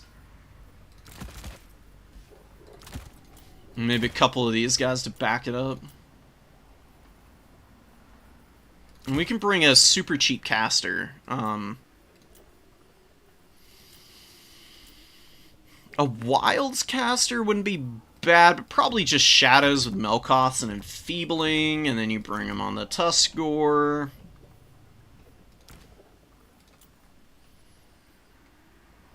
Yeah, and then... Oh, I'm over? How can I go over? Do I not have unit caps on here? I do. How am I able to get another Chariot character, then? What? Okay, maybe we can't do that. So maybe Kazarak's a no-no. Just bring Malagor. I mean, Malagor's so good. Like... perfect Lord option for the Beastmen. Almost every single matchup he's good in, also. Enfeebling and Flock of Doom are just so strong. Wow, and we can even get more... we can get more garbage, guys. Look at this army. This is the kind of stuff that you live for. As a Beastman player. Just hordes of trash with, like, a handful of good units. And bring a couple of Zangors in reserve. A couple more of them, I should say. I mean, they're solid, dude. They do a really good job of hanging in there against waves of infantry. You can bring your Centigores behind it all. I like the Groghooves. They're really strong. Throwing Axe isn't bad either.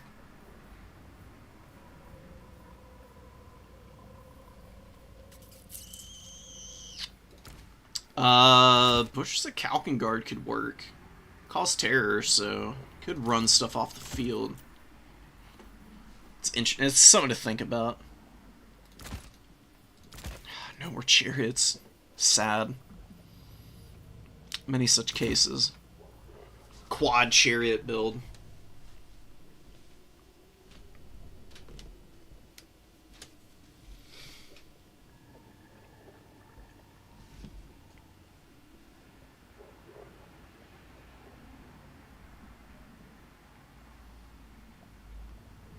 Give me just 1 minute, guys. I am going to start casting the replays. Some people are sending me some other ones. I won't be able to get to these today, but I'll check them out and maybe do individual casted stuff. But I promise we do the new player tournament replays. I'm gonna make it happen.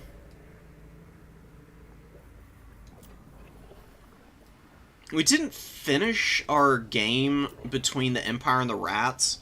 The Rats were on the way out, though. I mean, they were going to lose that game. Like, the Zentler's Reichsguard got on top of the Teethbreakers at the end, and there's nothing you can do once your weapon teams get shut down. There's too many Wolf Rats here, also. I would really, really advise people to not bring 4 Wolf Rats as the Skaven. Because you think leadership is bad on a Clan Rat, 34 is dog shit. It is so awful. You are only going to be let down by wolf rats. They're expensive. They don't do anything. It sucks. Why do beastmen not get ROR harpies? Because they're the crows of Cain. Duh, hello. For lore reasons, I guess. I'm not trying to be an ass about it, by the way. I'm just playing. I don't know why. It doesn't make a ton of sense, but I guess since they're like acolytes of a lord, that's why. Yeah, exactly, Tom. There you go. Tom's funnier than I am. Listen to him.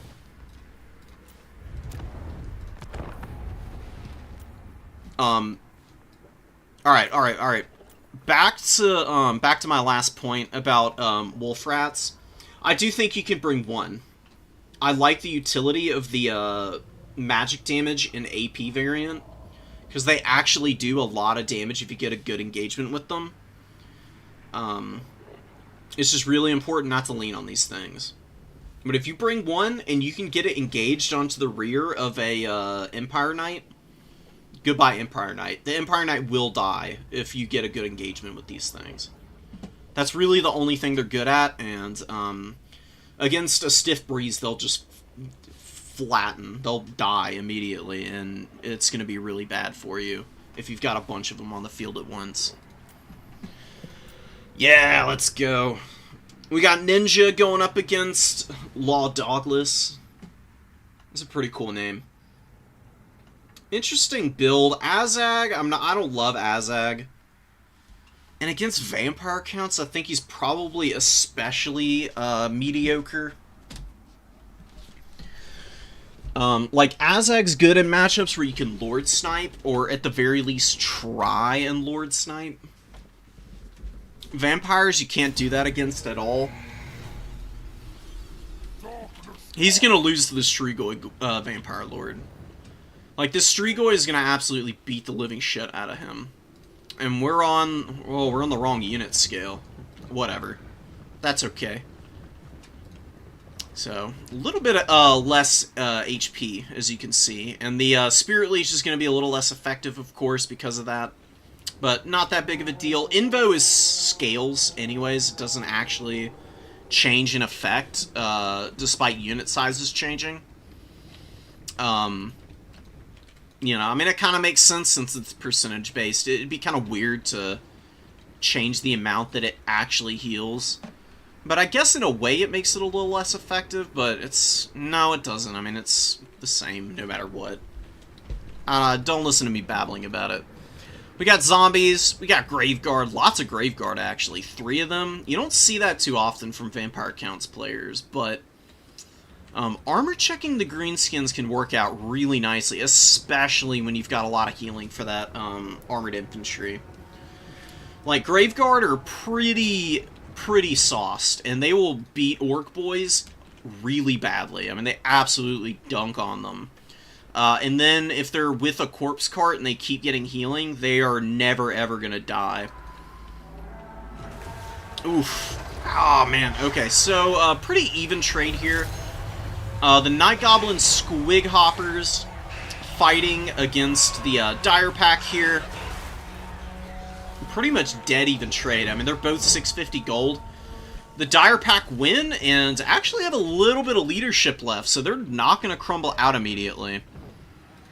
Although, and now their leadership does break and they will crumble. So that's unfortunate, but, you know, I think that's still worth it for the vampires, and they get a great fight here. Azag has good melee attack, but he's getting poisoned by the Strigoi. Strigoi also has bonus versus large. Oh, Azag's got his spider banner, so he is poisoning this guy. I don't think it's enough, though. Azag's art armor goes down. Strigoi Vampire Lord pops a heal on himself. Gonna stay in this fight for a long time, and Azag is down really low, getting close to half health, which is really bad. He's not going to be able to hang in there very long. White King's moving up into the middle of the fight here. Scab Scrape, looks like one has already been used by this White King. I don't know where, but it's really powerful against chaff infantry. One of the best ways to clear it in the game. Graveguard moving up, looking to get after the Spider Riders, but Night Goblin's going to intercept some zombies here too. Honestly, if you're in an infantry engagement as the vampire counts, this is probably the better way to take it with your Graveguard. The Graveguard go in first against the chaff and the zombies pile in behind. Because, you know, they can sit there and they can eat some of the damage while the Graveguard are still doing an optimal amount of HP damage there. Azag got his ass handed to him. He is on the run. He is scared. He doesn't want any of this smoke right now. He drops a Spirit Leech on the White King. White Kings don't care.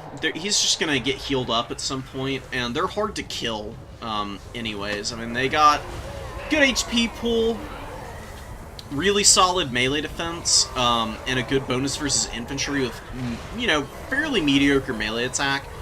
But that's fine in their book. They'll just sit in there and fight all day. And they've got good leadership also for undead. Like, most undead units have, like, at most 60 leadership. Like, the Graveguard here at 50, and the White Kings have 70, which is pretty on par with most hero characters. White Kings actually have more leadership than Cultists of Khorne, believe it or not. I know that might sound wild, but Cultists of Khorne have 65 leadership, I think. They do have an Encourage for themselves, though, so they get a little bit of a boost, although these guys do actually Encourage as well. They're really good, man. They got good items, and they've got good staying power. They just soak up damage as well in these kind of blob fights. And we got the Spirit Leech trading going on here. Dogless, if you watch this, don't bring Azag in this matchup. This is why. Like, Strigoi Vampire Lord is just going to kick his ass every day of the week. And, got Breath attacked, too. There goes Azag breaking. He's probably not going to rally. He's just taking way too much damage. You could... No, I don't think you can bring him on foot, either. He doesn't have any way to heal, is his big problem. I think Grom is probably your best bet. Grom can run over infantry. If he gets stuck in combat, it's not the end of the world because he's got regeneration. You just have to stay away from the Strigoi Vampire Lord as best you can. But if you want to go for an anti-snipe Lord, I would say that your best bet is Grom. He's just going to be a little bit more durable than the other options. The Tithe going down here. Orc Boy's grinding nice. The Sternsmen rocking up, and they're just ready for it, man. They're all in now. These Graveguard didn't get their value back. They're on the way down, but they've done decently for themselves. You know, 500-something value. 600 now. They've got some Unholy Lodestone business going on.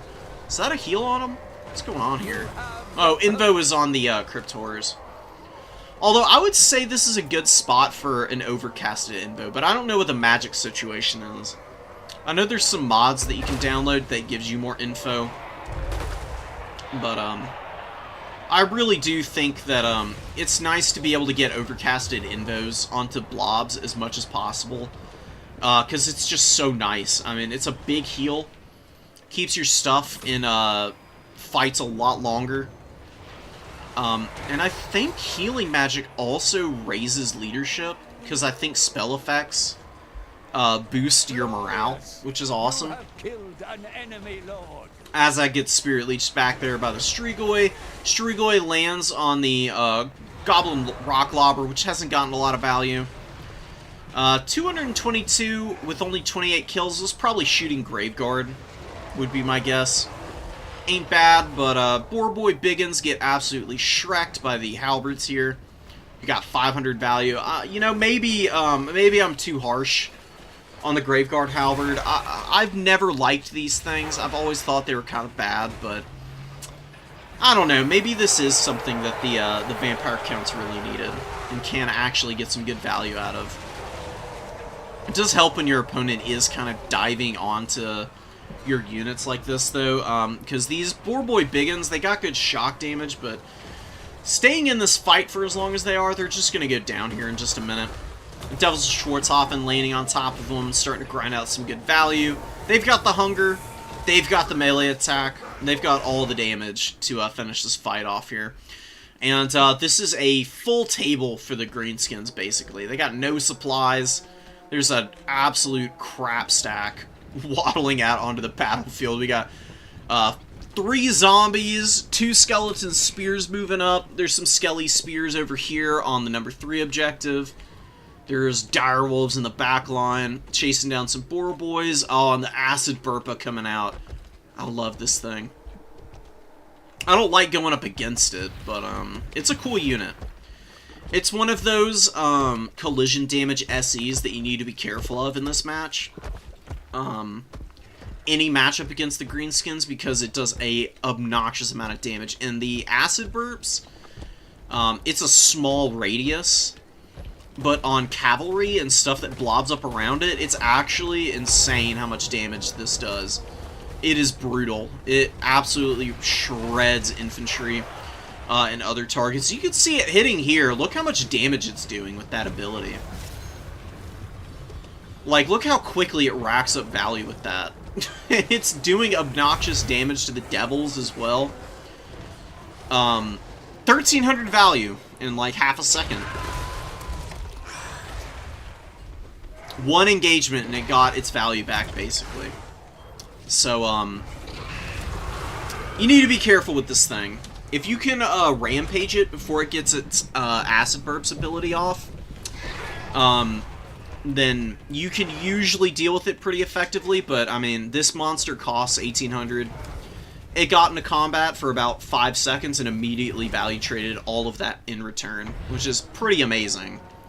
There's not many monsters that can do that as efficiently. Cetra's probably one of the closer ones who can do it, but yeah. Beware the acid burpa. There's a reason greenskins players have been doing the double colossal squig stuff. Meta's kind of settling down. People have a pretty good idea of what the really broken units are. Anticity's restrictions this tournament were pretty on point. But, you know, we're about to get a new patch, so that could all change real quick here. And anything goes when there's a new patch, you know. It's hard to tell what buffs and nerfs are actually impactful. Look at this here, man. Oh my god, it just is shredding the devils, too. Luckily, they're able to route it, and it's running again, but it got another 400 in about 10 seconds of combat. Mortis Engine doing its thing, just leeching down the life of all these targets. Taking a lot of damage since there's spears here, but it gets a terror route. You know, causes it. Greenskins, poor leadership without their lord on the field, and that's going to be game. Really well played vampire counts. And the orcs here definitely need to optimize the build. Squig hoppers, I do think are acceptable. They've got some potential. They're a solid unit. The acid burp is great. The boar boy biggins are very needed here. They are an incredibly strong unit, but you gotta get value out of your archers. A lot more value is needed on those bows. They just rocked up to the middle point and immediately got swarmed, and that was pretty much game from there. If you bring ranged tools, you have to value trade with them. Otherwise, they're kind of a waste of money, and you should have just brought something else. Graveguard were okay. Crypt Horrors did good. Sternsman did great. So did the halberds, and just solid across the board for the vampire counts. And the Dire Pack doing their thing. You know, 3xing their value. Who's surprised, honestly? And the Strigoi Vampire Lord proving the unstoppable prowess that this guy has. I mean, just an absolute nightmare of a lord to have to deal with. Like, if you don't get 3,000 value on your Strigoi Vampire Lord, he either got hard countered, or you are doing something very wrong with him. He's absolutely insane. Great at sniping other lords, and does have heals, of course.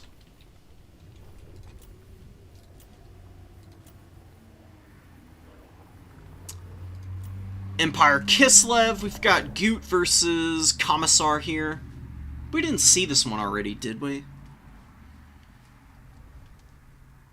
No, I don't think so. No triple net build here, but we do have a Lightcaster and Marcus, so at least double nets on the table here. Empire Captain going to be doing his thing. I like the Empire Captains. I've mentioned it before in some of the matchups I've seen with him. Just a very like solid infantry piece. You can get some good value consistently. Oh, we did actually see this battle, now I'm thinking about it. I'm remembering this one, but whatever, we'll go over it again, because I think it's worth it. I've played a little more Kislev, so I feel like I can give a little bit more cogent advice here for Goot. I don't know if Armored Kossars are very good in this matchup. They get beat up really badly by the Hochland Long Rifle fire. Even though they do have silver shields, and Hochland Long Rifles don't pen through the shields, since they don't have the shield breaker that other Giselles do. The weight of fire, and just the sheer amount of AP these things have, it's still gonna put the Armored Kossars down pretty bad. They just can't sit and deal with it for very long. Little Grom's a really good call here, though. Little Grom is amazing against Hochland Long Rifles. Absolutely destroys them. And something that you can do, you can threaten dives with cavalry. Oftentimes people will turn their Hochland Long Rifles, and then they're facing, you know, like, vertically to the Little Grom. You can get side shots on them, and you can basically take out like 10, 15 models of a Hochland Long Rifle in one shot. It's pretty amazing.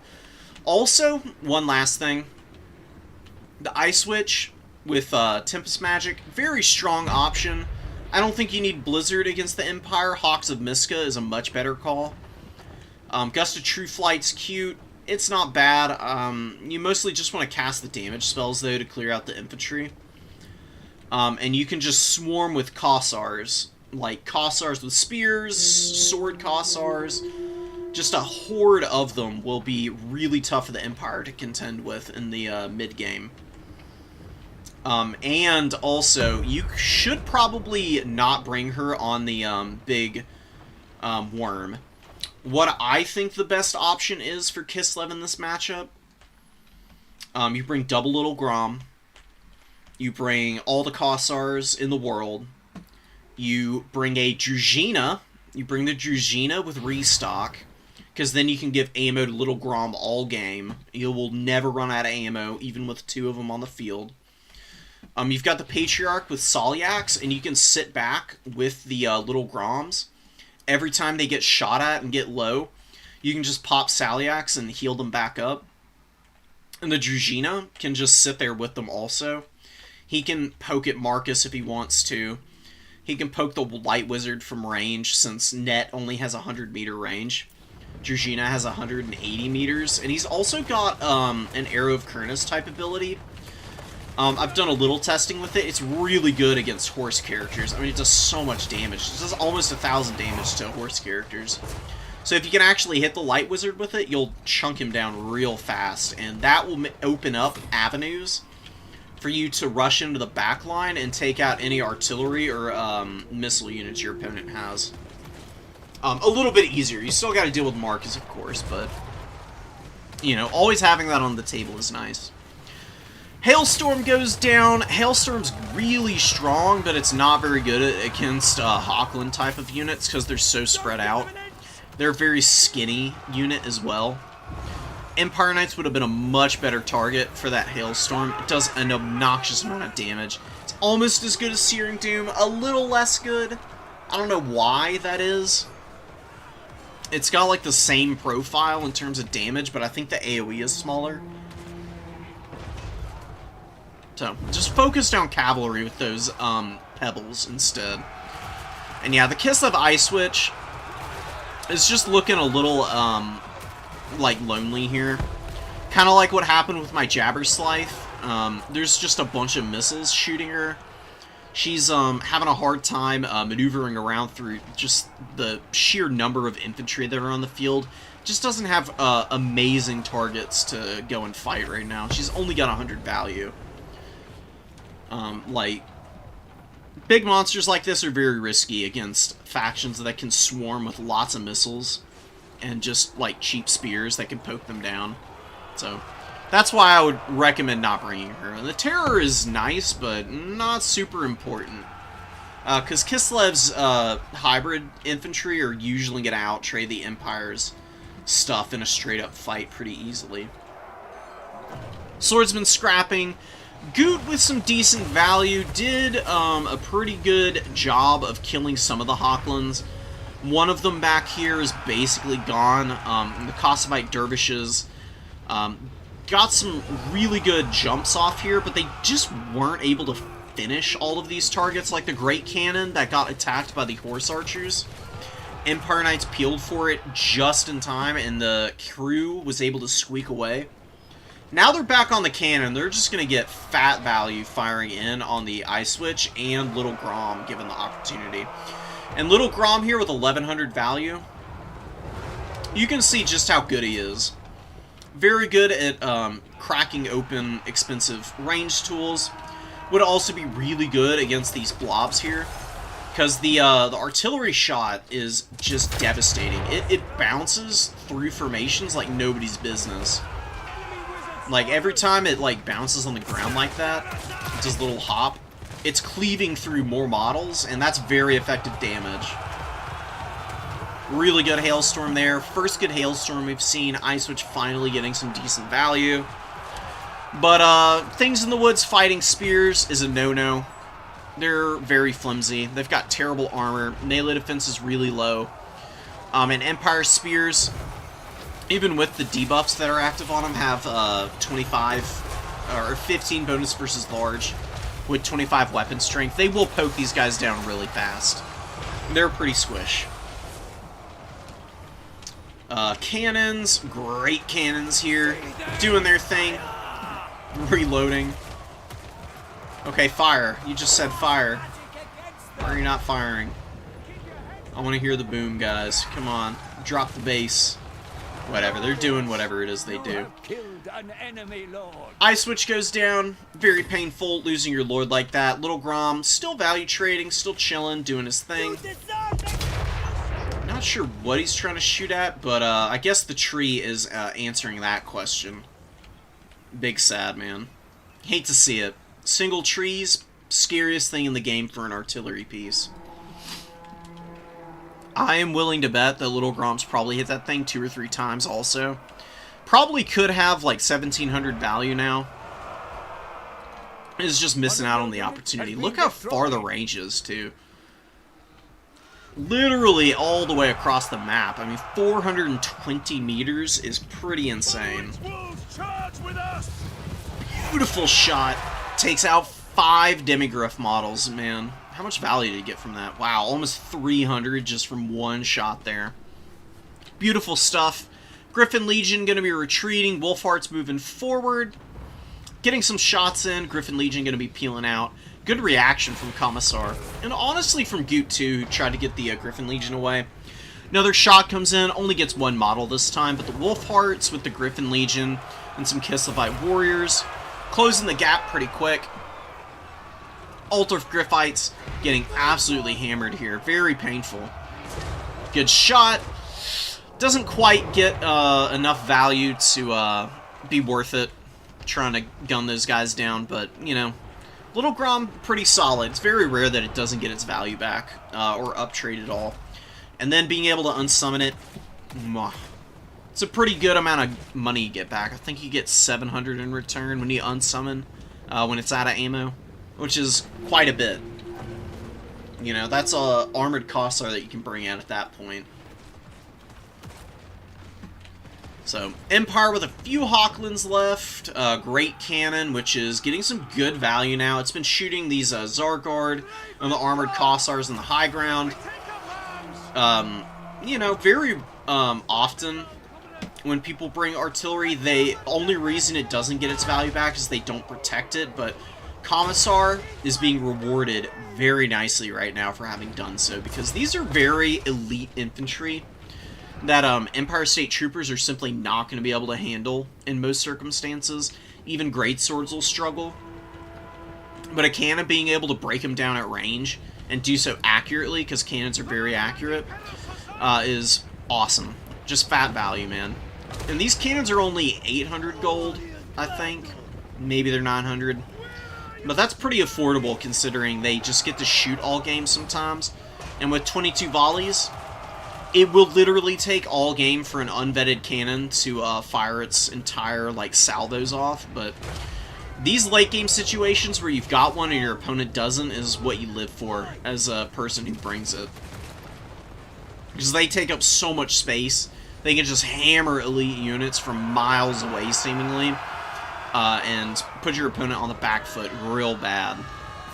Shot going in here, going after the Griffin Legion. 3 models getting taken out there. Really nice. And more shots come in, but they do move out of the way in time. One last shot gets another model. And a really good net here, even though the silver bullets are going to be dying here. They've gotten pretty solid value. Traded their value back and some free company. Are able to move in the meantime. Get some pistol shots off. And they're forming a really nice little bulwark in front of their cannon, which is perfect positioning. Cannons, so, you know, we've all talked about the issues with shooting units in this game. The reason cannons don't mind having infantry in front of them is because they fire at an angle, and you can see that in the arc that is represented here. It doesn't actually fire on a flat trajectory. It kind of like loops up a little bit before landing. So you can do this pretty consistently. You can have a unit literally right in front of your artillery pieces and still fire with them. That's another reason that artillery is so awesome to have. It's one of the few like consistent functioning shooting units in the game that you don't really have to worry about getting LOS'd. They can be a little inaccurate firing onto like plateaus like is on this map, but sometimes they don't have any problems with it. And just the fact that they're able to lock down an entire objective, again, really nice, especially when your opponent is a cav-heavy and mobility-heavy faction like Kislev.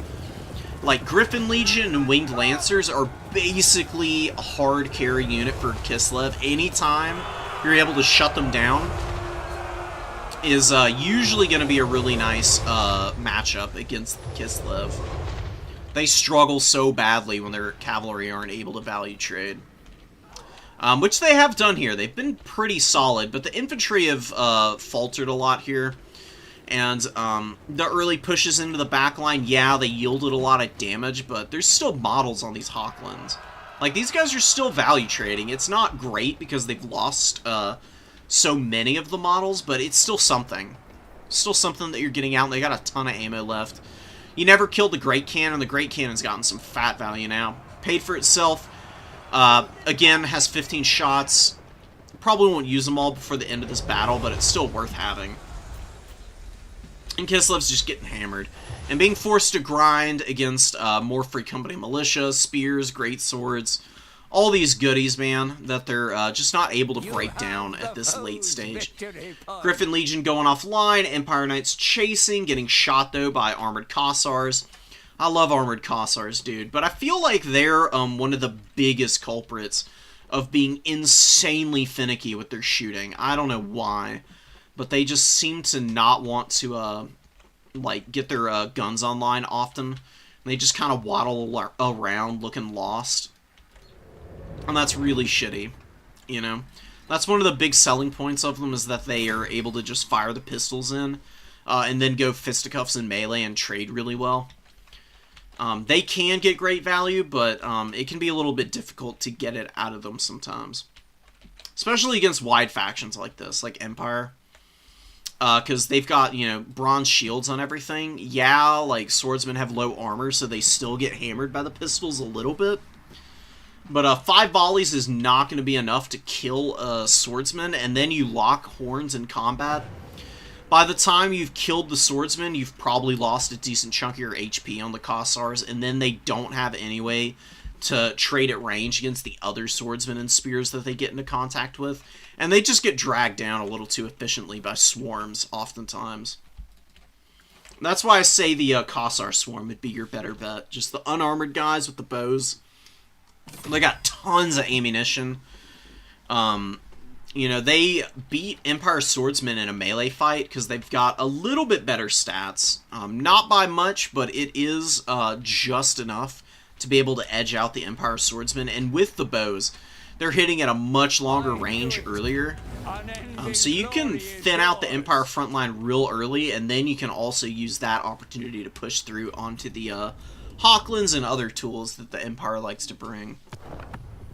Really well played by Commissar. Considering Goot won this tournament, that was really awesome to see. This was Goot's only loss here. Cannon with 1800 value. Tons of value on the Empire Knights. You know, good Empire Knight value is the sign of a good Empire player. You know, like, the gun lines, guns are pretty easy and straightforward to use. I would argue that for factions that rely on shooting, the Unga Bunga part of their builds is the rifles and the range stuff. Especially long-range units like Hawklands and cannons. The real bones for the faction as a whole that makes or breaks whether the player is going to take a win or not is their cavalry engagements, you know? Like, it's a little different for Kislev just because their cavalry is so insane on the charge, but it still applies here also. Kislev having hybrid shooting on everything is kind of wild. And there's some, you know, nuance to that in its own right. Single trees block more shots than whole forests. It's true. Don't you know? I see no lies here. You know what's the most frustrating thing, though, Tom? I'm sure you've noticed it. Firing missiles into trees as wood elves and not value trading because your missiles are getting blocked by trees. Like, why is that a thing? That's such BS. Oh, I need to put in my semis win. Whoops.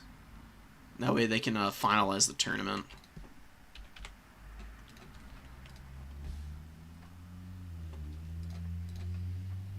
Beastmen versus... where are they? The hell is Nurgle? There it is. Okay.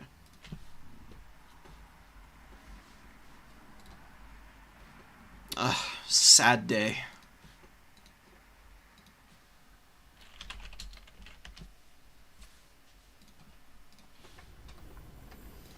We'll get back to semis. I believe. Or get back to the finals. We can win. We saw this one. Go ahead and delete this. I'm going to delete all the ones that I've already done. That way I'm not fumbling around a whole bunch. We are on... High Elf Mirror? Oh my goodness. Nurgle versus... Nah, we've seen this one too. Nurgle versus Dowie we have not seen, though. Let's do that. Hey, look, Tom. You brought it up, man. Like, Wood Elf missiles being blocked by trees is absolute bullshit. It makes no sense. I guess it's to stop them from forest camping a bunch, but in Dom, you don't really have that problem. That's a land battles and conquest type of issue, more often than not. Like, domination mode is usually, like, the map makers are very good at having trees on the map where, you know, it can come into play. And stuff like Strider can make a difference, but not, like, having them just be super obtrusive on the points to where it's just absolutely miserable to play on. It's pretty nice. So, Ghost King coming in here on Nurgle against the Dowie. Tricky matchup for Nurgle, although they have been winning it a lot lately. Double cannon with double rock lobber. Oh my god, and Malachi in the middle of it all. Wow, and max chevrons on the goblobbers. Oh no, this is just the R-War. The other one's just got 3 chevrons. Okay, I was getting a little too worked up there. But we got the Eyes of Grungni here. A little bit of range, more missile strength. Artillery Master gives reload and accuracy. Malachi is actually really good against, or really good in these artillery builds. Like, the buffs he gives are actually pretty great. You don't see him a ton. He's solid, though.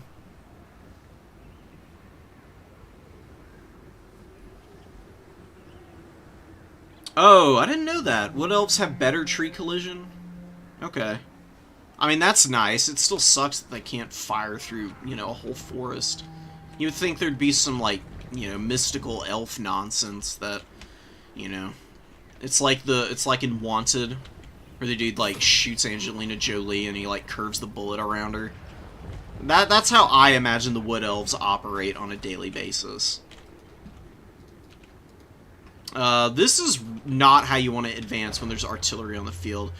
So, Ghost King, you are really lucky that the Dowie player wasn't seeing that. If you turn your formation and have them lined up like this, and your opponent's artillery is enfilading them, that's what you call enfilading fire, you will get absolutely shit-canned. They will kill so many models on your units. And since it's artillery, these are not... There's no healing that's going to help them. You got away with murder there. Like, never, ever, ever leave your infantry to enfilading fire at any point whatsoever. And also, this is just a little too blobbed as well.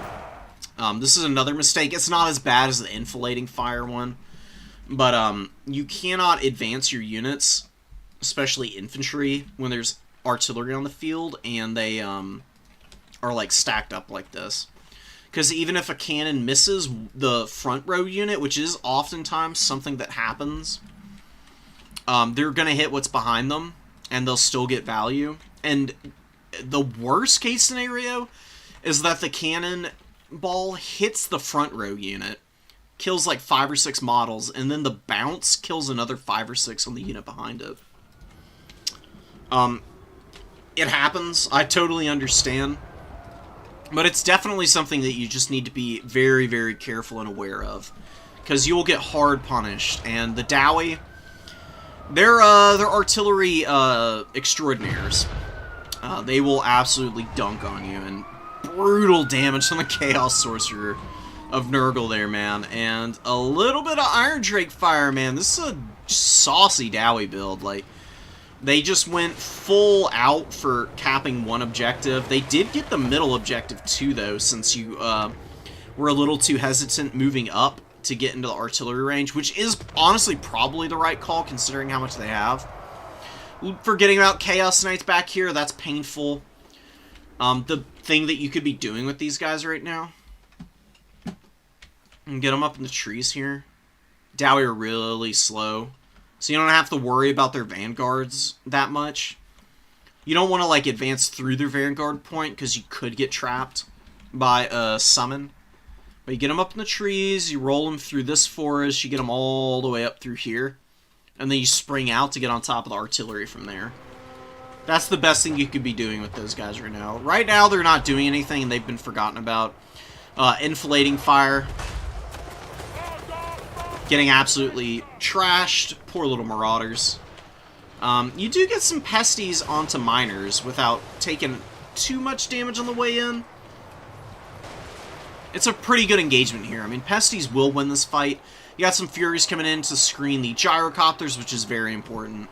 Gyros are a nightmare for lightly armored units. Pesties only have 25 armor.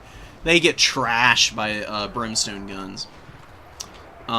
The Noxbringer, I don't think the Noxbringer is a good unit against the Dowie. Like, they've got so many ranged units that destroying ammo doesn't really mean much to them.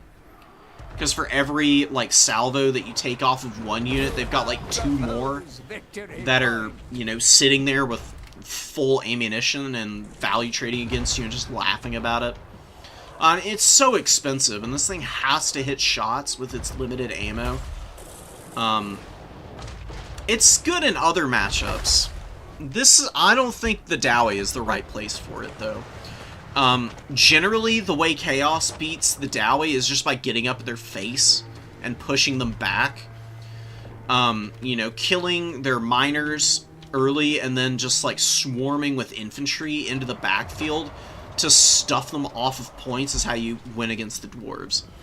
The second you're down against the dwarves, you're basically done. They're one of the best factions in the game at winning with an early value lead. Yeah, and that's a good point, Tom. If you see 4 artillery pieces, do not advance onto the points that they're covering. It's a no-no. Don't do it. Send some crappy units to cap one objective. Build up infantry all over the field. Like, just get some back here, especially in the forests. And this map is great for being able to advance through forests onto artillery, especially against the dwarves who are slow. Like, gyrocopters, they're devastating, shooting stuff in the open field, but their brimstone guns can't do anything in the forest. Like, they'll just hit the trees constantly and never get any value. So if you're, like, creeping infantry up this whole time, yeah, you're going to get down on points, but you do not have to hold all the points early in the game. Like, cap 1 and be happy with that for a little bit and know that you've got, like, a good 6 or 7 minutes to just build up and position units to get ready to jump the dwarves. Because dwarves really struggle if you're able to surround them and dive everything all at once, because individually, their units in melee, they've got really poor damage output. Miners especially can't do a damn thing in melee. They got 19 melee attack and 18 melee defense. That's awful. That's god-awful. I mean, they lose to everything. Miners are one of the worst melee units in the game. They're really here for cap weight. And then the blasting charges are there just to, you know, get value of the blasting charges, of course. So if you can mitigate that by diving them effectively, you uptrade there spectacularly, and then you can always push through them. You can get on the other ranged units that are much better. Shut them down. They're not going to value trade in melee very well. Dowie warriors don't do it. Dwarves want you to either try and advance early and get shot to pieces, or they want you to blob up, where they can then bring out gyros and just punish you with bombs. That's kind of their only ticket to success in Dom mode, in my opinion. They're pretty bad, quite frankly. I don't think the Dowie are very good. I think there are people who play the Dowie very well, but I think the faction is pretty mediocre in domination mode. Yeah, miners are 325 gold meat and 80 armor. Like, they're literally just here to slow down caps and be annoying. That's literally all miners are good for.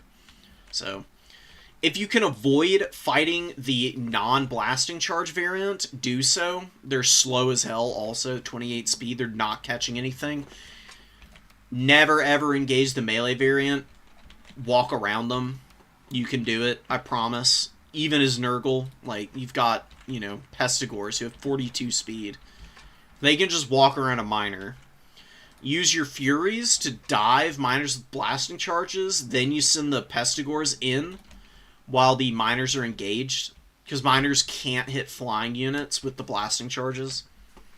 The Furies shut down the shooting for a little bit, and then the Pestigors move in to actually kill the unit, and the Furies pull back, and then they can go dive something else, like the Long-Drunk Slayer Pirates, who are gonna do some pretty good damage to the Furies. They'll probably be able to clear one pretty easily, but having no armor, they're gonna take a bunch of damage in the process, and, you know, Furies of Nurgle are fairly sticky, so they can probably trade really efficiently against Long-Drongs, even if they don't just absolutely crush that fight. Bile Trolls are fine. I really prefer going as cheap as possible and as wide as possible against the dwarves. Just like max Pestigors, max Marauder great weapons, a couple of Chaos Warrior great weapons to back it up, and then just max Furies, so you can deal with the Air Force. And what else do you want? Maybe some Nurglings would be good. Yeah, some Nurglings in reserve would be nice, because they got Vanguard deployment. They can walk up and, you know, like, just wet noodle contest a miner for 50 years. Like, a miner versus a Nurgling is probably... That would probably take about 7 minutes of straight combat to resolve. They're very similar, and the Nurglings might even be able to win the combat. I need to do that test. I need to test that out. So having a couple of Nurglings in reserve just to do that would be good. Plague Toads. Plague Toads are cheap. They're very good anti-armor. Very good anti-infantry. Guess what the Dowie have a lot of? Got a lot of infantry. They'd be really good. And, you know, just having a lot of that would probably be all you needed to beat the Dwarves. Nurgle has a fairly good win rate against the Dowie. Any faction that has Furies and can screen the Gyrocopter swarms, usually going to be pretty solid in this matchup. This was just a little bit unlucky. Like, your opponent had a really off-meta build that you just weren't ready for, and you panicked a little bit and didn't know how to deal with it. Oh, I do like the Nurgle Horsemen with throwing axes. Believe it or not, I really like 1 or 2 Marauder Horsemen with throwing axes against the Dowie, because they can shoot Slayers from range. And most importantly, they're amazing against Doomseekers. Doomseekers have no armor and no shield. One Marauder Horseman can kill an entire Doomseeker. It's pretty gross, and it's just an amazing uptrade for you, because Doomseekers are literally double the cost of a Marauder Horseman throwing axe. I knew it. See what the reinforcements were. Yeah, max pesties, that's good. A couple... you probably only need 1 throwing axe, because they're not very good against anything else. Like, you know, they can't shoot at Slayer Pirates, because Slayer Pirates win at range. Gyros beat them. But Slayers and Doomseekers, they can do something too. Maybe 1 Bile Troll. Like, the reinforcement pool looks really good. The opener, I don't love. I don't think you need a Chaos Lord.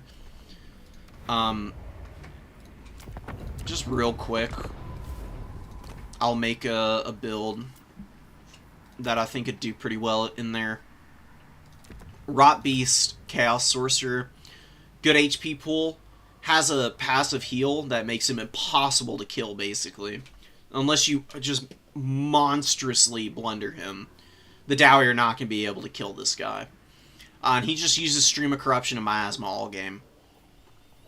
Like, Dowie can't do anything about that. That's a lot of passive healing. You got huge HP pools on all your stuff.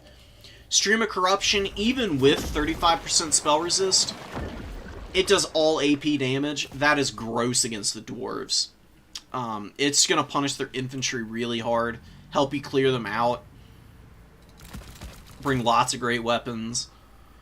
Like I said, I think you can do like 1 or 2 Chaos Warrior great weapons. Maybe not in the opening necessarily. It's something to look into. You can always just bring Plague Toads, because they're fairly quick, and like I said, they're really good at killing chaff. They got big weapon strength. Cloud of Flies helps keep them alive in combat, and the Dowie can really struggle against these things. Like, Slayers are really the only unit that can kill Plague Toads efficiently. And as long as the Plague Toads are on top of a Marauder or something, even against Slayers, they're going to get some good value. Probably not great value, but they'll still get something done before they go down. I would leave off any Exalted Heroes. Like I said, the Noxbringer, not the way to go, I don't think. Too expensive. Not enough ammo. It's good against SEs. It's better in other matchups, you know. Knowing when and where to bring big units like this is, you know, kind of a make-or-break deal. Some more Marauders. A couple Nurglings for the Vanguard so you can get a point early. And sacrifice something to the artillery if it's there. Forsaken of Nurgle aren't bad, but I do think that they're a little lackluster compared to some of the other variants. Mix in a great weapon. And yeah, I mean, I think this is a really good starting point. You can mix in whatever you want with the 2400 gold as long as it's not anything too stupidly expensive, like the Noxbringer. A Toe Dragon would be kind of wild, but I think it could be maybe viable in some circumstances. I'd be very careful about bringing this thing. But if you're expecting some kind of absolutely mad melee rush from the Dowie, which they can do, Dowie can do melee rushes, and it can be kind of hard to deal with sometimes. Toe Dragon could be a good answer to that. Very unlikely, though. You could do Pox Riders. They're fairly cheap. Not a bad unit at all. Barons of the Bog, very good against the Dwarves. Big stats, big weapon strength, good armor. These guys are very resilient against Ranger Fire, which is a big issue that you can run into.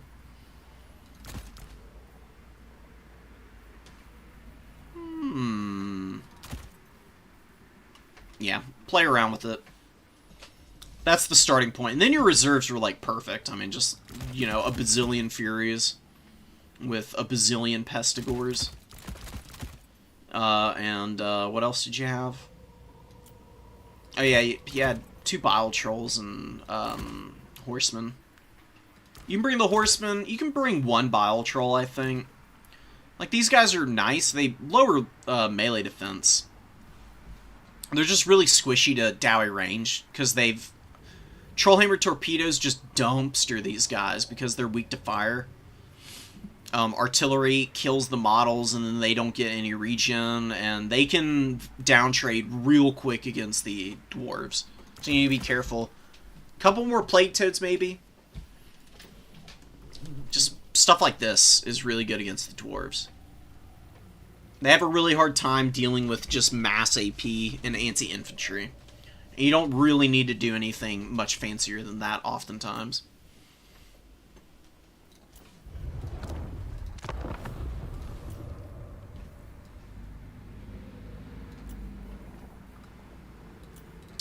Alright. Where are we? Yeah, we watched that on Saturday. Just watched this one. Did we see High Elf, High Elf? I don't think so. So we got Yob and Low Key here. We played Low Key ourselves not too long ago. Earlier in the tournament. And pretty different builds here. We've got Tyrion on one side with a Metal Caster. Love Metal Casters, man. Best lore magic in the game by far, in my opinion.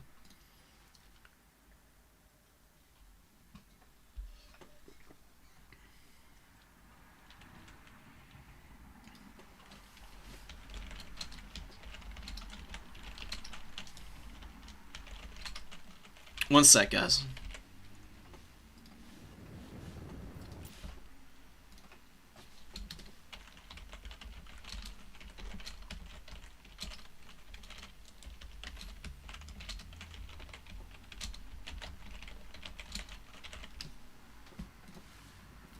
There we go. Okay, just answering a question from Attack Speed. Terriob moving up with Alariel. Alariel on the horse. Not bad. Pretty cheap. Her Great Eagle's probably her best mount, but she's not bad. She's very hard to kill with her melee defense, man. I mean, she's pretty chunky in that respect, at least. Pretty low HP pool, but she's got, you know, tons of heals. Star Avalorn, Earthblood, really good. I do like the Tempest choice. If your opponent goes like mass Air Force, that's going to shut it down pretty hard. Tyrion looking for a way in, does have Sunfang. Yes! Sunfang's going to be so good against the Lothern Sea Guard and any Spearman. Because it just does a ton of non-AP damage, and these guys are pretty low armor, of course. Not a bad use on the Illyrian Reaver archers. Maybe not the most efficient target. They're pretty loose, so you can't hit them with the entire AoE. I'd get Tyrion into a fight as quickly as possible here, because, you know, that's how he recharges Sunfang. We'll probably see a few more in this game. It's only 200 gold, and against factions with lots of light armor, I just think it's so nice to have in the back pocket. Like, the 1 or 2 times I've seen people use Sunfang well, it's gotten them about 600-700 value, which can make a big difference in a game. Very early star of Avalorn. I think it's worth it, though. I do believe Final Transmutation hit Alarielle here, which is why we're seeing this so early. It gets your, you know, pretty healed up nice and quick, and when you've got, like, Metal Mage with Final Transmutation, and then there's also a bunch of archers, you don't really want to lose your Lord early to some shenanigans. It'd be pretty horrendous of a situation for you. She takes a few more shots, but mostly it's just Lothern Seaguard trading at range. These Lotherns are getting engaged by Spearmen and Silverins. Silverins will beat Lotherns in a melee fight. They just got way better stats. It is a bit of a wet noodle contest, though, because it takes forever for Silverins to finish fights. Really nice Searing Doom, although the White Lions, funnily enough, since they have missile resist, they're actually pretty tough to kill with Searing Doom. Since it technically counts as a missile, like anything that's range damage is going to be less efficient against targets that have missile res. So that's kind of why they didn't take nearly as much punishment as some of the other units in the game might have. Lyrian Reaver archers poking down Rahagra's Pride, man. Oof. Getting shot to pieces also. I mean, it looks like they were fighting these Lothern Seaguard over here. They use Mighty Roar, almost break their leadership down. Do a decent amount of damage, but not the greatest trade in the world for them. Tyrion's still fighting in here, charging up his abilities now. Another really good Searing Doom. Breaking down these Spearmen. And the White Lions, though, again, not taking tremendous amounts of damage from that. Just hanging around, doing their thing. Grinding down all these Lotherns and Archers and Spearmen and whatever else they find out here. The reinforcements have been pretty consistently similar from both sides. Low-key has a little bit of a value lead. I'm not 100% sold on that really being the case. It's probably just because of the damage done to Alarielle. Trying to snipe Alarielle, probably not worth your time. You know, she's just got so much healing. She's fast on her eagle or on horseback. Can be pretty difficult. All of the infantry are engaged now, or all the ranged tools are engaged now for low-key. And we've got intercepts going on in the back line. Once these War Lions and Illyrian Reavers of Terryob are done killing this Illyrian Reaver unit, they're just going to scream in here and get rear charges on all of the remaining units for the Loki's forces, which is going to be devastating. There's no coming back from that. They're going to break. They're going to lose a ton of HP. There's no healing either for Loki. So, very honest value totals right now. What the hell was that? Giving the shift draw orders there, I guess. The Illyrian Reaver Archer Cav, they haven't gotten tremendous value, but they've been solid. They're poking down some Illyrian Reavers here. These guys don't have shields. So, just running after their counterparts here, they're probably going to get punished pretty badly. They do catch a few, get a little bit of poke in there. Not going to make enough of a difference, though. Although these white... Oh, Rahagra's Pride with a huge rear charge and Mighty Roar, but they don't break the White Lions. Oh, that would have been... If these White Lions had broke, maybe these Lotherns and everything would have been able to hold in here. But it's not over. I mean, the values are still really close. It's a little scary for low-key, but Terryob really didn't get a lot of value out of having a full surround on the missile line. And a lot of it is getting cleared now. I think if Searing Doom were the only thing low-key we're using this entire game, instead of also trying to Final Transmutation Alariel, it'd be a little bit of a cleaner win. Just because you're probably going to run out of magic fairly soon. Oh, wait, no, this guy, oh, it does have the Starwood Staff. Never mind. I always forget about the Starwood Staff. It gives you so much extra winds of magic. So, you got plenty of time to use, like, one good Final Transmutation and then just throw a bunch of other stuff in there. Illyrian Reavers fighting War Lions, the Fireborn, Illyrian Reavers, Illyrian Reaver Archers. Big loss in the flank here, and the Fireborn being out now is real scary. They'll hammer these White Lions. If they catch Tyrion, they'll kill him really fast, because Tyrion's decent, but once he's exhausted, even with the good melee defense, anything with anti-large attacks is going to chunk through his HP, man. He gets absolutely bullied by anti-large stuff.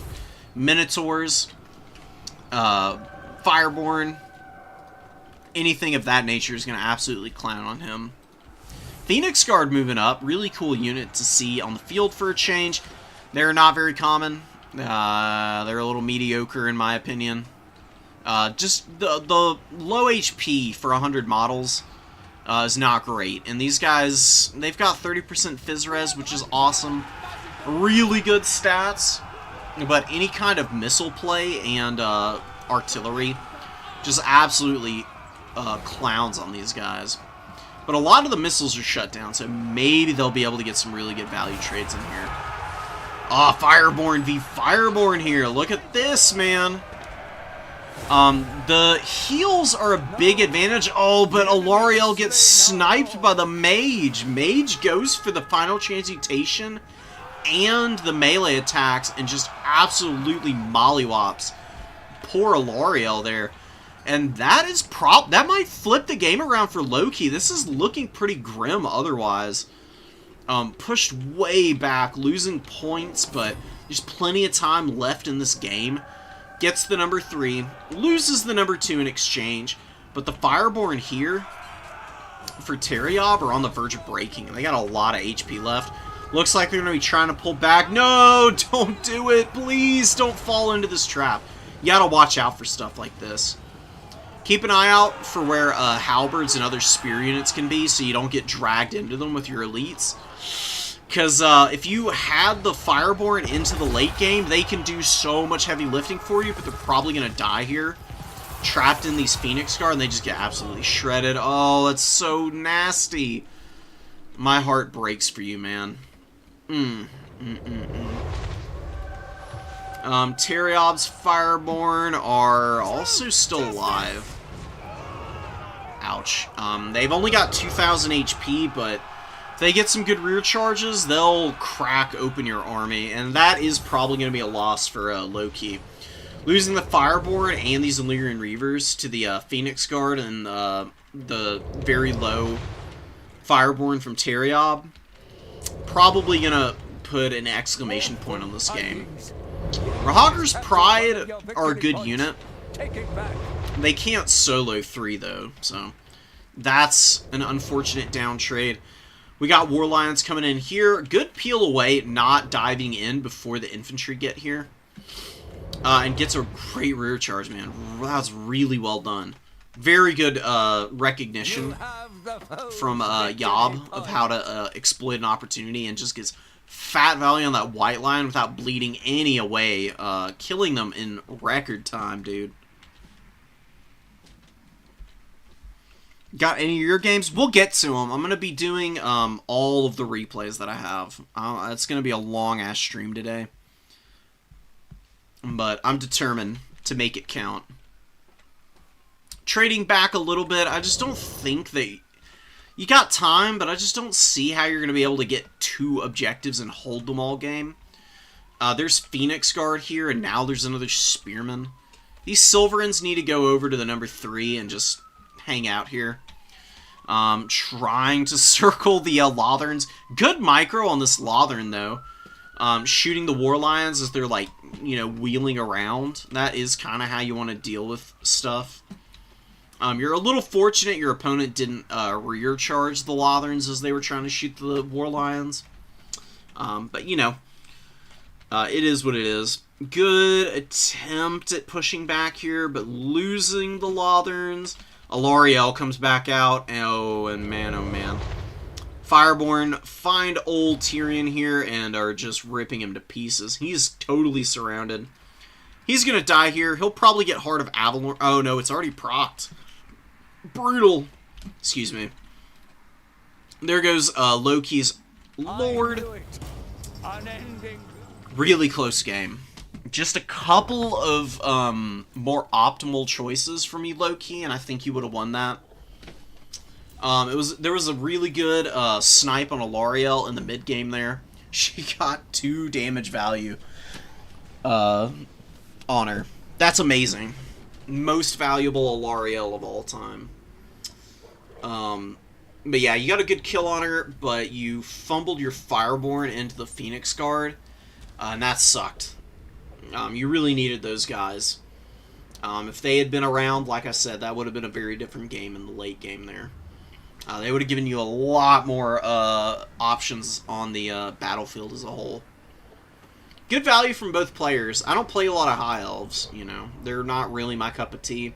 They're also a pretty weak faction right now, but they've definitely got teeth. And in the hands of a specialist, I think they're much better than people give them credit for.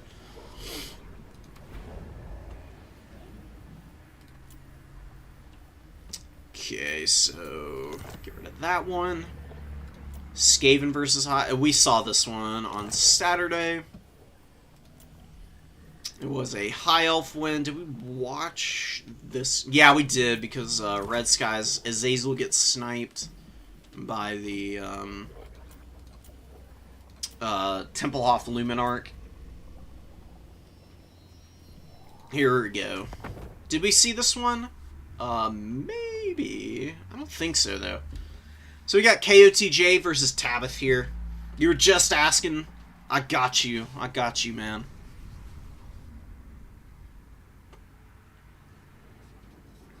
We're on Chateau here. In terms of shooting factions, you know, a lot don't like Chateau, but High Elves and the Tomb Kings probably don't mind as much as others. Wow, that was an inspiring speech from the Archmage there. I don't know if y'all hear that. Just kill them. Jeez, 4 heads. But anyways, I mean, you can position your missiles a little bit better on this map as these 2 factions than others. Your artillery is like pseudo-artillery at best.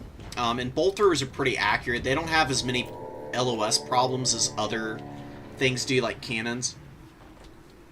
So, you know, they can like poke up onto the plateau here. We'll see how it goes. Moving Cetra up. Oh, yes, my hero. You brought Usirians.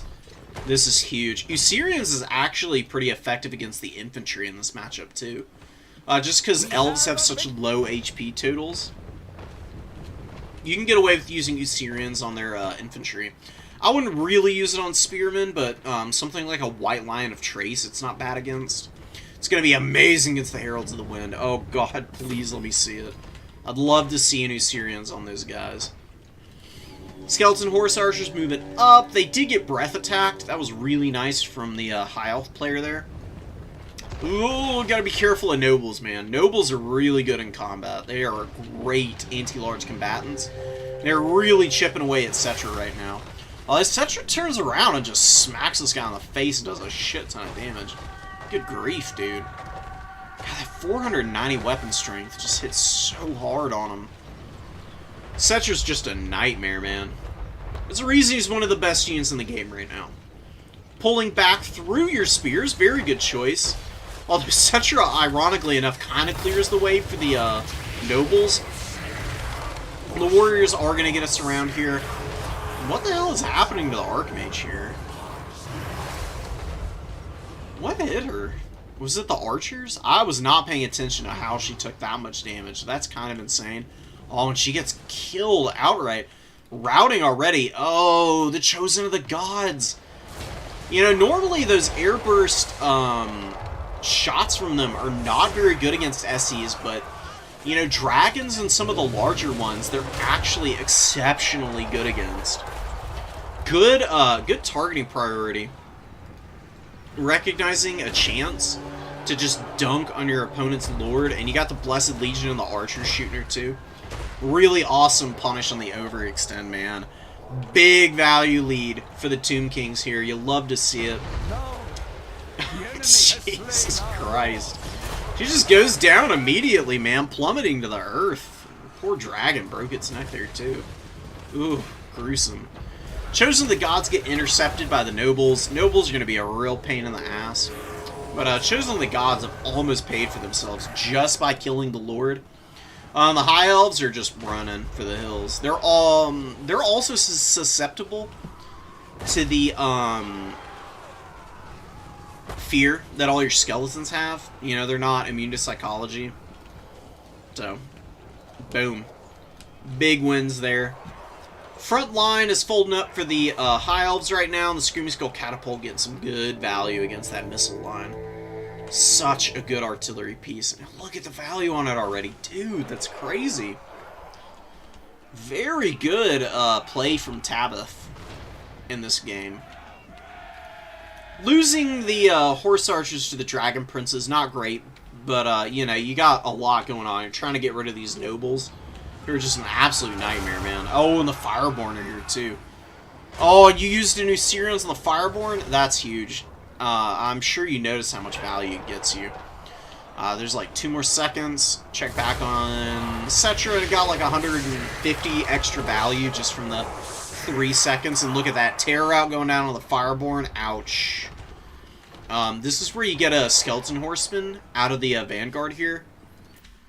Always look for opportunities to chase off elite stuff, even if you don't think it's that big of a threat anymore. You know, elves do have healing. Yeah, you killed their lord and they don't have it, but just as a good habit. This is where you summon a 400 gold skeleton horseman and you chase off this 1800 gold elite, and then your opponent is going to cry themselves to sleep at night. And they will never recover from it. It's absolutely brutal when that happens to you, no matter what faction you're playing, but especially for the High Elves, who are very dependent on this one particular unit to do a lot of heavy lifting for them. Cetra's chasing here, which I would not recommend. Like, yeah, they're really low on health. If they surround him and get damage off on him, they will shred him. They have fire damage, and Cetra is weak to fire. It's not brutal, but 15% is still significant. It can definitely put them on the back foot in a bad way. Ushapti's summon on the archers. As good a target as any, I guess, you know. I mean, there's not like a lot out here that you really need the Ushapti summon on. And you're just trouncing more and more infantry with these Screaming Skull Catapults. Really awesome stuff. Nobles, though, beating the crap out of the Chosen of the Gods. They got their value back, though. That's nice. What are you gonna do? Sometimes you can't have the perfect answer at all the time, you know. Another Usirians finishes off the Fireborn. They did turn around and get a decent amount of damage in on Cetra, which sucks, but you did a very good job with Cetra this game. He's alive and well for the most part. He'll be able to run over some Rangers, get some more terror routes in the mid to late game here. Don't have any objectives, though, which is a little scary. But, you know, Ushapti's summon. With 20 seconds left, they should be able to get some damage on these Spearmen, maybe even break them. Maybe you can start capping some of these points up. Really need cap weight out on the field, but you do have Sepulchral Stalkers and Ushapti over here, taking the #1. That's really nice for them, and Cetra does not need to fight Nobles. Run away from Nobles. I beg of you. Like, drag them through the Nikesh's Scorpion Legion here, and if they get stuck in the Nikesh Scorpion Legion, they're going to be there all game. They're never going to escape from that. Flipping the #3, you do have, the Kefir are here. Huge. Kefir should be able to clear this objective. Even if they were alone, they'd probably beat, like, multiple spear units. Like, they could beat a Silverin and 2 spears by themselves, probably. That's how good they are. They probably lose a lot of health, though, so having a little support for them is definitely a good thing. The Archers getting some good value and really good targeting on the Dragon Princes. They are getting wrecked by this Screaming Skull Catapult. Low-key, massive performance from that thing, by the way. And it's been doing a lot of work for you. It is going to go down here, it looks like, to the Illyrian Reaver Archers and the Nobles. But, you know, you can live with that. And you're capping up the points.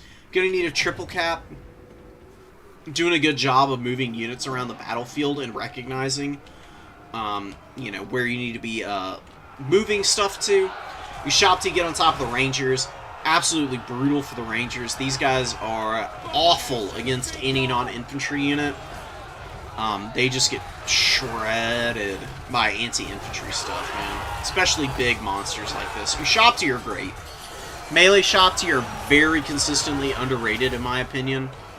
You can go full melee shopsy builds as the Tomb Kings and do pretty decently. You don't see that very often just because, you know, Cetra and Chosen of the Gods are so strong.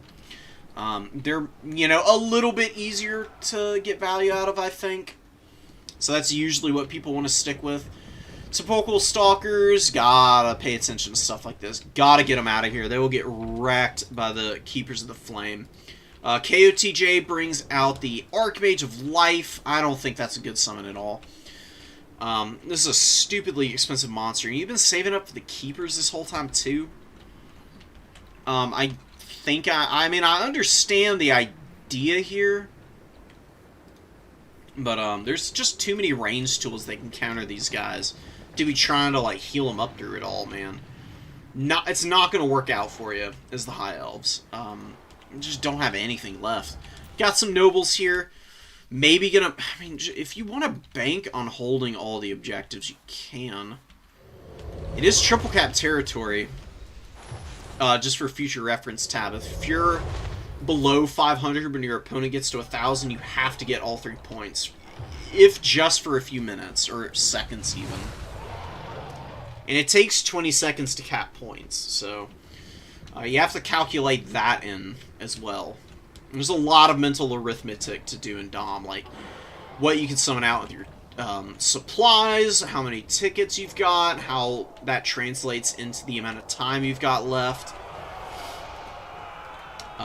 You know, the nobles moving over, you don't have a lot here, and the point is going to flip, like, glacially slow here. But it is flipping all the while. Sepulchral Stalkers moving over. You got Nikesh's Scorpion Legion and some spears coming in. Good job of getting the Horse Archers up here, but you got to make sure to keep them on the edges and just kite the Silverins around. And these Ushapti need to be up there fighting the Keepers of the Flame with the Chosen of the Gods, shooting those guys as well to finish them. Heal going down. We got a regrowth on the Archmage, who's taking a punishing amount of fire from the Eyes of the Desert right now. Pretty okay shots coming in from them. Just, you know, making sure that your opponent doesn't cap this away is just the most important thing you can do right now. That's a beautiful breath attack. Oh my god. Like half the HP on the Kefir Guard just got lost in one fell swoop. Sepulchral Stalkers get hit by the Nobles, but a really nice restore. Perfect timing on that, by the way. Great opportunity. Beautiful, beautiful damage from the Eyes of the Desert. Getting some great value there. Oh, and your opponent makes a big mistake moving the Keepers of the Flame off there. Although you're not dealing with these Silverins, I will say. Although now you are. Now you got the Chosen on them. With the Horse Archers. Should be able to finish these guys up pretty quickly. You know, they're good. They're not going to be able to hold this objective for too long, though. And that will probably be a game-winning situation for the Tomb Kings. Here's a good opportunity to practice something. One Sepulchral Stalker lines up here, the other here, and your opponent's going to have to choose which one they engage, and the whole time the other is going to be able to get shots off.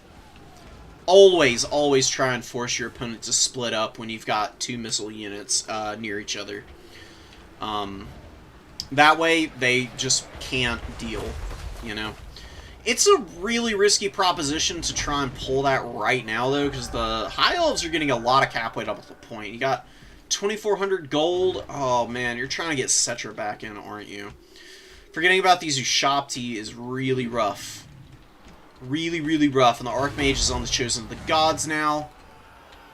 One Sepulchral Stalker gets wrecked by the Keepers of the Flame. Kefir Guard hanging in. Point is still held. You just have to get this middle point.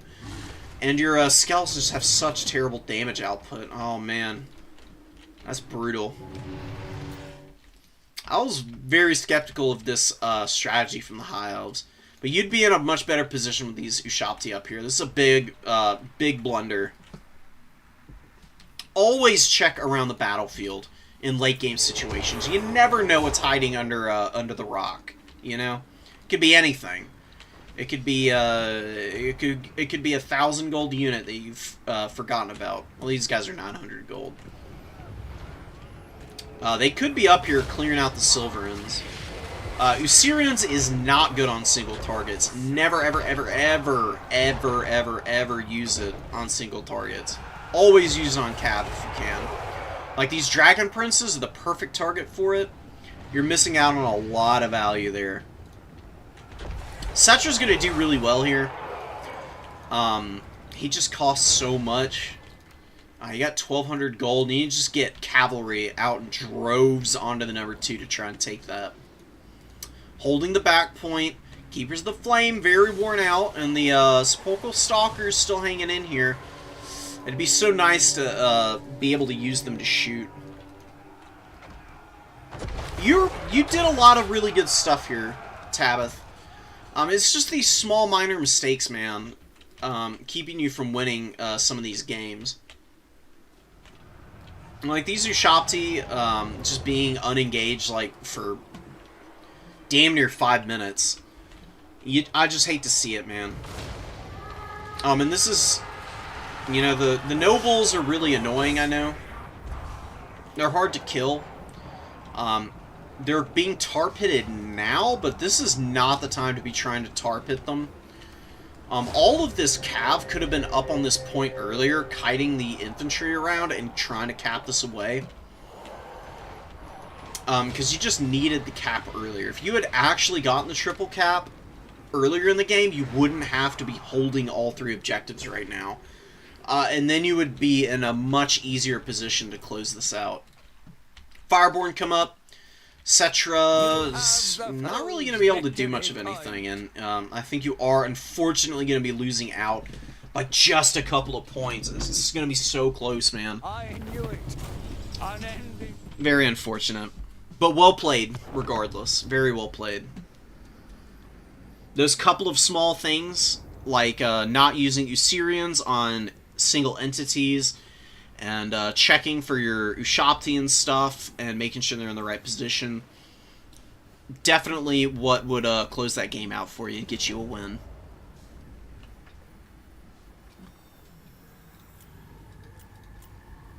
So we got this one out of the way. We've got Gaiden Dowie. Did we watch this? I don't think we did. I think we've seen another one. But we got Rat here versus Smoky Loco. That's a great name too, by the way. The same build we saw earlier. Skaven are much better at handling builds like this from the Dowie. I mean, Skaven just absolutely dunk on the dwarves more often than not. They got some Death Runners in here.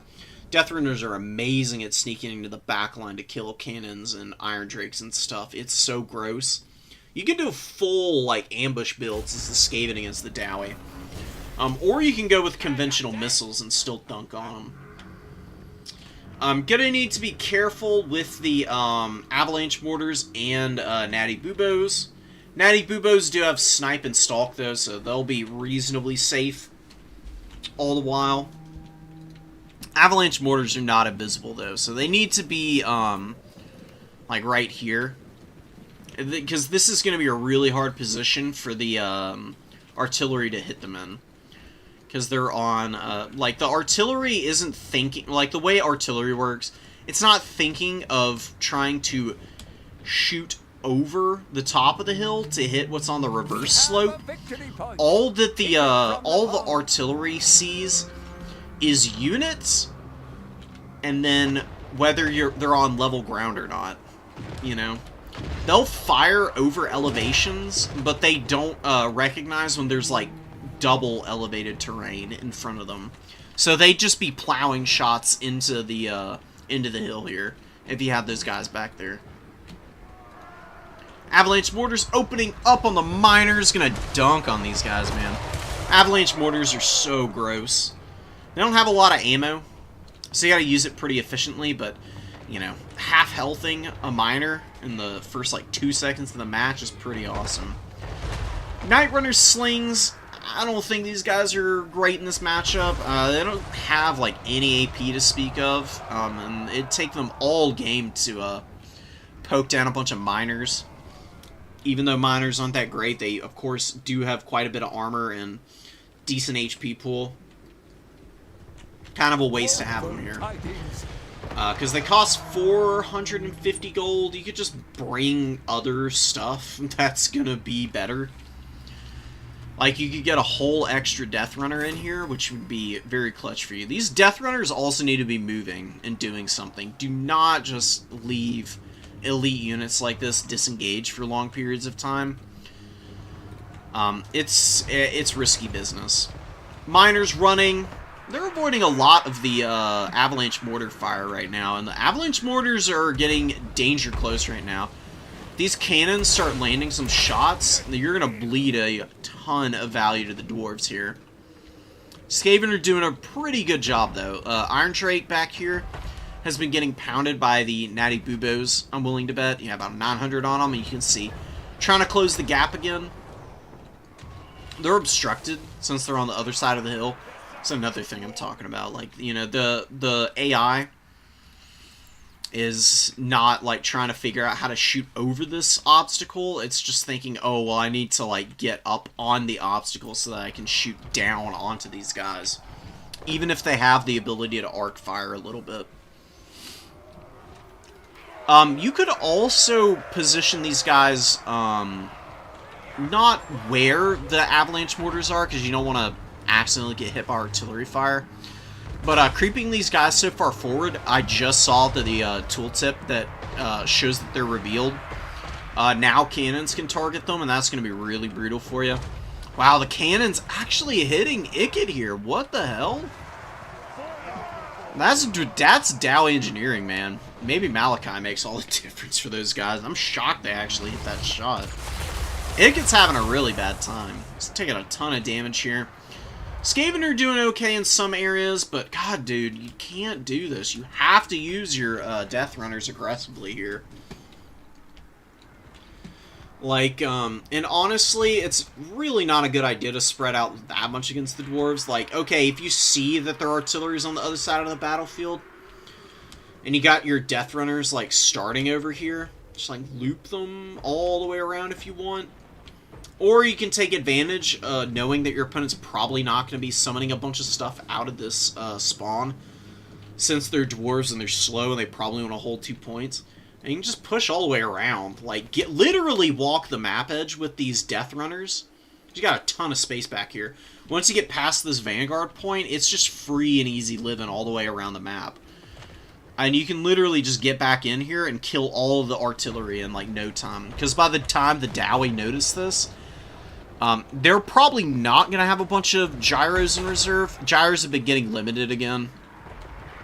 I don't think it's super necessary to limit them to 2, but that's neither here nor there for the purposes of this battle.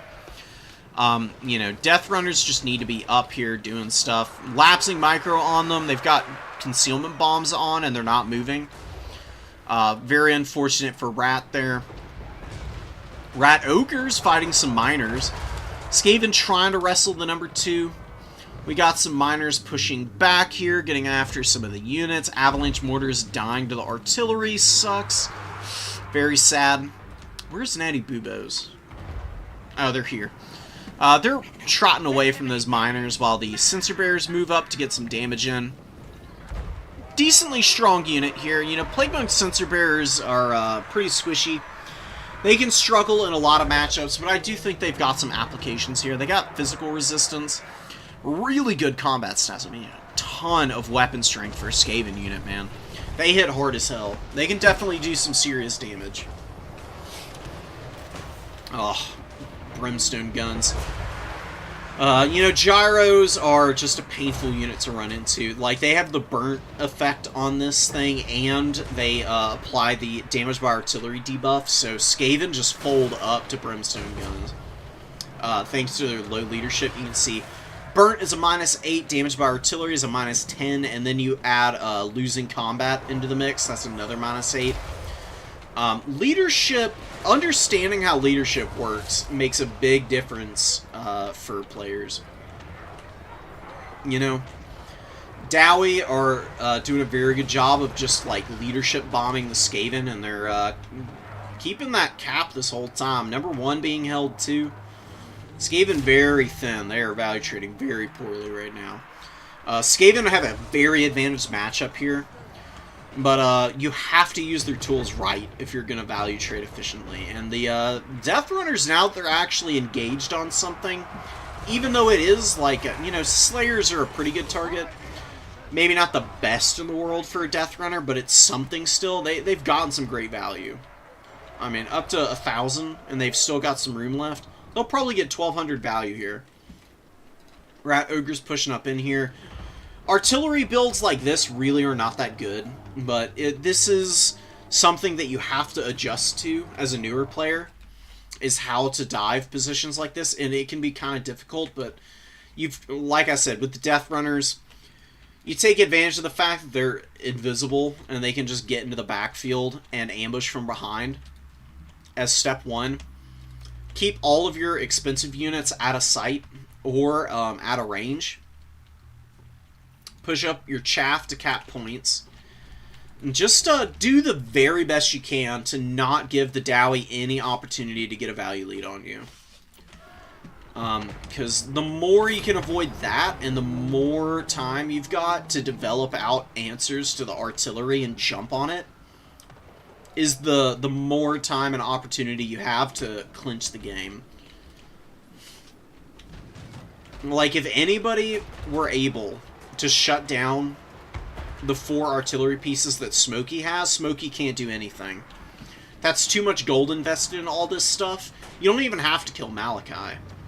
Like, you can just ignore him. Like, just kill the artillery pieces. And then Malachi is, like, SOL. Like, what's he gonna do? He can, like, go up to a point, but he's only 3 cap weight. He can shoot and do some good damage, but it's going to take him a long time to value trade. And he'd just be looking real sad the whole time. You know, Teethbreaker's getting some good value here. The Skaven are not totally cooked yet, but it's pretty brutal right now. Brimstone guns get pushed off. We got the Sensor Bearers getting some good value. Now let's say that, of course they've got like 200 value in a look. Big ouch, man. Their Contaminate effect is nice. Ain't gonna do nothing against the Slayer, though. Slayers don't care. They didn't hear no bell. You get the death blow in there from them. Very cool. These guys are good at breaking leadership. That Contaminate effect, if you get a rear charge with them, is gross. Break a lot of units real fast, because not only do you get -14 from attacking something in the rear, you gotta add the 10 from Contaminate on top of that. Not many units in the game can withstand losing 24 leadership in one fell swoop. We're gonna fast forward here. I don't see the Skaven winning this game. They're not like they're not totally cooked here, but it's looking a little rough. They are getting a little bit of pressure onto these points, man. Are they maybe going to be able to take this? Council Guard are going down. The Teethbreakers are still up here shooting stuff and being a nuisance. Night Runner Sling's moving in. Rat Ogre's moving in. Skaven Slaves and Clan Rats moving up. Although, yeah, the Dowie are holding on to this point. Killing a lot of expensive units here. Sensor Bearers are doing alright. Oh, and the Slayer Pirates get absolutely pounded by those guys. Oh, brutal. The cannons are almost out of ammo. The Goblobber is here, though. 1,700 value on it. Wow, dude. Great performance from the Goblobber. And the cannons with 1,900 and 1,600 apiece. Absolutely brilliant. The Dowie might actually lose this game. Just based on cap weight. They have not been able to hang on to these points well at all. Skaven just with their cheap swarms getting in here and taking it away from them. Although they are going to lose the middle. They've still got 2 objectives, and the Dowie don't have a lot of stuff to get on either of them. They got nothing over here. All their stuff's in the middle here. Flensing Ruin going down, not going to get a lot of value. I mean, it's a good spell. It's going to get a little bit of damage on the long drongs, but, yeah, the Dowie spell resist of 35% is going to mitigate a lot of that. A little sad. Ikit is, Ikit's good in most matchups, but I think Dowie might be one where he's maybe at too much risk. And I really like Snickich. I played a game with Snickich, and he just beat the absolute living snot out of the Dowie. He's invisible. He's really hard to try and snipe. He can beat Malachi and most of the lords that the Dowie have. He's got World of Weeping Blades, which is really good at clearing out infantry. If you blob up infantry around Snickich and use Whirl, he will kill a ton of models. It is really funny to see happen live. Good warp lightning, though. There's definitely things Ikit can do in this matchup, so he's not terrible. I just think that he's probably riskier as a pick than maybe some of the other less meta lords that the Skaven have access to.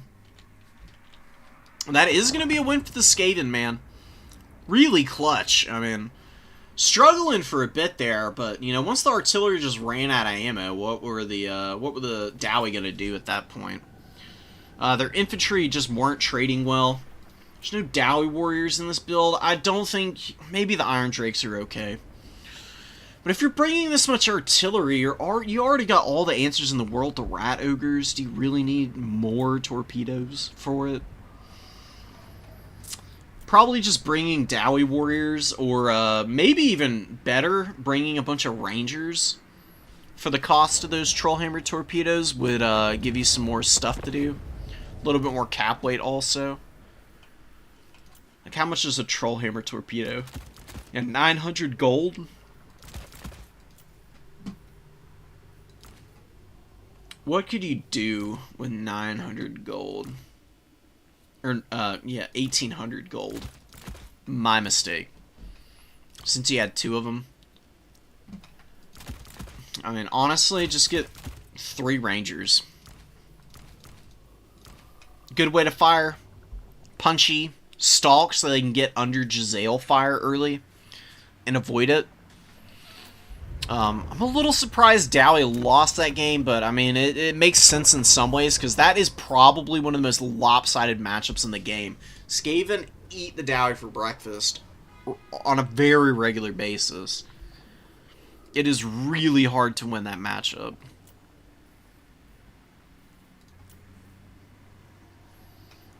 Another Skaven Dowie game.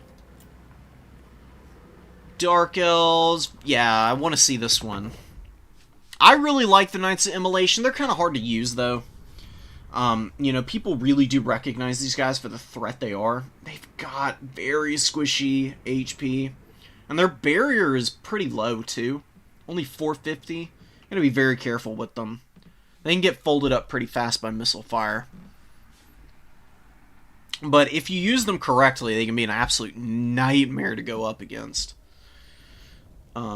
They've got Searing Torrent, which can do a ton of damage to missiles and melee infantry. Whatever they want to drop it on, really. Cavalry is another good target. The only thing it's not good against is SCs and Monstrous Infantry. Everything else is fair game for them, though. We got a Master and a Death Sorceress with Buna and Spirit Leech. Pretty good spells. Dreadlord with the sword and crossbow here. On a cold one night. Very cool.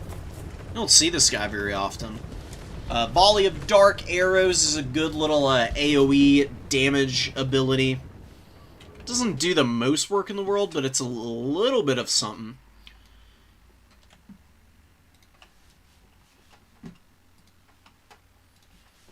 It's always nice to be able to try stuff out, you know, like keeping a eye out for opportunities to use non-meta units. Sometimes you can find out some really crazy strats just by testing, you know. And in a tournament, it's not a bad place to do it, right? I mean, you're gonna try and use it in a tournament ideally anyways, so get out of the way early and just see. If you struggle horrendously with it, then so be it. It may not have been good from the get-go, but, you know, sometimes even if your execution isn't perfect, you can kind of just tell what is and isn't going to happen. This is a good opportunity for the Knights of Immolation to maybe get in here and do some damage. Although Volley of Dark Arrows pops their shield. Little unfortunate for them, but they don't take any damage. Wow, that's like perfectly timed over them. Burning Head goes down. Most of the Dark Elves get out of the way. A few Dread Spears get roasted, but no big deal. I mean, they're, what, 400-something gold? You can afford to get these guys a little burnt up. Rebounds off of the terrain, and the Master stops literally right before it roasts him out. I mean, it wouldn't do anything to him, of course, but kind of funny.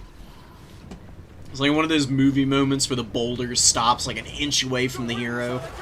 That kind of deal. Pretty funny.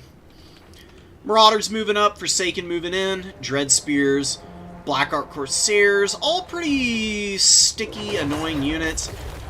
Searing Torrent, not the best one in the world, but gets a little bit of poke on those Black Ark Corsairs.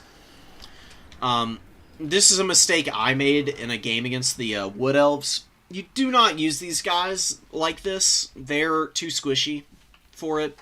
Yeah, they got silver shields and good armor. Their HP is just so low, though. They'll just get folded up. Oh, and we're on, we're back on the smaller unit sizes. I was wondering why they seemed even squishier than they normally are. It's because they got 18 models.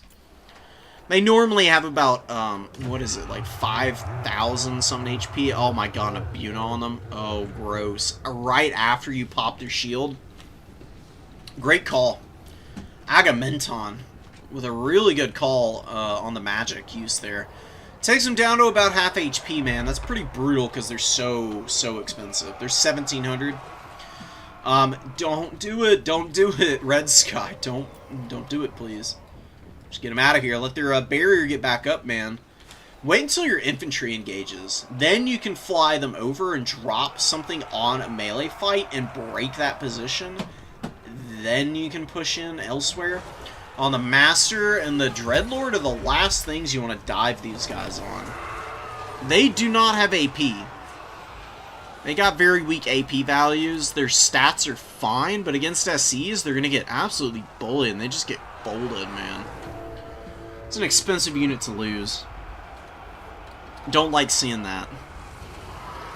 Forsaken getting good engagements. They are going to crush all of the Dread Spears, man. I mean, Forsaken are just so nasty against chaff units.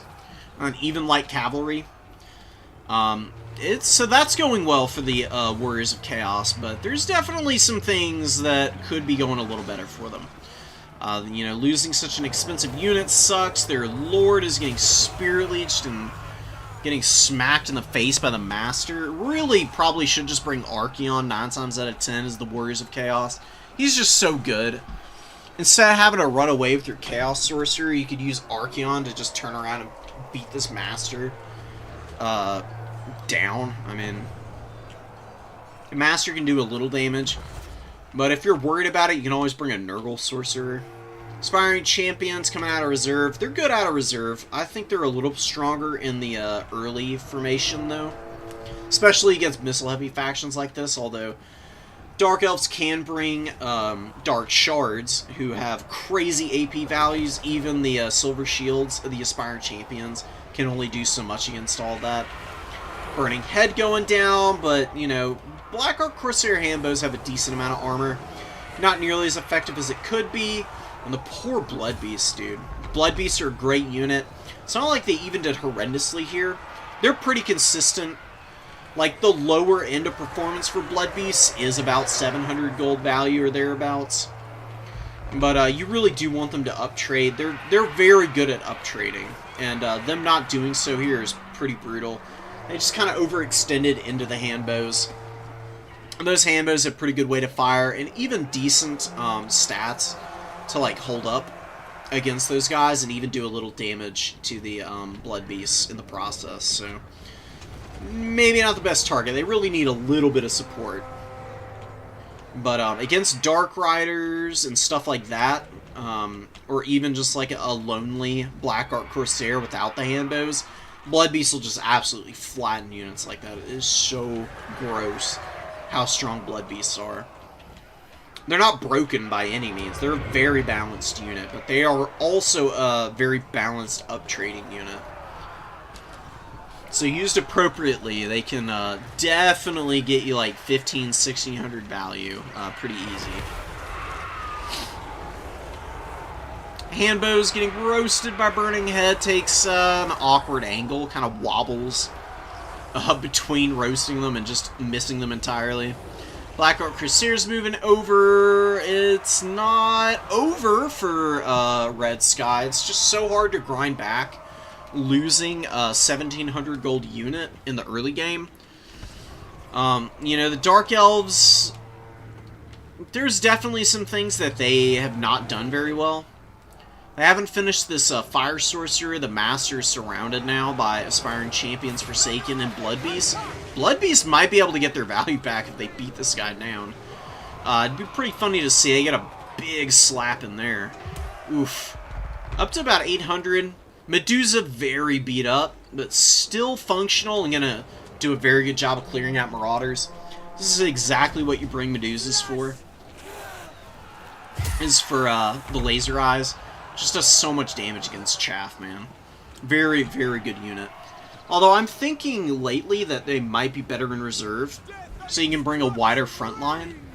And then they can come out and clean up tattered units, and your opponent isn't trying to dive them so hard. Because these Medusas are very abusable by the right kinds of units. They can just get absolutely bodied, and the Warriors of Chaos do have good answers for them. Like, one Hellstrider on a Medusa will probably kill it in no time flat. Sorcerer is getting bullied a little bit, trying to run away now. Definitely needs to stay away from all of these Dark Elf characters. Death Sorceress comes out, gets a good Spirit Leech on him. Getting pushed back, but the High Elves, man, just can't really hang on to any of these points. It is so close, man. I mean, Red Sky is grinding back this value, though, and I'm a little worried. Do you need that Blood Beaster? Do you need that Blood Beaster? Good unit, man. I keep telling people that they're one of the best units that the Warriors of Chaos and Khorne have. And I still get shade from people about it. They're like, nah, they're fine. But I'm telling you, just with some decent micro and, you know, proper safety, they're pretty disgusting. There are matchups that they're not good in, though, but that's like Slanesh, where they got like Hellstriders, units like that. Can be really gross for them, and they can really suffer for it. Internet, oh my god, come on, OBS. You've been doing so good today, and now suddenly we're just dropping frames like crazy. Don't do it! Please, rally here. I might need to jump out and jump back in to fix this problem. Burning Head, oh, it gets a terrible rotate. Oh, it gets the Dread Spears a little bit. It does roast some of the Marauders, though. Where's Chaos gonna win this game? That would be a crazy comeback. Hellstriders, man. Hellstriders make all the difference for Warriors of Chaos. They're so cost-effective. They kill everything that isn't heavily armored. So wild. If they kill the Dreadlord here, then the Dark Elves might be done anyways, actually. I mean, they're about to lose the only objective that they've got. The Sorcerer Lord for the Chaos is going down, though. There's some Coldwind Knights here. Coldwind Dread Knights, too. Coldwind Dread Knights are cool. They can struggle, though. I think just regular Coldwind Knights are better 9 times out of 10. But the Dread Knights might be able to get some good shock damage in here and clean up some of these points. Point flips, though. We'll fast forward through this so I can restart ASAP, because this is just abysmal. I see what's going on the stream. I am disgusted. I don't know why OBS is having a conniption right now, because my internet is holding steady. Like, the connection hasn't changed. It's literally just OBS's bandwidth, like not recognizing the fact. You have been bested. Really good win from the Warriors of Chaos. Good scrap back from being down in value so much. I mean, the Knights of Immolation got folded early, and that's never a good sign. But they were able to make it...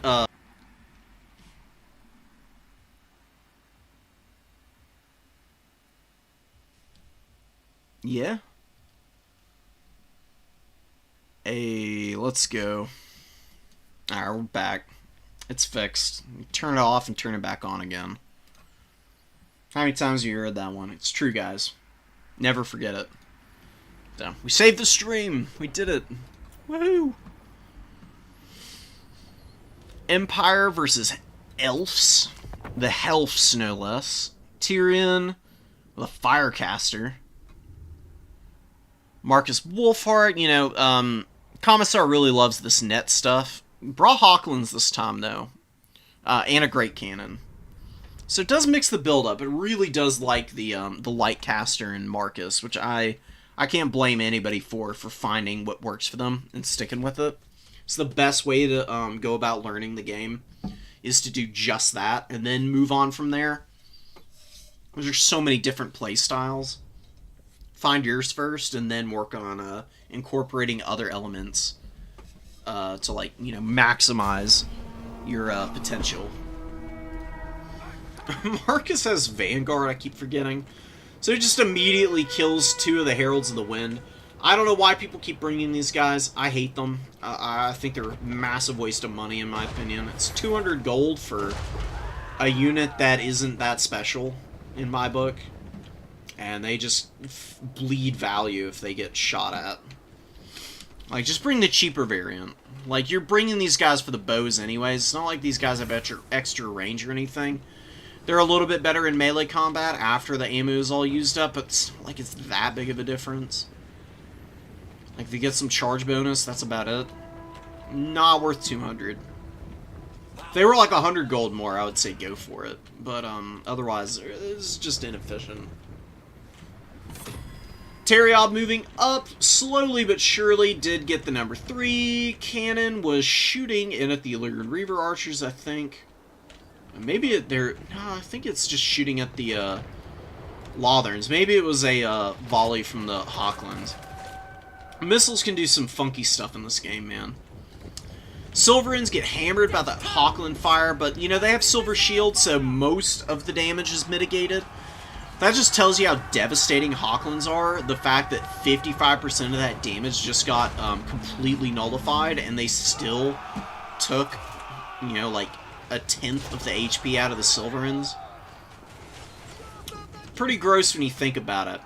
Like, these guys are an insanely valuable unit. They do have a lot of drawbacks, though. They're fairly expensive. If they get jumped on, then they just die immediately. So there's give and take with them, unlike some, like, mega powerful units. Mage gets a really good burning head, but then just gets absolutely pounded by Marcus and the Hawklands. No, don't lose the caster, dude. You need this caster. Doesn't even get the full, well, the Starwood Staff does get used, but misses out on being able to cast it multiple times. Brutal Commissar with just disgusting value early, man. Tyrion does get on top of 1 Hawkland. That is what Tyrion is excellent at. Probably the best thing you could bring him for. Lotherns moving up, Spearmen moving up. Illyrian Reavers looking for opportunities, but there's Empire Knights out now, and the Empire Knights are going to be a nightmare. So good at just, like, shutting stuff down. You know, especially like cavalry pushes. Even if you trade and kill this Hawkland entirely, if you lose both these Illyrian Reaver Archers, it is not worth it. So, High Elves trying to get out of here, but they're struggling. You got the Illyrian Reavers moving around. They're pushing through, doing their thing. We've got Spearmen pushed up into the Hawklands here. But I'm really worried about this High Elf build. They've lost a lot of momentum. They've lost some very important units, including their caster, who could be clearing out the infantry here and giving the Lotherns and other High Elf units opportunities to push through and shut down the Hawklands so that their cavalry don't have to very inefficiently try to do it themselves, because they're just getting folded up by Empire Knights right now. All the light cavalry have been killed by Empire Knights for the most part, but there are 2 Hawklands over here that might be in danger. Did the one over here die? No, that's like full health. Oh my god, and they're firing in on the White Lions right now. White Lion's dead here, man. There's no way they survived this.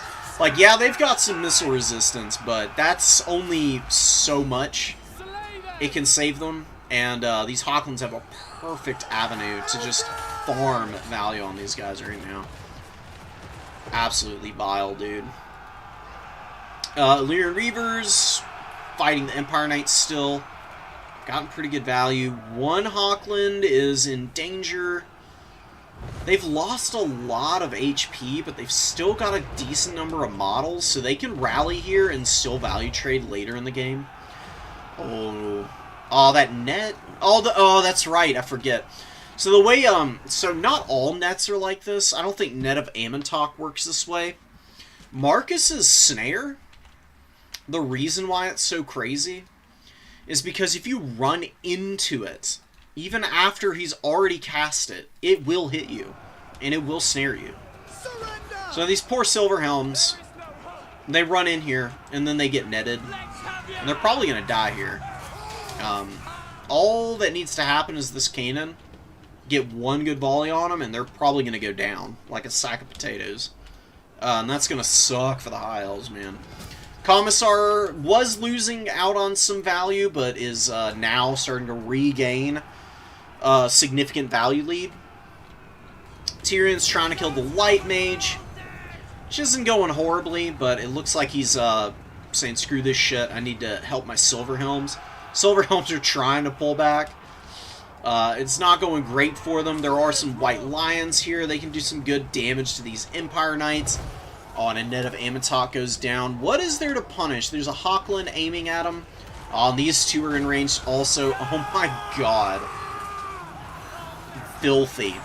Filthy, filthy, filthy damage. I think, I actually think we just spotted a bug there. Because this is supposed to be a 25% heal. But I think what happened is Tyrion actually went below 25% 2 times in the span of like a quarter of a second, and it caused Heart to double proc. Because that seemed like a 50% heal damn near. I don't know what was up with that. Maybe it's just my eyes playing tricks on me, but that was kind of funky looking.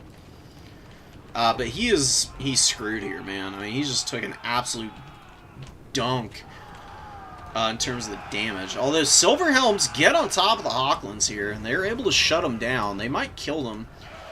Look at this funky little bug. Like the net is still on this model here. It's so bizarre, man. It's probably because of the fact that that is the unit that like wandered into the net as it was wearing off, but they still got hit by it and locked down for a second. So a little bizarre. IMO and another snare on Tyrion. And Heart of Avalorn ain't proccing for another like 60 seconds. And you see, goes down again. It only stops them for like a second, but that can be really disruptive in its own right. Because even though they're not snared for the full duration, it stops their order. So when they have to get another order to actually pile in, which they do get here, which is nice. But is it gonna be enough? So the Hawklands are back here with 16 and 20 models. Still some damage that they can. There's still some work they can put in terms of damage. Hawkland over here has finally been finished off, it looks like. So at least one got shut down, but bleeding 3,000 value in favor of your opponent in the process is usually not a winning play. Though, oh man. Gotta get something out here to try and save these guys, but maybe it's too little too late. They've got an okay value. They got their this one got their value back. This one didn't, though. Cannon's doing nicely. The Lyran Reapers are very worn out. Huntsman moving up. They are getting some volleys in here. Probably going to be able to finish them when they do. Down go the Lyran Reavers. And, we missed the snipe on Tyrion, but Tyrion died somewhere in the midst of all this. I knew it. And Commissar is going to be taking the win here. Very nicely done.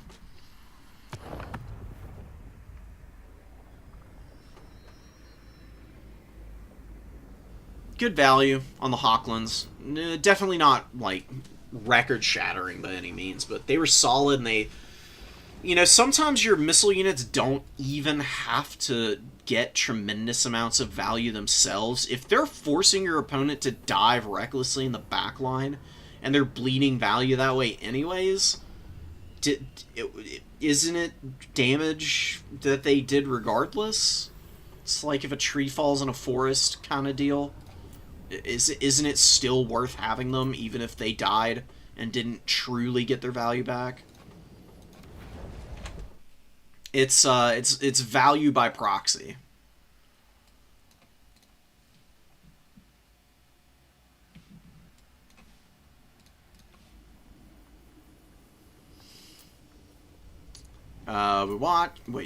We did watch. Yeah, we did watch this. And where are we up to?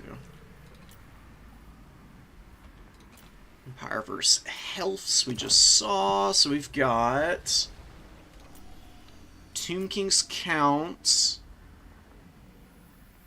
I think we saw this game. Maybe. On Karstein Lord versus the Skaven. What? It's fascinating. What an interesting Lord choice. I don't think that's a great call, but whatever. Oh, look! Wow! Rat made the choice himself to put Snicketch in. That's awesome. Got World Weeping Blaze. It's like he heard me from the future or something. It's kind of eerie. Oh, and the leadership and melee defense debuff is huge on him, too. God, I love Snicketch in the Dowie matchup. I'm very interested when we get here to see how it goes. Yeah, we got Ninja and Tabith finally making it this replay. Ninja asked me to do this one a million years ago, earlier in the stream. I know you're probably not around for it, but hopefully you get to see it on the VOD. Cetra, Usirians.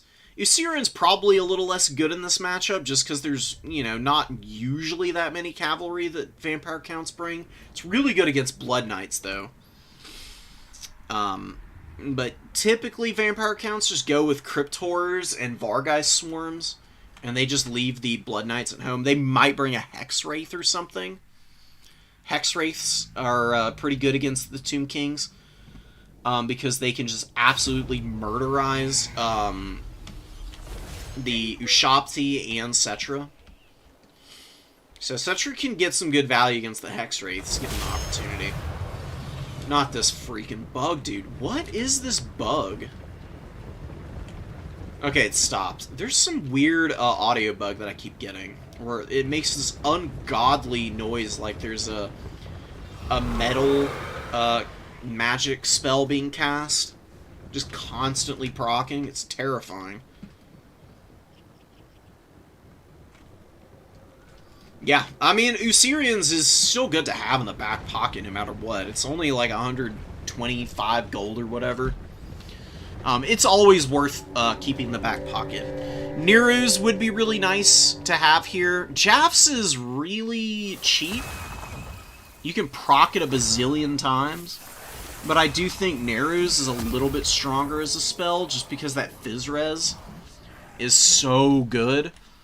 And, you know, Vampire Counts can get a bunch of magic damage into their armies, but that's through Mortis Engines and the Balefire Corpse cards. They don't have a lot naturally. So having that Neru's for if, like, a Strigoi Vampire Lord lands on Cetra is really nice to have, because Strigoi Vampire Lord is very meta and very good at sniping big targets, and you know, Cetra's one of the biggest targets of all, right? I mean, he is the imperishable one after all. Chilling here, the big old wingless bat monsters hanging in here. I love how ugly these things are. They're so disgusting. Love it when there's nasty monsters in the game like this.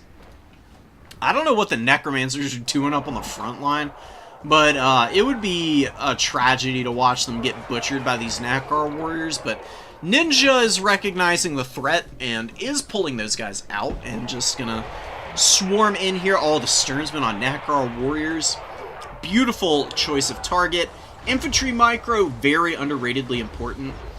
People definitely need to pay attention to stuff like this because getting your infantry in the right engagements and keeping them in good positions will win you a lot of games just by itself. Being able to muck up the works is supremely underrated. Vargulf's got a good charge in there. I got a lot of damage off on this skeleton archers. It's kind of wild. I've never seen them get that much damage in the charge before. Killing some models here. They're just, you know, happy as can be, just pounding away on these guys. Very hard to kill, too. They got the hunger and immune to flanking. It looks like they're going to be looking for Cetra. Heinrich Kemmler running away. He's got the Cloak of Mists and Shadows active. Very nice physical resistance. Makes him very tanky. Can be kind of hard to kill this guy. He's shockingly difficult to snipe. Krell has been summoned. Ah, here's Krell. Krell, my man, doing his thing. He's got a really long cast time on him for a summon. He does not usually get a lot of value, though. He's a little lackluster. You really gotta micro him when he's on the field. Oftentimes, though, it's not really worth it, but he's killing some Ushapti here, it looks like. And some skeletons. Maybe he can make it work for him. We'll see. Be funny if you could kill a Necrotech, but looks like he's pretty locked up. Double Vargulf on the Imperishable one here, beating him up. Sternsmen moving in. Sternsmen need to get on the Eyes of the Desert. Eyes of the Desert are awful against infantry units. They get some big value there. That was a disgusting Wind of Death. Overcast, and it just absolutely obliterated the front line of the Tomb Kings here. Oh my god. That kill. How many kills did Heinrich get? Wow, he's got 329. Just from that one Wind of Death, too, I think. Oh, man. It's what we call value. Like, in terms of the actual damage done, really not that crazy, but clearing out all this chaff, very important. Chaff killing is very underrated in the undead mashups. Lots of people over-focus on big targets. Just forgetting to, or forgetting that there's lots of heals when you're fighting undead. And they can get themselves down just by over-focusing early. Killing chaff units and leaving big targets without any protection. That can be a winning play in undead matchups, man. Necromancers, they're using Forbidden Rod one last time. You know, that's a lot of Winds of Magic. Like, 2 Forbidden Rods, giving 0.2 for every, for over 23 seconds. 0.2, 23, about 8 per use. Or, no, 4 per use. 8 overall between the two of them. You get 3 uses, so you get about 24 Winds of Magic from all of that. I mean, that's a Wind of Death, you know, an Overcast one, too. Because it's 20 Winds of Magic. And then you got a little more. You can use a Van Hells or something. Very worth it, man. And you can always, once these guys die or get unsummoned, just wait until they get back in the pool, and they're 450 gold, and you just bring them right back out and do it all over again. There's nothing to stop you. Vampire counts can really use the magic wells, so... cheesing that, I don't see a problem with it. It's a big investment. So I don't really think it's all that cheesy or broken or anything. There's definitely some drawbacks to doing it, because you're missing out on White Kings. And, you know, White King's arguably probably better than the Necromancer Forbidden Rod jorking. Just because they've got Scabscraith, and Scabscraith is just gross against chaff and low armored targets. That's pretty much all the infantry for the Tomb Kings, is just garbage. Being able to use Scabscraith against them and have those guys on the field to, like, chase after Eyes of the Desert and Sepulchral Stalkers, get into the back line and go after Ushapti is pretty nice. And Tabitha's doing a really good job here of just scrapping in and staying in this game, man. Chosen of the Gods actually got summoned out of reserve, and they're just pounding away at the Graveguard. Oh, but Blood Knights. Oh, beautiful. Blood Knights get right up the pipe here, getting on top of Chosen of the Gods. Nothing to save these guys right now. They're in big trouble. I'm taking an absolute shit ton of damage. Horsemen? Something? I don't know what killed these guys. Oh, Fellbats killed the, poor little, skeleton catapults. Screaming Skull catapults. So they go down hard. Vargulf probably going to go down here to the Eyes of the Desert in just a minute. Just taking a ton of damage, man. But there are some Graveguard and Cryptars. And with the Chosen of the Gods going down here, I do think that the Vampire counts are going to be okay. Heinrich Kemmler's still pretty healthy. He's got the Chaos Tombblade also. As well as Master of the Dead, which is a passive heal in a radius. He can heal stuff up like nobody's business. You don't even need Corpse Carts when he's out. There is still an Unholy Lodestone, though. Vampire counts are able to grind down the Sepulchral Stalkers. You know, you got the Dire Pack to thank for that, and a bunch of Spears, which is awesome. Very fun to see them performing well. That is probably going to be game, set, and match, despite the Vargulfs going down. One of them got its value back. 1,400 gold unit. 1,500 on this one. Probably a reasonable amount on the other, and the Sternsman here too.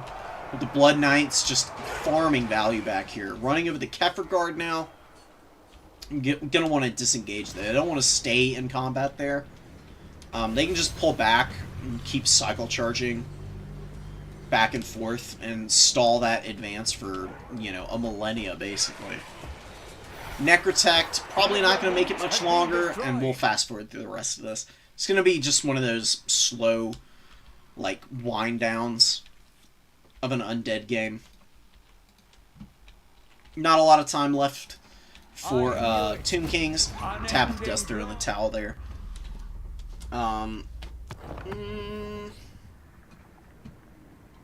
Cetra got okay value. Shopti we're doing okay. I think this is mostly just a tough matchup because Tomb Kings, I mean, they really have to get crazy value out of their missiles to win these matchups. And the healing on the Vampire counts is pretty gruesome. It's really hard to get through all their stuff. And losing all of those Spearmen to the Winds of Death, that's going to put you on the back foot. That's going to put you on the back foot pretty bad. The Vargulfs are great.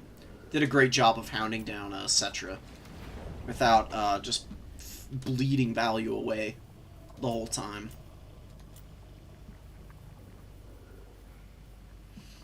Last couple, and then we'll be done here. So we got some Skaven versus Vampire counts. I think we might have seen this game. I don't remember. It's probably going to be a pretty short one. This is not a good build against the Vampire counts. Skaven Slaves are just going to run away immediately. They are going to Terror out off the field the second something with Terror comes out. Not to mention they won't do any damage to zombies, and Fear being on everything. Skaven Slaves have like 30 leadership. So they're losing like a fourth. They're gonna lose like a fourth of their leadership like right off the bat, just getting into combat. Oh, audio's choppy? I don't know what's going on there. Is it better now? Yay, nay. Good or bad? Just let me know. I'll keep an eye out for it. Von Karstein, Vampire Lord on the Dragon. I mean, sure. He's got Flock of Doom. I mean, Flock of Doom's not, like, great against Skaven. Good dodge. Storm Demon's kind of hard to dodge with big stuff. That was a really good maneuver by Sancho, though. We got Cryptars moving up. Some Unholy Lodestone action. Zombies. Graveguard. Just the anti-infantry variant. They'll clear through all this chaff in no time, man. It's going to be really gross for the Skaven. Like, the Doomflayers, Doomflayers are not good against vampire counts. Keep it from the foe. Vampire counts have too many chaff units for these things to be worth it.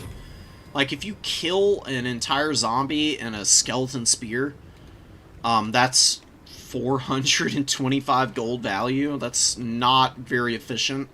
And then there's a lot of mass and poison and other nasty stuff that they got to deal with. Going with some range is a little bit better for you. I like the Skaven Slave Slings. They can get some value, but you just can't go this thin in the front line. Like, I know clan rats aren't great, but, you know, for all the problems that clan rats have, Skaven Slaves are even worse. And it's just going to be ugly, man. Like, the initial engagement, I imagine Winter's going to get a nice little bit of value early on. Once the Doomflayers start to go down, though, and the infantry start to rout, and the missiles get shut down, it's going to be a pretty brutal one for them. Well, these Graveguard are getting pounded by the Doomflayers over here.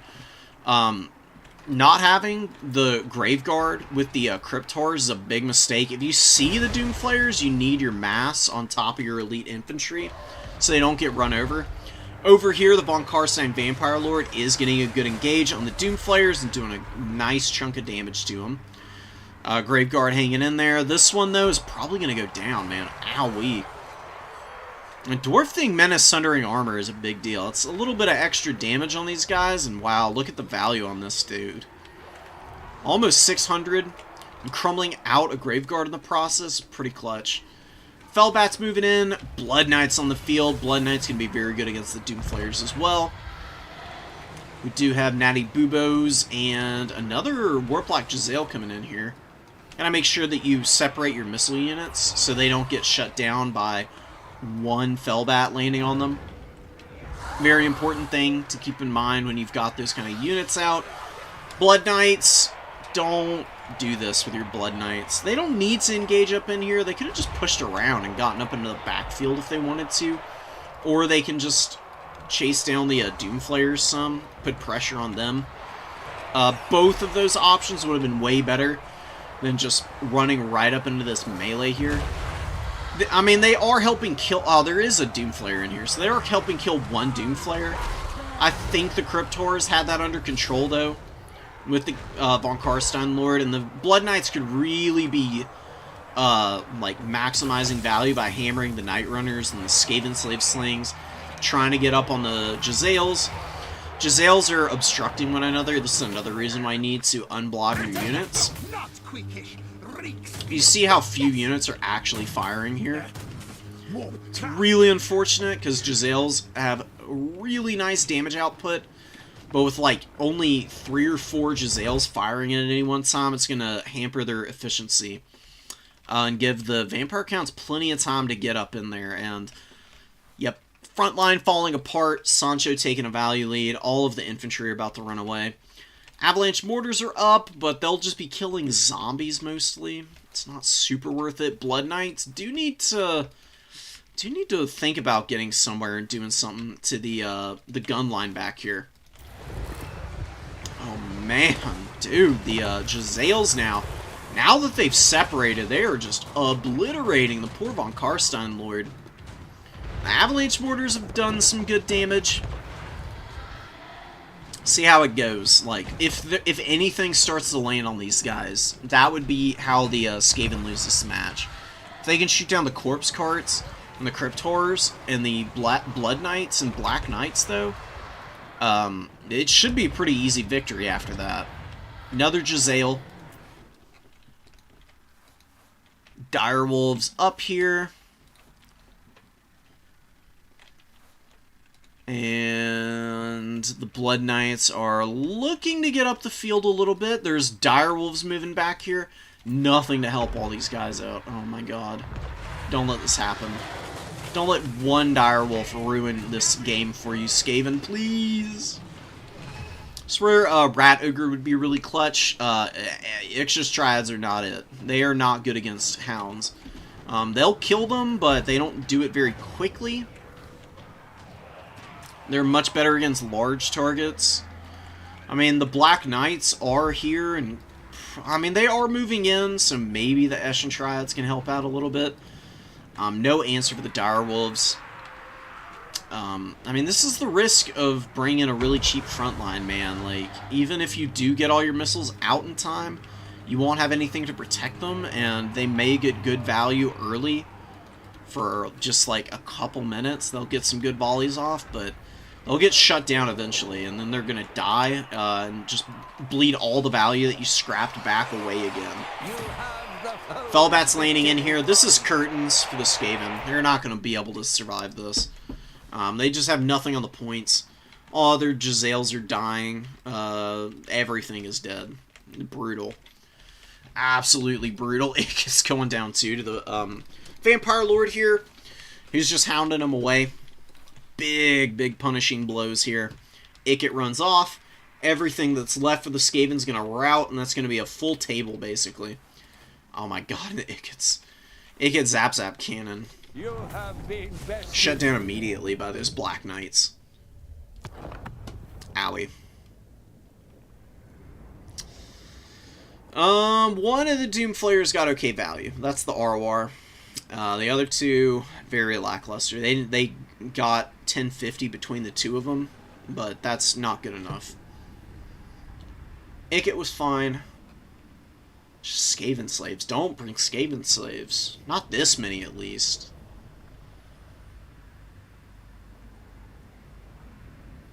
Get rid of the Night Runner. Get rid of 3 Skaven slaves and get some more clan rats with spears. And don't bring Clan Vulcan tail slashers.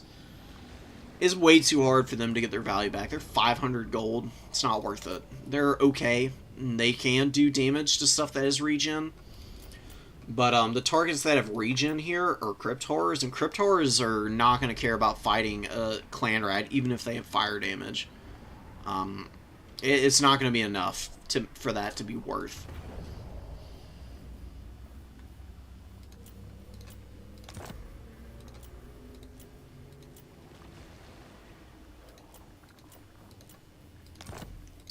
Alright. We watched this one already? No, we didn't. Did we? Maybe. I don't remember. We'll get in here and see what Kislev can do to clear the Vampire Coast. Goot did win this tournament, and only dropped 1 game in the process. We've already seen that one, so I'm curious how Kislev handles a pretty tough matchup. I mean,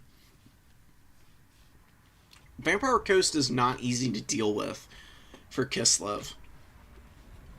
Vampire Coast shooting is very wide, and trading against them can be risky business. It's also hard to go really wide against them, though, because they can bring, like, crab rushes and stuff. Celestra can really make mincemeat of your army if you bring a bunch of Kossars. And then there's mortars, carronades. Deck gunners are pretty gross, although Little Grom does a pretty good job of beating down on deck gunners. We don't see any here. You see Noctilus, a bunch of bomber mobs, and handguns, just like maxed out on both of those. Pretty normal for Fabrosi. I see that an awful lot from him. It's not a bad build. It is definitely one that can do really well for you, but man, oh man. Did Noctilus get double hit by Little Grom there? He had to have. I mean, I know Little Grom does a bunch of damage, but We have a victory point. not 1,000 damage, right? How the hell did he lose so much health? See, that shot did a lot more reasonable amounts. I think it, like, impacted. And what happened is, like, the initial impact hit him square, and then the bounce from the cannonball hit him again. That'd be my guess as to why he took so much damage on that first shot. This thing's halfway to paying for itself already. Just from 2 shots there. Misses. We have a victory Very point. lucky for Brosi. Brosi needs to get Noctilus, like, right back there. Just out of range is where you should keep him right now, because he's just gonna continue to get focused down here. Another shot misses, fortunately. Kislev Ice Switch needs to be real careful here. Hailstorm going down on a handgun. Not bad. It's going to get some good damage. About 25% of their HP. Maybe closer to a third. You know, in that ballpark. Lamprey's Revenge here. Cossack Dervishes looking to surround. Horse Archers taking some really punishing fire from the handguns, though. Very unfortunate for Kislev there. Pretty even early on, but I think Noctilus is going to get sniped, and that's how Goot is going to win this game. Because Noctilus can heal himself up, but, you know, he can only cast so many invos before he runs out of magic, and if all he's doing is healing himself, he's not healing anything else. Or getting any good summons off. No Pit of Shades either. Yeah, I mean, that's going to be scary, man. So, deckhand mobs just getting shot up by Armored Kossars. Very good control on these units. For the most part, one of them wanders a little too close for my liking, but these two here are in a perfect position with a concave to just blow up these deckhand mobs right now. Armored Kossars trading a little bit. They're not going to get a lot of value from shooting these zombies, but yeah, gotta get rid of the deckhand mobs eventually. So you might as well do it with some range where you're not taking as much damage. Especially when you're not wandering into bomber mobs. I'm very impressed by the Armored Kossars right now. I do think just standard Kossars would maybe be a little bit better. But to each their own. Dervishes still looking for a way in.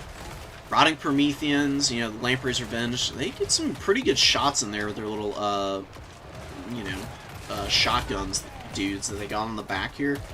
Doing some pretty good damage. Nothing to turn your nose up at. A deck dropper back here trying to peel for the back line, but this handgun's going to go down probably. Splitting, doing a very good job of targeting multiple units. Ice Switch is getting absolutely pounded right now, dude. Oof. She definitely needs a Sally Axe right now. Looks like that's what Goot is going to be going for. Definitely going to get her a little bit healthier. And hits a bunch of other units in the process, which is really nice. These Armored Kossars really need the healing. Kislev Warriors, they're not getting focused right now, but, you know, they can use it. Noctilus just getting hard focused by Grom, who's farmed 2100 value on just Noctilus right now. Just kind of crazy. I mean, that's how much healing potential the vampires of both types have, so kind of nice to see them able to avoid the worst of the damage, but Noctilus just needs to get out of here, dude. I mean, he just needs to hide and not get hit by all this. Oh, and a Snow Leopard comes out. Ooh, he takes a shot from Little Grom, and the Snow Leopard is just going on a walk with him. Very hilarious. Come on, like, I don't know why the Snow Leopards are so bad at fighting. They just do this all the time, I noticed. It's so annoying. Finally turns around. Getting some attacks in here. What the hell happened there? Where did that heal go down? Is that a miscast? Oh no. A misclick heal, I think.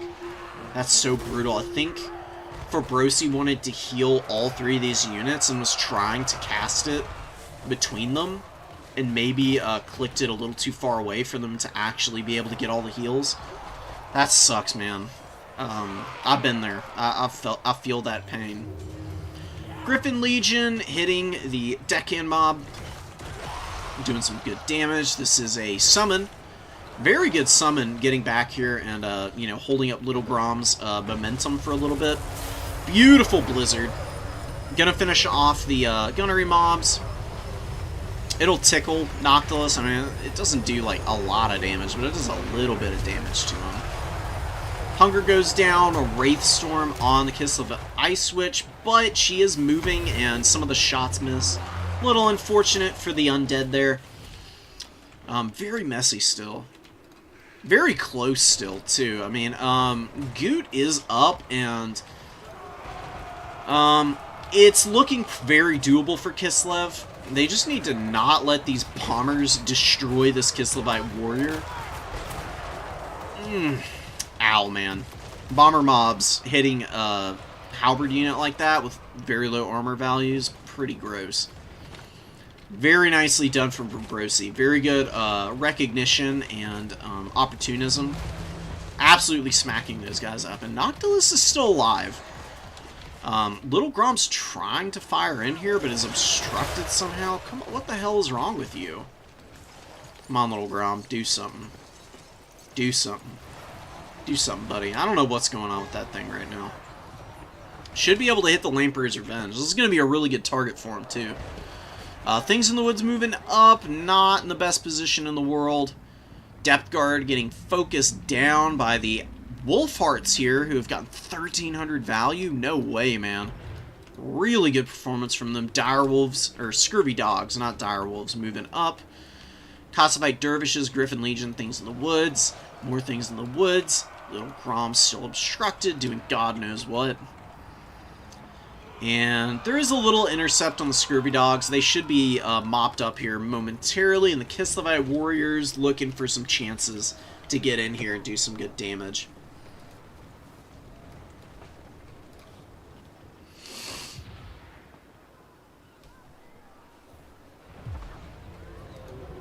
Shooting Gunnery Mob bombs with Wolf Hearts. Little bit of damage from Wraithstorm, not that much though. The Ice Witch did kind of dodge out of the radius, and Little Grom is still just back here doing unknown things with itself, just diddling in the shadows. Kind of gross, if you ask me. So Kislev definitely missing out a little bit here. It's trying to shoot the lampreys, and it just doesn't want to. Like, it was obstructed earlier, and I guess it is maybe obstructed by the tree, but when they were over here, like, there was nothing to block the shooting. Very confused as to why they're not doing anything right now, but that is the way it works sometimes. The game can be a little janky, you know? Doesn't always work out the way it's supposed to. Melkoths on the Wolf Hearts, a good target, honestly, because they got a low HP pool. They got a lot of models. Man, oh man, they do so much damage. Wow, they got a lot more AP than I thought they did. 12 armor-piercing damage, man. Maybe the Wolf Hearts are a unit I need to be using a little more. They got extra range, too. Not bad in melee. They certainly are paying for themselves in this matchup, dude. So Kislev has a double cap, which is pretty big. Some Sirens moving around the battlefield. Noctilus is still alive. Lamprey's Revenge are proving to be a really annoying roadblock. They've gotten great value. Kislevite Warriors on them, though, should be able to grind them down pretty fast, given the right kind of opportunities. Lampreys get a good invo, and they are going to be pulling back. Depth Guard dead here. Depth Guard polearms. Well, probably going to survive. Wolf Hearts ran out of ammunition at just the right time for those Depth Guard, but there are some Kossars hitting them. Kossars should be able to crumble them. Griffin Legion looking to get a good side charge and do some damage. They have Glorious Charge, of course, so they debuff leadership and get a little extra damage on their charge just because the duration lasts twice as long. Very nice for Kislev. And Pit of Shade's going down here, it looks like. Pretty good target. Kislevite Warrior's going to get wrecked there by it. The Lamprey's Revenge maybe going to stay in this fight a little longer. Some Zargard moving up for Kislev. I really need this damn little Grom to shoot. Come on! What is going on with it? Absolutely baffling. Maybe it needs to, like, move and then shoot to get it out of this weird targeting bug.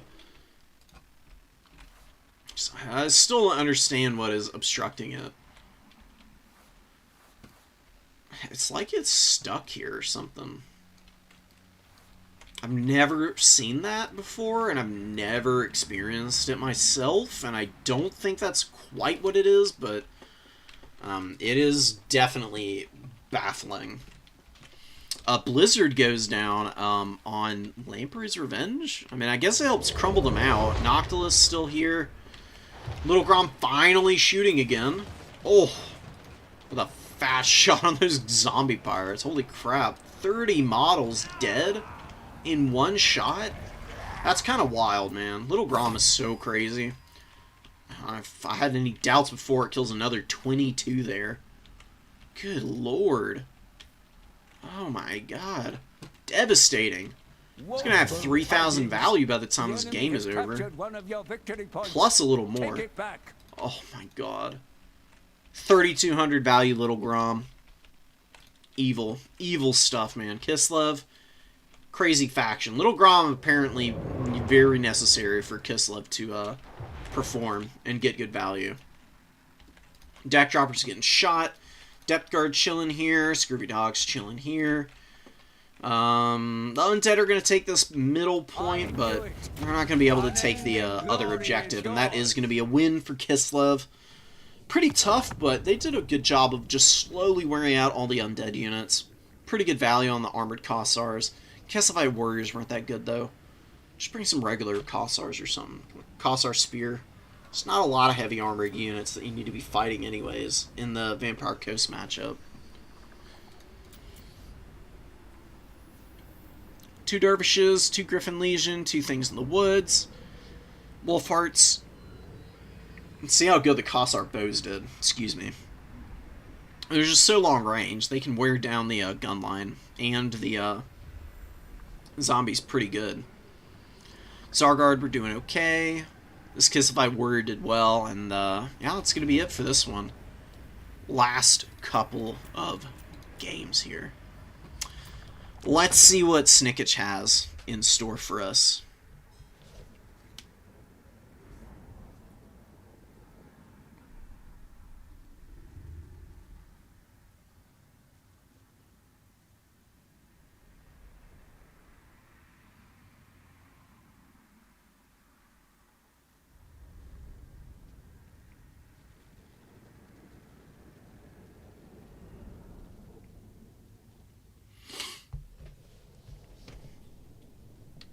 So we got Rat here, looking to get a win in at the end of the tournament here.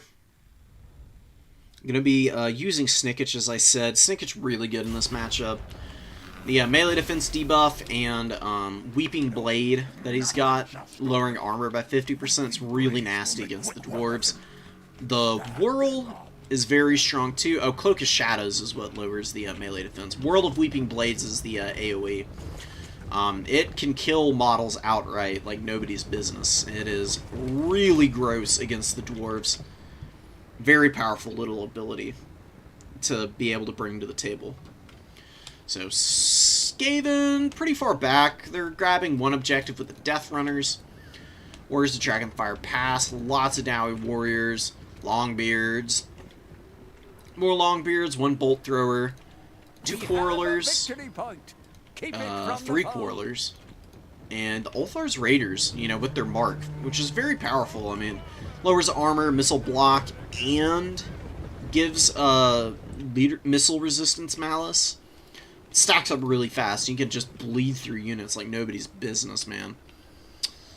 Ooh, Plague. Plague is really strong, guys. 20-second duration, 8 damage per second. You can upgrade it for not that much more and get an extra 30% damage on it. Pretty gross. It doesn't lock anything into the vortex, is the only thing about it that's not ideal. Even against the Dowie, though, it should be pretty strong. You can just cast on missile pieces, because you'll force them to reposition, and then you can jump on them. And here we go. Here's how you use Death Runners. Rat being much more aggressive with them this time around. Uses the concealment bombs really well, too. They popped them at the beginning, it looks like, and got up on the number 3. One of them can go ahead and get on the bolt thrower, and the other can get in a position to block any reinforcements. And then Snickich can get around the back, too, and go after the crew, maybe. Or just get up in here and attack the Ulthar's Raiders, I think would be a good target for him. So you can get into the middle of them and use World of Weeping Blades and just shred them in no time at all. Jezzail's shooting the bolt throwers, and then the Death Runners collapse on them. You don't want to pile in quite like this. You know, like loop around a little bit and get a slightly better engagement. Clan Rat Spears are here. You use spears to hold a little longer, but I don't think that's going to work against the Dowie, because they just bring brimstones out and just dunk on you. Avalanche mortars opening up, but there's nothing to stop these gyros from just gunning them down here. Oh my god, and they're just taking so much damage. They get a really good volley off on a Dowie warrior, or a Longbeard actually, no less. Take about half the HP off of them, but they're probably not going to survive very long unless the Jezzails can do just exceptional work here and kill all those things. More Jezzails moving in. They're firing through the trees, so a little inaccurate, and a lot of those shots hitting what's in front of them. Definitely could use a little bit better positioning there, but it's not going too bad. And Deathmaster Snicket's just killing some Dowie, and there goes World of Weeping Blades. Just one-shotting an entire unit. Don't worry about it. You know, Snicket isn't strong or anything. Don't worry about it, guys. He's not crazy. I mean, that's just gross, dude. I mean, last 5 seconds in a 5-meter radius does 100 armor-piercing damage, too. So you can use it on SEs. Actually does a lot of damage to them, too. It'd do about 500 damage to a single entity character. Fighting the Lord here, probably not Snicket's best use of his time, quite honestly. Lords are just so cheap, they're oftentimes not even worth sniping. Just using Snicket as a disruption tool and like running him around the battlefield and just using Whirl and the debuff is the best thing he can do. You can just use a Death Runner to try and snipe your opponent's Lord. But usually the best thing to do is shut down all the shooting and then leave just melee units alive for the Dowie to make use of, and then you can kill everything else. Although George is doing a pretty good job of value trading right now. Really not that far behind. God, the Jezzails being in the woods here is just not where they should be, man. They're struggling to provide value, and they've got dunked on by the gyros a little bit. I think bombing run went off too. Avalanche mortars firing at miners and warriors over here. They really should be shooting all these clumped up missile units because that would be value city for them. Although the Death Runners do get on there. They're doing pretty good. Snicket might kill the Lord here. But the Longbeards are pushing through. Longbeards are really tough to kill for the Skaven because they've got much better stats than a Dowie warrior. Has been destroyed. And they got a little bit more HP.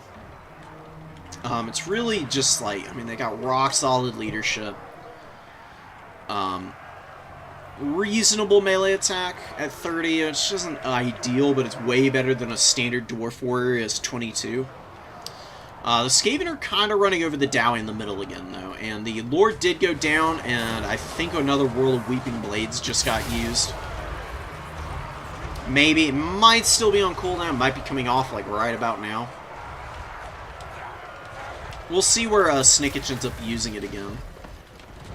Avalanche Mortar's actually hitting the gyrocopters a little bit. Not, like, great damage, but, I mean, it's better than nothing, I guess. Still got 12 models, so that's really nice for the Skaven. Natty Buboes are hitting a lot of trees, but at least they're getting some damage on the gyro core. These gyros are not going to stick around much longer. They are very low on health, and leadership is looking real rough for them, with the Lord being dead. Plague Priest casting a plague on top of the Longbeards, man. You can see how much damage it's doing. Now, the Longbeards are just going to walk out of here, but not before they take an absolute load of damage in the process. It's just absolutely brutal, man. Is it slow? Does it have a poison effect on it, too? No, it doesn't. It's just got magic damage. Okay, that's fine. Death Runners, Rat Ogres on top of the Ekron's Miners, who aren't getting any value out of the blasting charges. Dowie were looking okay for a minute there. This is just kind of how it ends up going for the Dowie oftentimes. Like, they grind a little bit of a value lead, and then the Skaven just swarm the field with effective units and just shut everything down. And then they can't do anything anymore. And then they cry and lose the game. So, it's probably what's going to happen here. Slayer's moving up. Night Runner Slings getting a little shooting in here. You know, just slowly pebbling them down. These guys do block some missile fire with their, you know, jujitsu moves on their axes. They, like, block arrows with their axes. So they survive a little bit, but, you know, Snickich moves over. He's slapping them up. There's the Council Guard here. I don't know why you bring the Council Guard against the Dowie, but, I mean, it's unbreakable cap weight, I guess. Sure, why not?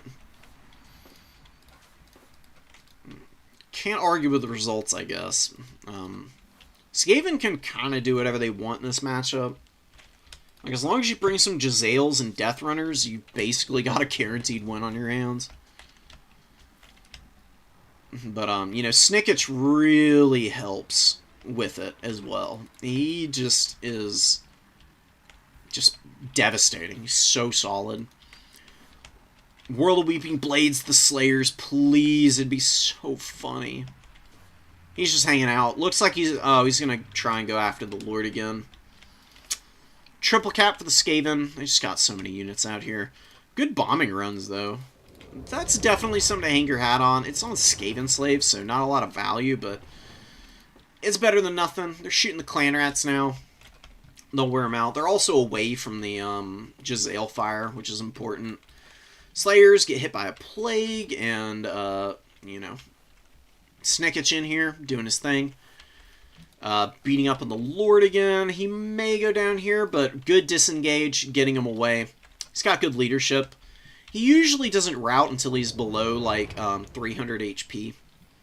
Although, maybe he will to the gyros. His leadership breaks and then rallies. Getting shot at again. It's dipping. He is routing now, so that's nice for the Dowie, but it's too little too late. There's no way they get back the points in time.